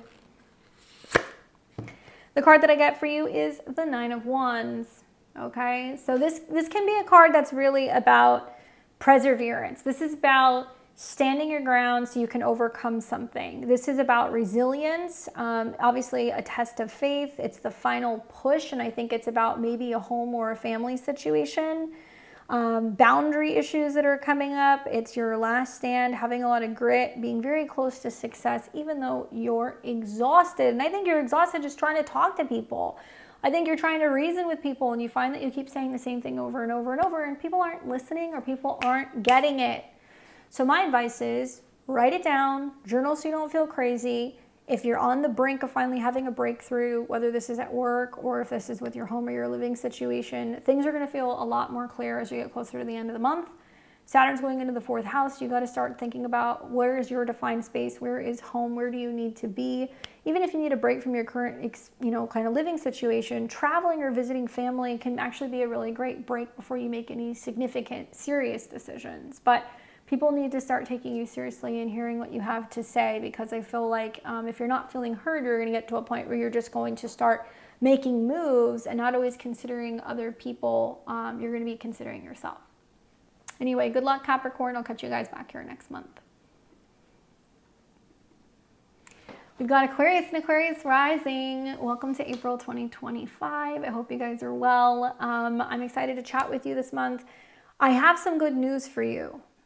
Okay, there's some sweet and salty as always, but the good news is you're traditionally ruled by Saturn, and Venus is going to be meeting with Saturn a lot this month. Okay, so Saturn is you, second house Pisces, trying to be more conservative with money. You're trying to kind of hold on to resources. You're focusing on your self-esteem, your values, and you're really trying to see your way through some challenging financial or self-esteem situations. So with Venus, which is about love or money or your family or anything in regards to real estate, coming back to meet Saturn, it means money's coming back to you. You have opportunities to move. You have opportunities to get support from family. You have opportunities to reinvest in real estate. There's going to be lots of support and security coming your way, which could actually be a blessing, like an unexpected blessing where there could be some miracles financially. The challenging aspect is that we are going to see Mars and Pluto oppose again. So this is difficult because we saw this actually at the beginning of January of 2025, right around New Year's, where Mars was in your 7th house of relationships, stirring the pot, creating tension, maybe some power struggles you had with a romantic partner, maybe it was with one of your children, maybe it was with your spouse, and there's been a lot of tension back and forth. You know, maybe you realize you've got a coach or a manager or a therapist that's just too hard on you. Maybe there has been some aggressiveness or there's been some hastiness or selfishness coming from a partner. And there's something going on where, you know, you're like, no, I'm not playing that game, or I'm not willing to change. And there's been some strife. So you will see that come back actually at the end of the month around the 26th. More intense if you have anything 2 to 4 degrees of Aquarius, sun, moon, or rising. But I think that the Venus-Saturn conjunctions can make up for it. I feel like it's going to be very supportive and protective of your finances and your self-esteem. All right, so with that being said, April 16th, Mercury will ingress into Aries. So you're going to see Mercury actually go in and out of Pisces and Aries. So you're still dealing with your money, values, communication, and contracts pretty much this month. But Mercury will break away finally, and it'll go into your 3rd house of communication. So if you want to move, travel, learn, sign a contract, if you want to focus on maybe this could be learning more about investments, this could be insurance matters, negotiations of benefits, and also thinking about creative writing, it's a good time to do it. April 17th, you're going to see Mars ingress into Leo. So now there is 6 weeks of a lot more action, dynamic, fierceness, passion, you know, with relationships and partners. And if you're single, it could mean that you're meeting people online, talking to people more, traveling, getting to know your local environment more, or just a lot more active with clients because Mars is connected to your 10th of your professional life. April 19th, the sun ingresses into Taurus. So you're going to see the sun go into your 4th house where there is now focus on your relationship with your home, your family, your roommates, your children, and your private life. And then April 30th, Venus will also ingress into Aries where there is more focus on love as a matter of communication, what's on the mind, you know, love notes, short distance trips, meeting people online. This could also mean that you're communicating, connecting, or seeing female relatives a little bit more. And you could be traveling with family, families traveling to see you, and connecting with people from afar. Now, the month starts off with Mercury and Venus retrograde. So a lot of the same, watch out for big money investment stuff, maybe not moving, signing contracts, or buying cars at the beginning of the month. But on April 7th, Mercury is going to station direct at 26 degrees of Pisces. So it's going to be conjunct Saturn. So it means that you're having serious conversations about taxes, joint money, investments, and other people's resources. Saturn is where you draw the line. No, I will not pay for that. I will not give that to you. That is not my responsibility. Even though you feel like maybe you should be or you could be helping people, you're realizing that you need to be more conservative with your resources and you can't just be kind of bailing other people out. Then on the 12th of the month, Venus stations direct at 24 degrees of Pisces, also conjunct Saturn. So this means that money can come back to you. You can win a legal case and you can get paid. It means that you finally decide that you want to pay for travel, education. Maybe you decide, yes, I will invest in a property. I will remodel a home. I will buy something. Maybe you've been haggling and negotiating with somebody about one of these things. April 12th, you're going to see a full moon in Libra, and that's going to be in a fellow sister air sign in your 9th house. So if you have anything 22, 23, 24 degrees of Aquarius, sun, moon, or rising, it's going to trine you. Well, a full moon in the ninth house can bring a trip, being in an airport, graduations, going to a wedding. This could also mean in the ninth house there is a huge shift around your philosophy, your belief system. Maybe there's something going on with in-laws or a relationship at a distance. After all, it is in Libra.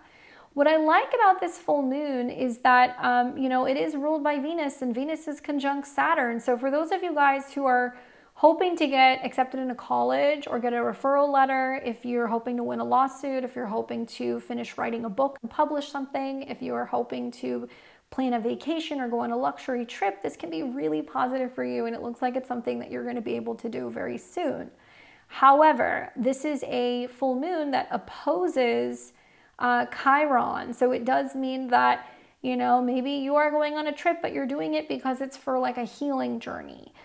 Maybe it means that, you're going somewhere, but, you're kind of like mentally taxed or stressed about, getting there, going on a plane, paying for things. You'll be able to go somewhere or have an accomplishment. It's just going to cost you because Venus is conjunct Saturn. So how much are you willing to pay for a vacation, peace, tranquility, all of these like Pisces related things? Watch for communication issues that can be also coming up in regards to siblings or neighbors in the midst of this. There can be a dispute over money or values with a neighbor or a sibling as well. Then on the 27th of the month, you're going to see a new moon in Aquarius at 7 degrees. And so this is, new moon in Taurus. I'm looking at your sign. A new moon in Taurus in your 4th house at 7 degrees. Now, if you have anything, I would say 2 to about 8 degrees of Aquarius, you're going to be impacted by this because it's going to square you. So the good news is the moon's exalted in Taurus. A new moon in Taurus means we have a new opportunity, right? Basically to focus on, hey, if we want to move, we want to buy a house, we want to get grounded somewhere, if we want to focus more on our family or on our private life, we can do that. Also ruled by Venus. So Venus conjunct Saturn is really good news for those of you guys who are like, I'm going to buy land, I'm going to build a house, I'm going to get a new apartment, I'm going to renovate, I'm going to be investing money into my family, I'm going to be investing money into just a new home life, new furnishings, anything like that. Yeah, it could be costly, but I think it'll be worth it. The challenge is that this full moon is going to square Pluto. Okay, and it's also going to oppose Mars. So it almost looks like this new home or family or living dynamic is being brought on by a relational issue. So maybe the new beginning with the relationship with family and home is because there has been cutting someone or something off, or somebody is demanding we move, or we change something about the kitchen, or, it's kind of coming from like a partner. And this will make more sense when I get into some of the other oppositions and the squares that are kind of going on. But yeah, I think that's kind of tied to everything from like the 20th through the 26th, to be honest with you. So I'll get into that list as well. April 4th, you've got Saturn in Pisces. That's in your money house, and it's sextiling Uranus in your 4th. Now, this is telling me that you're getting serious about, family money, what you're investing, what you're saving, if you want to buy land, if you want to change your home. And, through being conservative, you can navigate some of the unexpected challenges and changes that are going on with your home and family dynamic, that you're not making any impulsive decisions about moving. Then you have on the 7th of the month, Venus retrograde will conjunct Saturn at 25. So this means that you need to be really thinking about what matters the most to you, what sacrifices you're willing to make for your home or your family.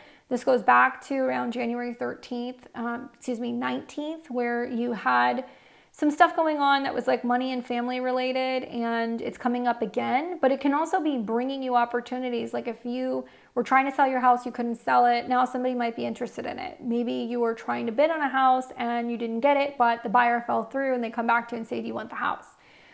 Equally, if you're trying to sell something, it can be a time where you have another opportunity to sell. Just be careful with investing a lot of money into redesigning or remodeling your home with this transit. April 16th, we're going to see Mercury in Aries conjunct Neptune. Read the fine print. Make sure you read everything thoroughly. There can be some swampy, confusing things when it comes to money and contracts that can be a problem. And you want to not have any important conversations or contracts on this day. And then you're going to see on the 20th and the 23rd, these are the red flag days that I was talking about. The sun will be in your 4th house of family, and it's going to square your 7th house. So something going on revolving your home life, maybe your children, maybe a family member is ruffling the feathers of a partner. And they get kind of agitated about what's going on at home. And then 3 days later, the sun in Taurus squares Pluto in your sign. So what first originally agitated your boyfriend, girlfriend, spouse, your kid, your partner, now you're like, I'm upset that they're upset, you know, and like now I'm reacting to what they have done. And that's going to be setting up what's going to be that new moon that's going to create the tension where you're like, yeah, maybe we do need to make a change. And maybe you could see that family matters, financial matters, whatever, are causing a little bit of a rift between you and another person. On the 24th of the month, you'll see Venus conjunct Saturn in Pisces again. So this is good because now Venus is direct, so you have the opportunity to have commitment and clarity about what you do value the most and what you are willing to sacrifice or get rid of. And then on the 26th of the month, you are going to see Mars in Leo come into opposition with Pluto in Aquarius. And this is that kind of defining moment where you're like, do I cut someone or something off? It could be a sibling, Mars. It could be a neighbor that you got into it with who is rude to a partner or a roommate. It could be that, you know, you issue a statement or you send something in writing to one of your children where you're like, look, I'm not tolerating this. This is causing issues between me and your mom, or this is causing issues between me and your step-parent. And that you're going to have a heart-to-heart about where your boundaries stand. People getting smart with you or getting frisky or, you know, kind of too aggressive with you is not going to go well because you're going to like pop off. And think about what happened at the beginning of the year, the last time you had this. So you're not wanting to fan the flames and have more conflict during this day. Use your words wisely. Now that Mars is going into the 7th house, you know, if you can just speak your piece and do it in a way that's firm but also non-aggressive, you're going to get a lot further. All right, so that's how the month is going to go, guys. Let me know what happens. I think you guys are going to do well with Venus coming into conjunction with Saturn. I think it's really good for you, and it's going to give you the opportunity to, you know, possibly bring in some more money and kind of like believe in yourself again. Card that I get is the Page of Wands. All right, so look for fire signs. So Aries, Leos, Sagittariuses. Pages can be children. It can be dealing with a younger person. This is about adventure, excitement, fresh ideas. This can be also about being more cheerful, energetic, fearless, discovery, young spirit, limitless potential, and being a little bit more extroverted. I think this is about challenging, or I guess like awakening your inner voice, finding your power.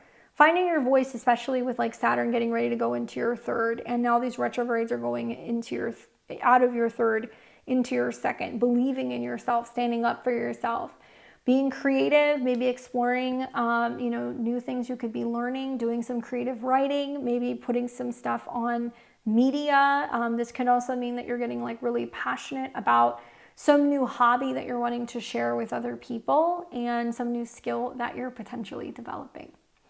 Anyway, I hope that that's helpful, and I will catch you guys back here next month. Take care. What's up, Pisces and Pisces rising? Welcome to your April 2025 horoscopes. I hope you guys are doing well. I know you've had a lot changing recently in this last month, and I'm excited to kind of chat with you about what is going on for the month ahead. As you know, I'm always going to talk about what's going on with Jupiter as well as Neptune. So we don't really have too much stuff going on with Jupiter, your chart ruler, this month.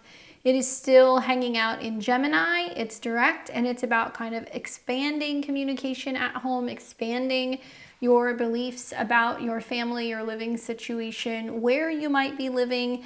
And it is also the dispositor of all of these retrogrades and things that are going on in your sign. So it is kind of helping you give a little bit of insight into how you navigate changes that might be happening emotionally or with your home, your family, your properties, your real estate, all of that stuff.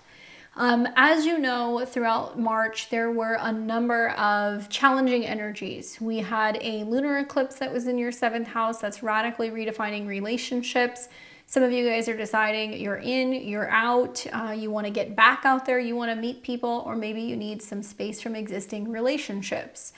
And this month is going to continue with both Mercury and Venus retrograde at the beginning of the month, and they are going to be moving back through your sign. So you're going to have kind of like deja vu memories and kind of reworking and rethinking things that have really been going on since the beginning of 2025. Now, whenever you hear that there is a conjunction in Pisces, that is impacting you personally, especially when it comes to your personal appearance, your body, your habits, your health. You're going to see a number of planets that are going to be touching on the North Node, which is who am I? Who am I becoming? What is my intuition telling me? What is changing and dissolving? As well as Saturn, which can be about your boundaries, your goals, your friendships, your communities, and also what is needing to kind of come to an end or some kind of conclusion or completion. Good news is that with both Mercury, which rules relationships, as well as your home, and Venus, which represents your communication and what's needing to be changed, this is a month where there is a defining turning point. And that can be about your personal identity, that can be your appearance, your health, and you're going to be able to commit both the heart, Venus, and the mind, Mercury, to this new way of life, okay? So if you've been having some health issues, they can turn around. If you've been having an identity crisis, it can kind of get better. And there can also be this reworking of something in regards to your long-term personal plans. Now, I'm going to start first with the ingresses, because those are going to be the most prominent. Obviously, on the 16th of the month, we're going to see Mercury leave your sign, and it's going to go into your second house, which is going to deal more with your personal possessions, money, spending, income, self-esteem, security. And Mercury is going to deal with your relationships, and it's going to also be with your home and family. So you're going to make a more definitive decision revolving around, how do I want to spend money? What do I value? Maybe you've sold some things, you've kind of downsized and decluttered. Now you have some extra cash. It can also mean that now you're being able to kind of feel like some of the money issues or the delays or the resource issues are now getting a little bit better. If you've been thinking about buying a property, buying a house, moving in with somebody, making a serious commitment to someone, Mercury going into Aries can actually help you through that process. On the 17th of the month, we're also going to see Mars change signs, and it's going to be going into Leo in your 6th house. Now, we saw we saw Mars start its retrograde in December in the sign. And for a lot of you guys, Mars in the 6th house was bringing up your self-esteem, eating habits, spending habits, also your money stuff, and your beliefs about your health, work, and habits. So I had to retrograde back into your 5th. I know a lot of Pisces and Pisces risings, they have been dealing with health issues. They have been dealing with coworker issues. They've been changing jobs, changing locations with offices, maybe taking a break from work, maybe looking for a new job. So as Mars goes into the 6th house, it'll be about 6 months where you can get a lot of work done. It does actually very well in this house. But what does it want you to work on? Well, it wants you to be productive. It wants you to be physically active. It wants you to be creative. It also wants you to have a little bit of fun at work, or have fun with your fitness or with your health. So now that Mars is going into the 6th house, if you want to go back to the gym, right? If you want to be investing a little bit more time or energy into your physical health habits, if you're on the hunt for a new office or a new job, it can actually help you do that. Now you're going to see on the 19th of the month, the sun is going to change signs. It's going to leave your financial house and go into your 3rd house, which is going to be dealing more with communication, short distance trips, contracts, negotiations, maybe learning more. So you're learning about money, you're learning about your siblings, you're learning about health. And your mind is going to be on finances, because Taurus is about money and physical change. Short distance trips and meetings, more communication can also get highlighted under this transit. On the 13th of the month, you're going to see Venus finally leave your sign. And to be honest with you, having had Venus for an extended period of time in your 1st house, a lot of Pisces and Pisces risings have been really working on their appearance. So maybe you've been focusing more on self-healing, maybe there's been some cosmetic changes, maybe there's been some health or habit changes, and now you're looking and feeling better. So when Venus goes into the second house, you can actually be feeling more confident. There could be more, higher self-esteem, more confidence, feeling more secure with yourself. And Venus in the second house is also a good transit for money, personal pleasure, luxury expenses, buying things. And Venus deals with other people's money, so loans, credit, debit, joint partnership finances, as well as communication, cars, and travel. So if you've been talking about maybe, getting a new car or getting an expensive purchase financed, or if you've been thinking about spending a little bit of money on travel, maybe buying a new gadget, or just booking like a weekend getaway, this can be a good time for you to do that. Keep in mind, Venus is still in shadow, and even though you're going to be feeling like springing on some nice stuff, Neptune is there, so you have to really make sure that that's something that you really value, something that you really want. It could also be some style changes that you're going to be investing in. And Saturn's going to be there, in the month of May. So it is possible that you're spending some money on stuff that you truly value, but you're still kind of sticking to a budget. Now, within the month of April, like I said, we start the month with both Mercury and Venus retrograde in your sign. So cosmetic changes to your appearance, your style, your clothes, big budget or big ticket items are things that you really want to reconsider until we get to the end of April. But on the 7th, Mercury is going to go direct in Pisces, and that's going to be at 26 degrees. So if you have anything 25, 26, 27 degrees, it's prominent for you. And Mercury rules your relationships. This can be with romantic partners, spouses. It can also be with clients. And this is also about your marketplace, attracting people in if you have some kind of service-based business, and how you communicate with your family. So it looks to me like with Mercury going direct, conjunct Saturn, you're getting ready to make a big announcement. There's a big decision about your home or your family that you're going to make. There's a big decision about your relationship that you're going to make. And with all these planets in the first house, it is meant to be selfish. You're supposed to use your intuition to kind of better navigate making changes at home or in your relationships. And it looks like you're going to communicate or draw a boundary or a line about where you stand in a relationship or with a family member or a living situation. And you're doing this because you're following the advice of your friends, or you're following your goals. You're following your gut, your intuition. Communication issues and health problems can get better. So we can see that stuff kind of clears up after that. And then on the 12th of the month, Venus is going to station direct at 24 degrees of Pisces, also conjunct Saturn. So anything 23 to really, I would say 25, 26 degrees, the Venus retrograde going direct is significant for you. Now, you could be reassessing things like joint income, tax matters, investments, spousal support, child support, negotiations and settlements. You can also be communicating and talking to other people about how you feel about intimacy issues, vulnerability, fears, insecurities, and also kind of tackling some personal issues head on. So if you've been feeling a little down, or if you haven't been feeling so great when it comes to the self-love department, Venus going direct in conjunction to Saturn means that you have to do what's best for you, even if it's scary, even if it means that you might have to communicate some things that are difficult. You might have to have some heart-to-hearts with some people, or maybe you're just making a more significant decision about whether or not you're going to change a vehicle, or if you're going to be taking out a debt or a loan, or potentially even moving. Now, we will see 2 lunations this month. There will be a April 12th full moon in Libra, bringing the attention to some of these Venus-related things. So Libra is always relationships. The 8th house is other people's money. So this is like the money that you get from the bank if you take out a loan. This is money in investments, retirement. This is your partner's income. This can also be money that's tied to inheritance or taxes. So a full moon in Libra is going to take us back actually to the fall of 2024 when we had a solar eclipse in Libra, and this planted a seed revolving around, well, how can we come together? How can we have more intimacy? How can we have more closeness? How can we kind of flush out all of the issues that might be hindering intimacy or financial growth or transparency when it comes to partners' income? Now, you may have made investments then that are now getting ready to kind of play out, or maybe you made some big decisions or changes in your budgeting or your financing, and now you're going to see the effects of that.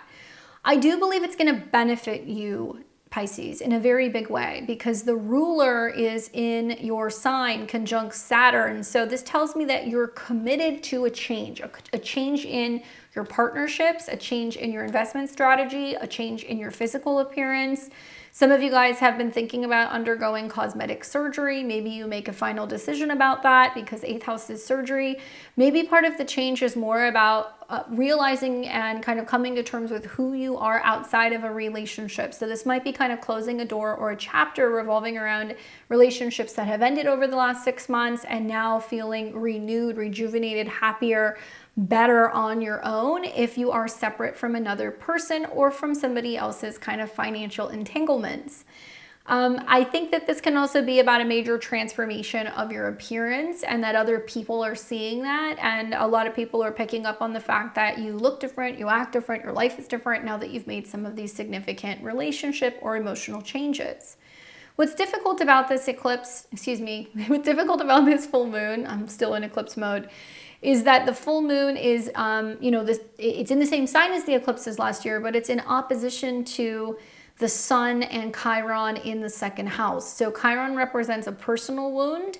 It can mean that, the 8th house full moon materializes as a back and forth about a financial matter and, you got to give something up to somebody and it costs you. It can also be expenses relating to work or expenses relating to childcare or medical care or medical insurance because the 8th house can be insurance based.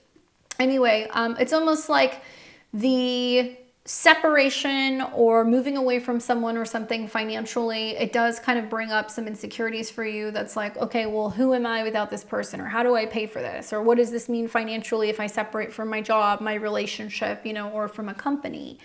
And this is something you're going to work on as Saturn and Neptune are coming into your 2nd house. You're having to overcome self-esteem and money fears. Now, the second moon we're going to see will be the new moon in Taurus. It'll be at 7 degrees, and this will be on April 27th, 2025.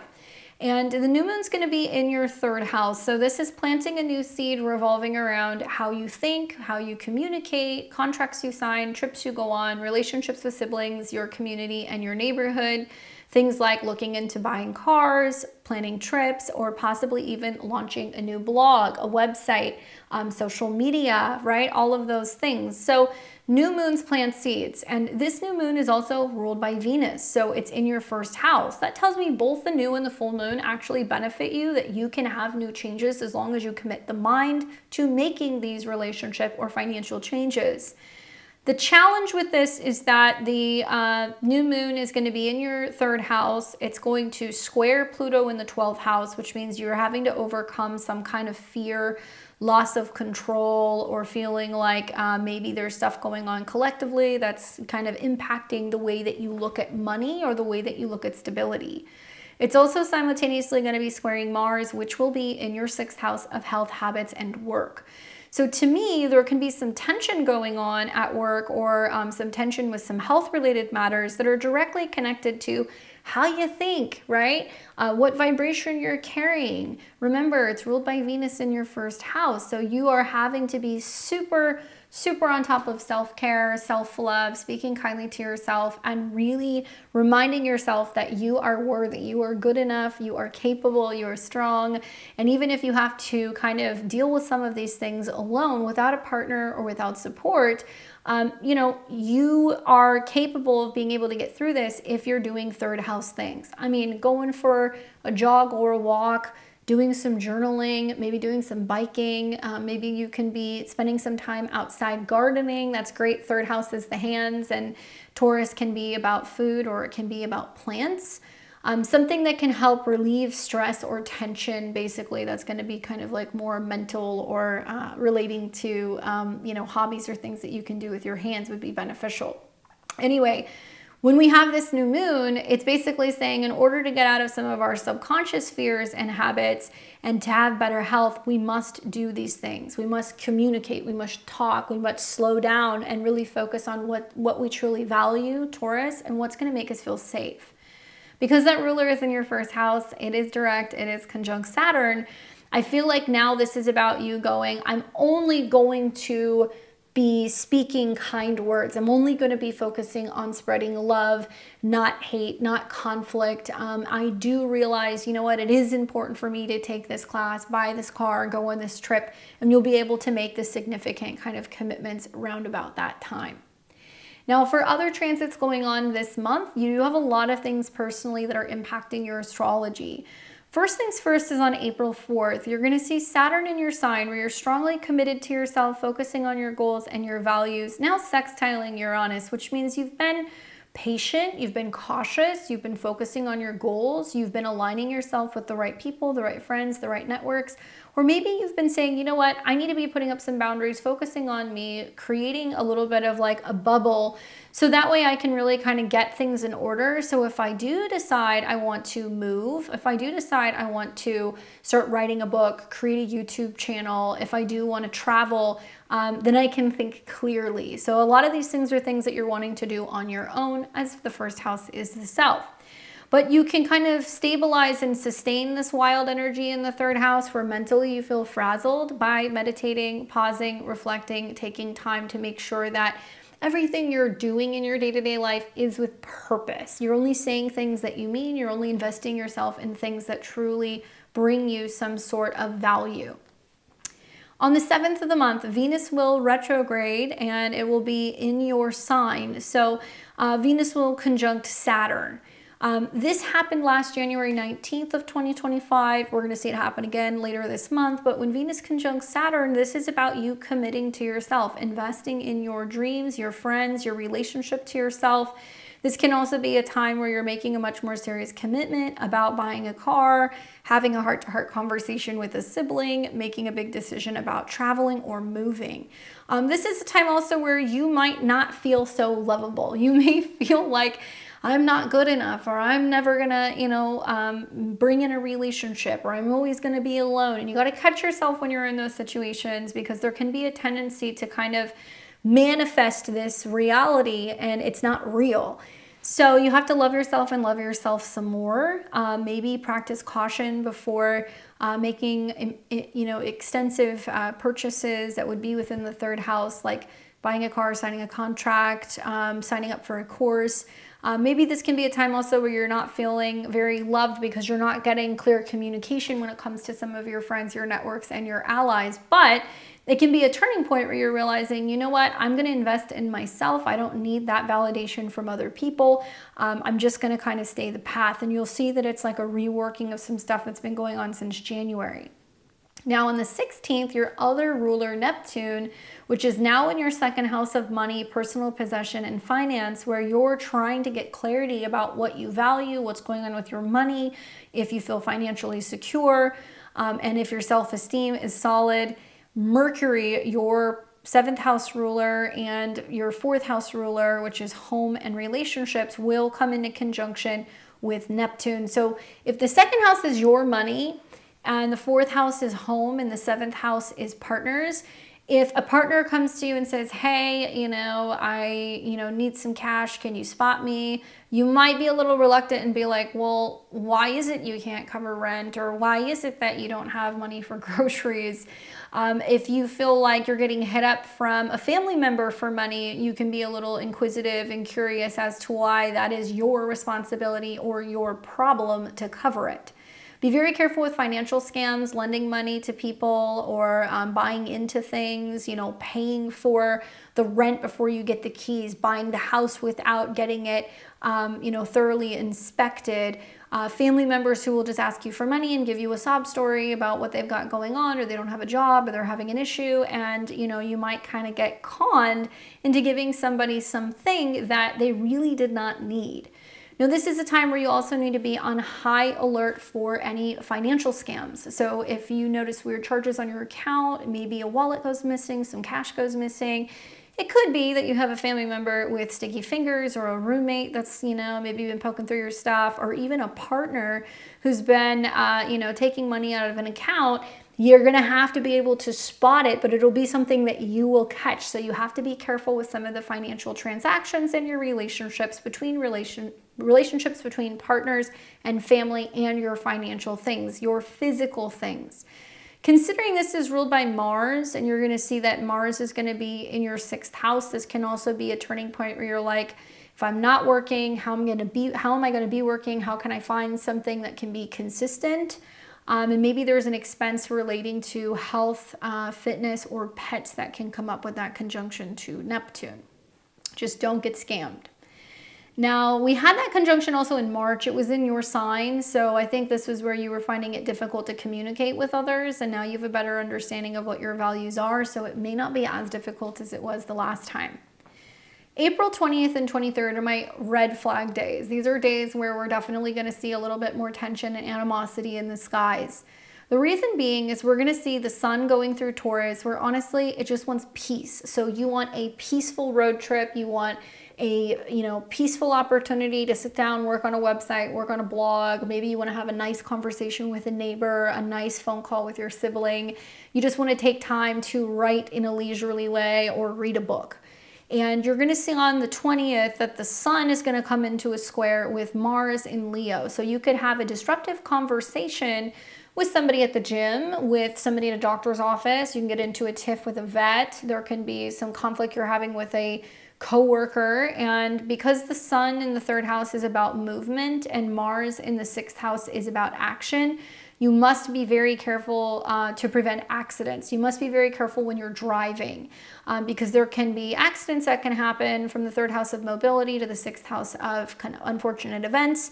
And yeah, pay attention when you're on the road, no texting and driving, don't even have your phone on you, honestly, because this could be you getting distracted in communication. And then all of a sudden there is an accident or there is a conflict.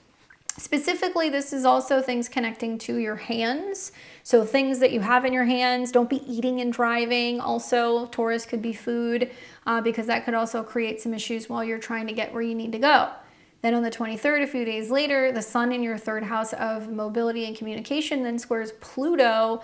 And that tells me that, now you have some mental stress about the fact that there was a tiff with somebody at work or there was a fender bender, you're losing sleep over it, you're feeling anxious about it, and you're having a difficult time kind of communicating. And Pluto deals with legal matters, it deals with teachers, mentors. It's also the state of the world. So there can be a lot of intense things going on in the world and you're just kind of like, I need to get off social media today. I don't want to talk about what's going on in the news. I just need like some peace. And because the sun is in the focal point of the 6th and the 12th house, if there's any miscommunication at work, any miscommunication with travel, if there's any miscommunication also when it comes to education, ask questions, read the fine print, go through things slowly. And there can definitely be some challenges revolving around maybe issues with siblings, scheduling issues with work and clients, and maybe, like I said, just feeling a little mentally frazzled. On the 24th of the month, Venus is going to conjunct Saturn in Pisces again, similar to what we saw on the 7th and also the 19th of January.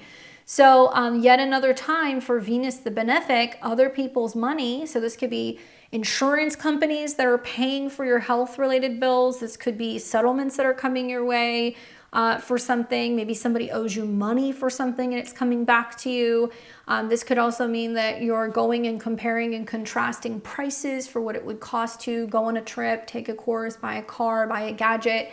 And when Venus is conjunct Saturn and it's direct, okay, which is around the time of the Venus Libra kind of full moon, you're going to be able to make a decision. And maybe it's that you're like, okay, I have finally paid this thing off. I finally paid off my debt, or I finally finished paying off my mortgage, paid off a student loan. Maybe somebody owed me money and they finally paid me back. So it can be this like turning point where you're like, okay, now I have what I need. Now I have kind of wrapped up whatever kind of kept me entangled to another person and I'm good to go. At this point in time, Venus is going to be, turning, obviously.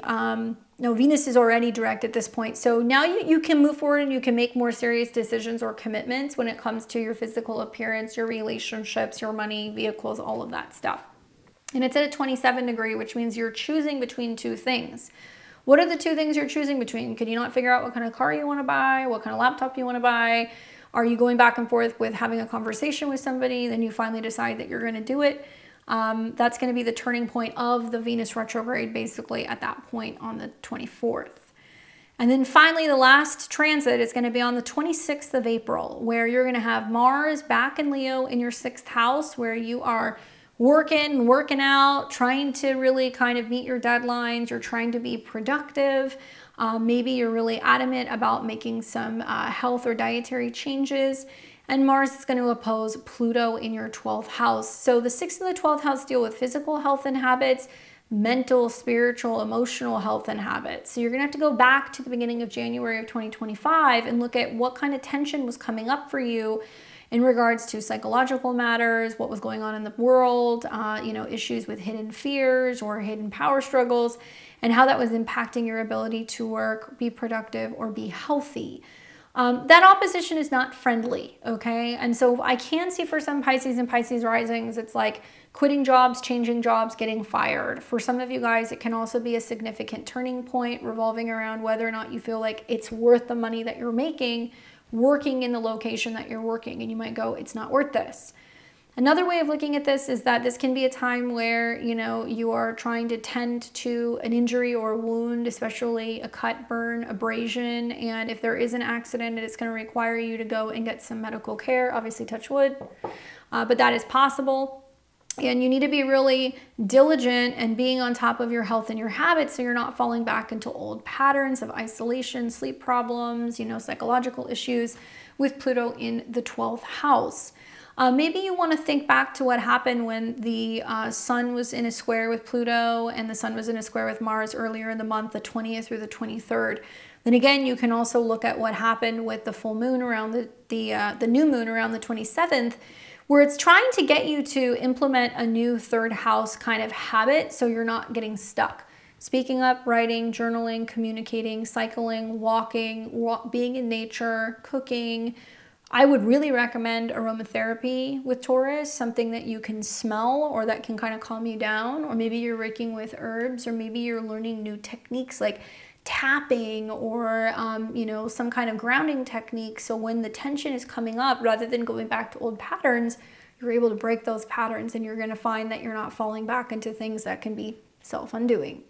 Certainly with Mercury and Venus retrograde in your 1st house, there can be a sense of either revising something about your appearance, but we can also sometimes fall back into old habits. So we really want to catch that and make sure that we're communicating and speaking through some of the tension so that way we are able to clear it out. Obviously, with Mercury being connected to your South Node transit in the 7th too, I think there's some big decisions being made about relationships this month. And some of you guys are going to go, you know what? It's easier for me to just be alone or be on my own or have some space. So if that's the conclusion that you come to, it's not necessarily a bad one. The card that you get is the Strength card, okay? So this is a great card. It's about emotional strength, not necessarily just physical strength, although I definitely feel like there can be some real physical strength development, endurance that's being built with Mars in your 6th house. This is about self-love and respect, which is very much Venus-Saturn in your 1st house. That's like knowing your worth, respecting yourself, putting yourself first, and that relationship with yourself, and knowing that there are certain things that you cannot and should not tolerate any longer. This is about unconditional love, courage, inner strength, influence, compassion, persuasion, and inner stillness, which I feel like is all of the things you've been working on. Strength is about realizing how strong you are, what you can endure, and what you can overcome. Okay? So you might be turning around, later in this month going like, wow, I can't believe I've just gone through all of this stuff. This is crazy, but I'm here. I made it. I came out alive, maybe not unscathed, but definitely realizing how strong and how capable you are. So you have to remind yourself of that, give yourself that pat on the back, and continue pushing forward so that way you can really focus on some of the 2nd house stuff like development of your resources, better self-esteem in the next couple of weeks. Hope that was helpful for you, Pisces. I will catch you guys back here in May. So for everyone, okay, congratulations on making it through March. I know some of you guys are watching this like the 3rd week of March, so you're almost done.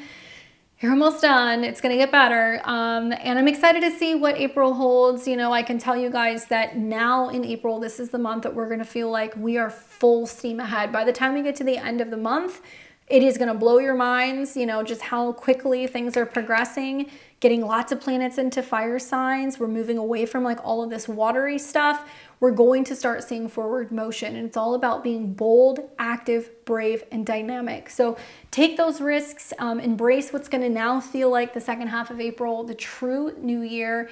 And you guys have to let me know what's happening. So leave me your comments below. Come back to this and give me some feedback on how this materializes for you in the month of April.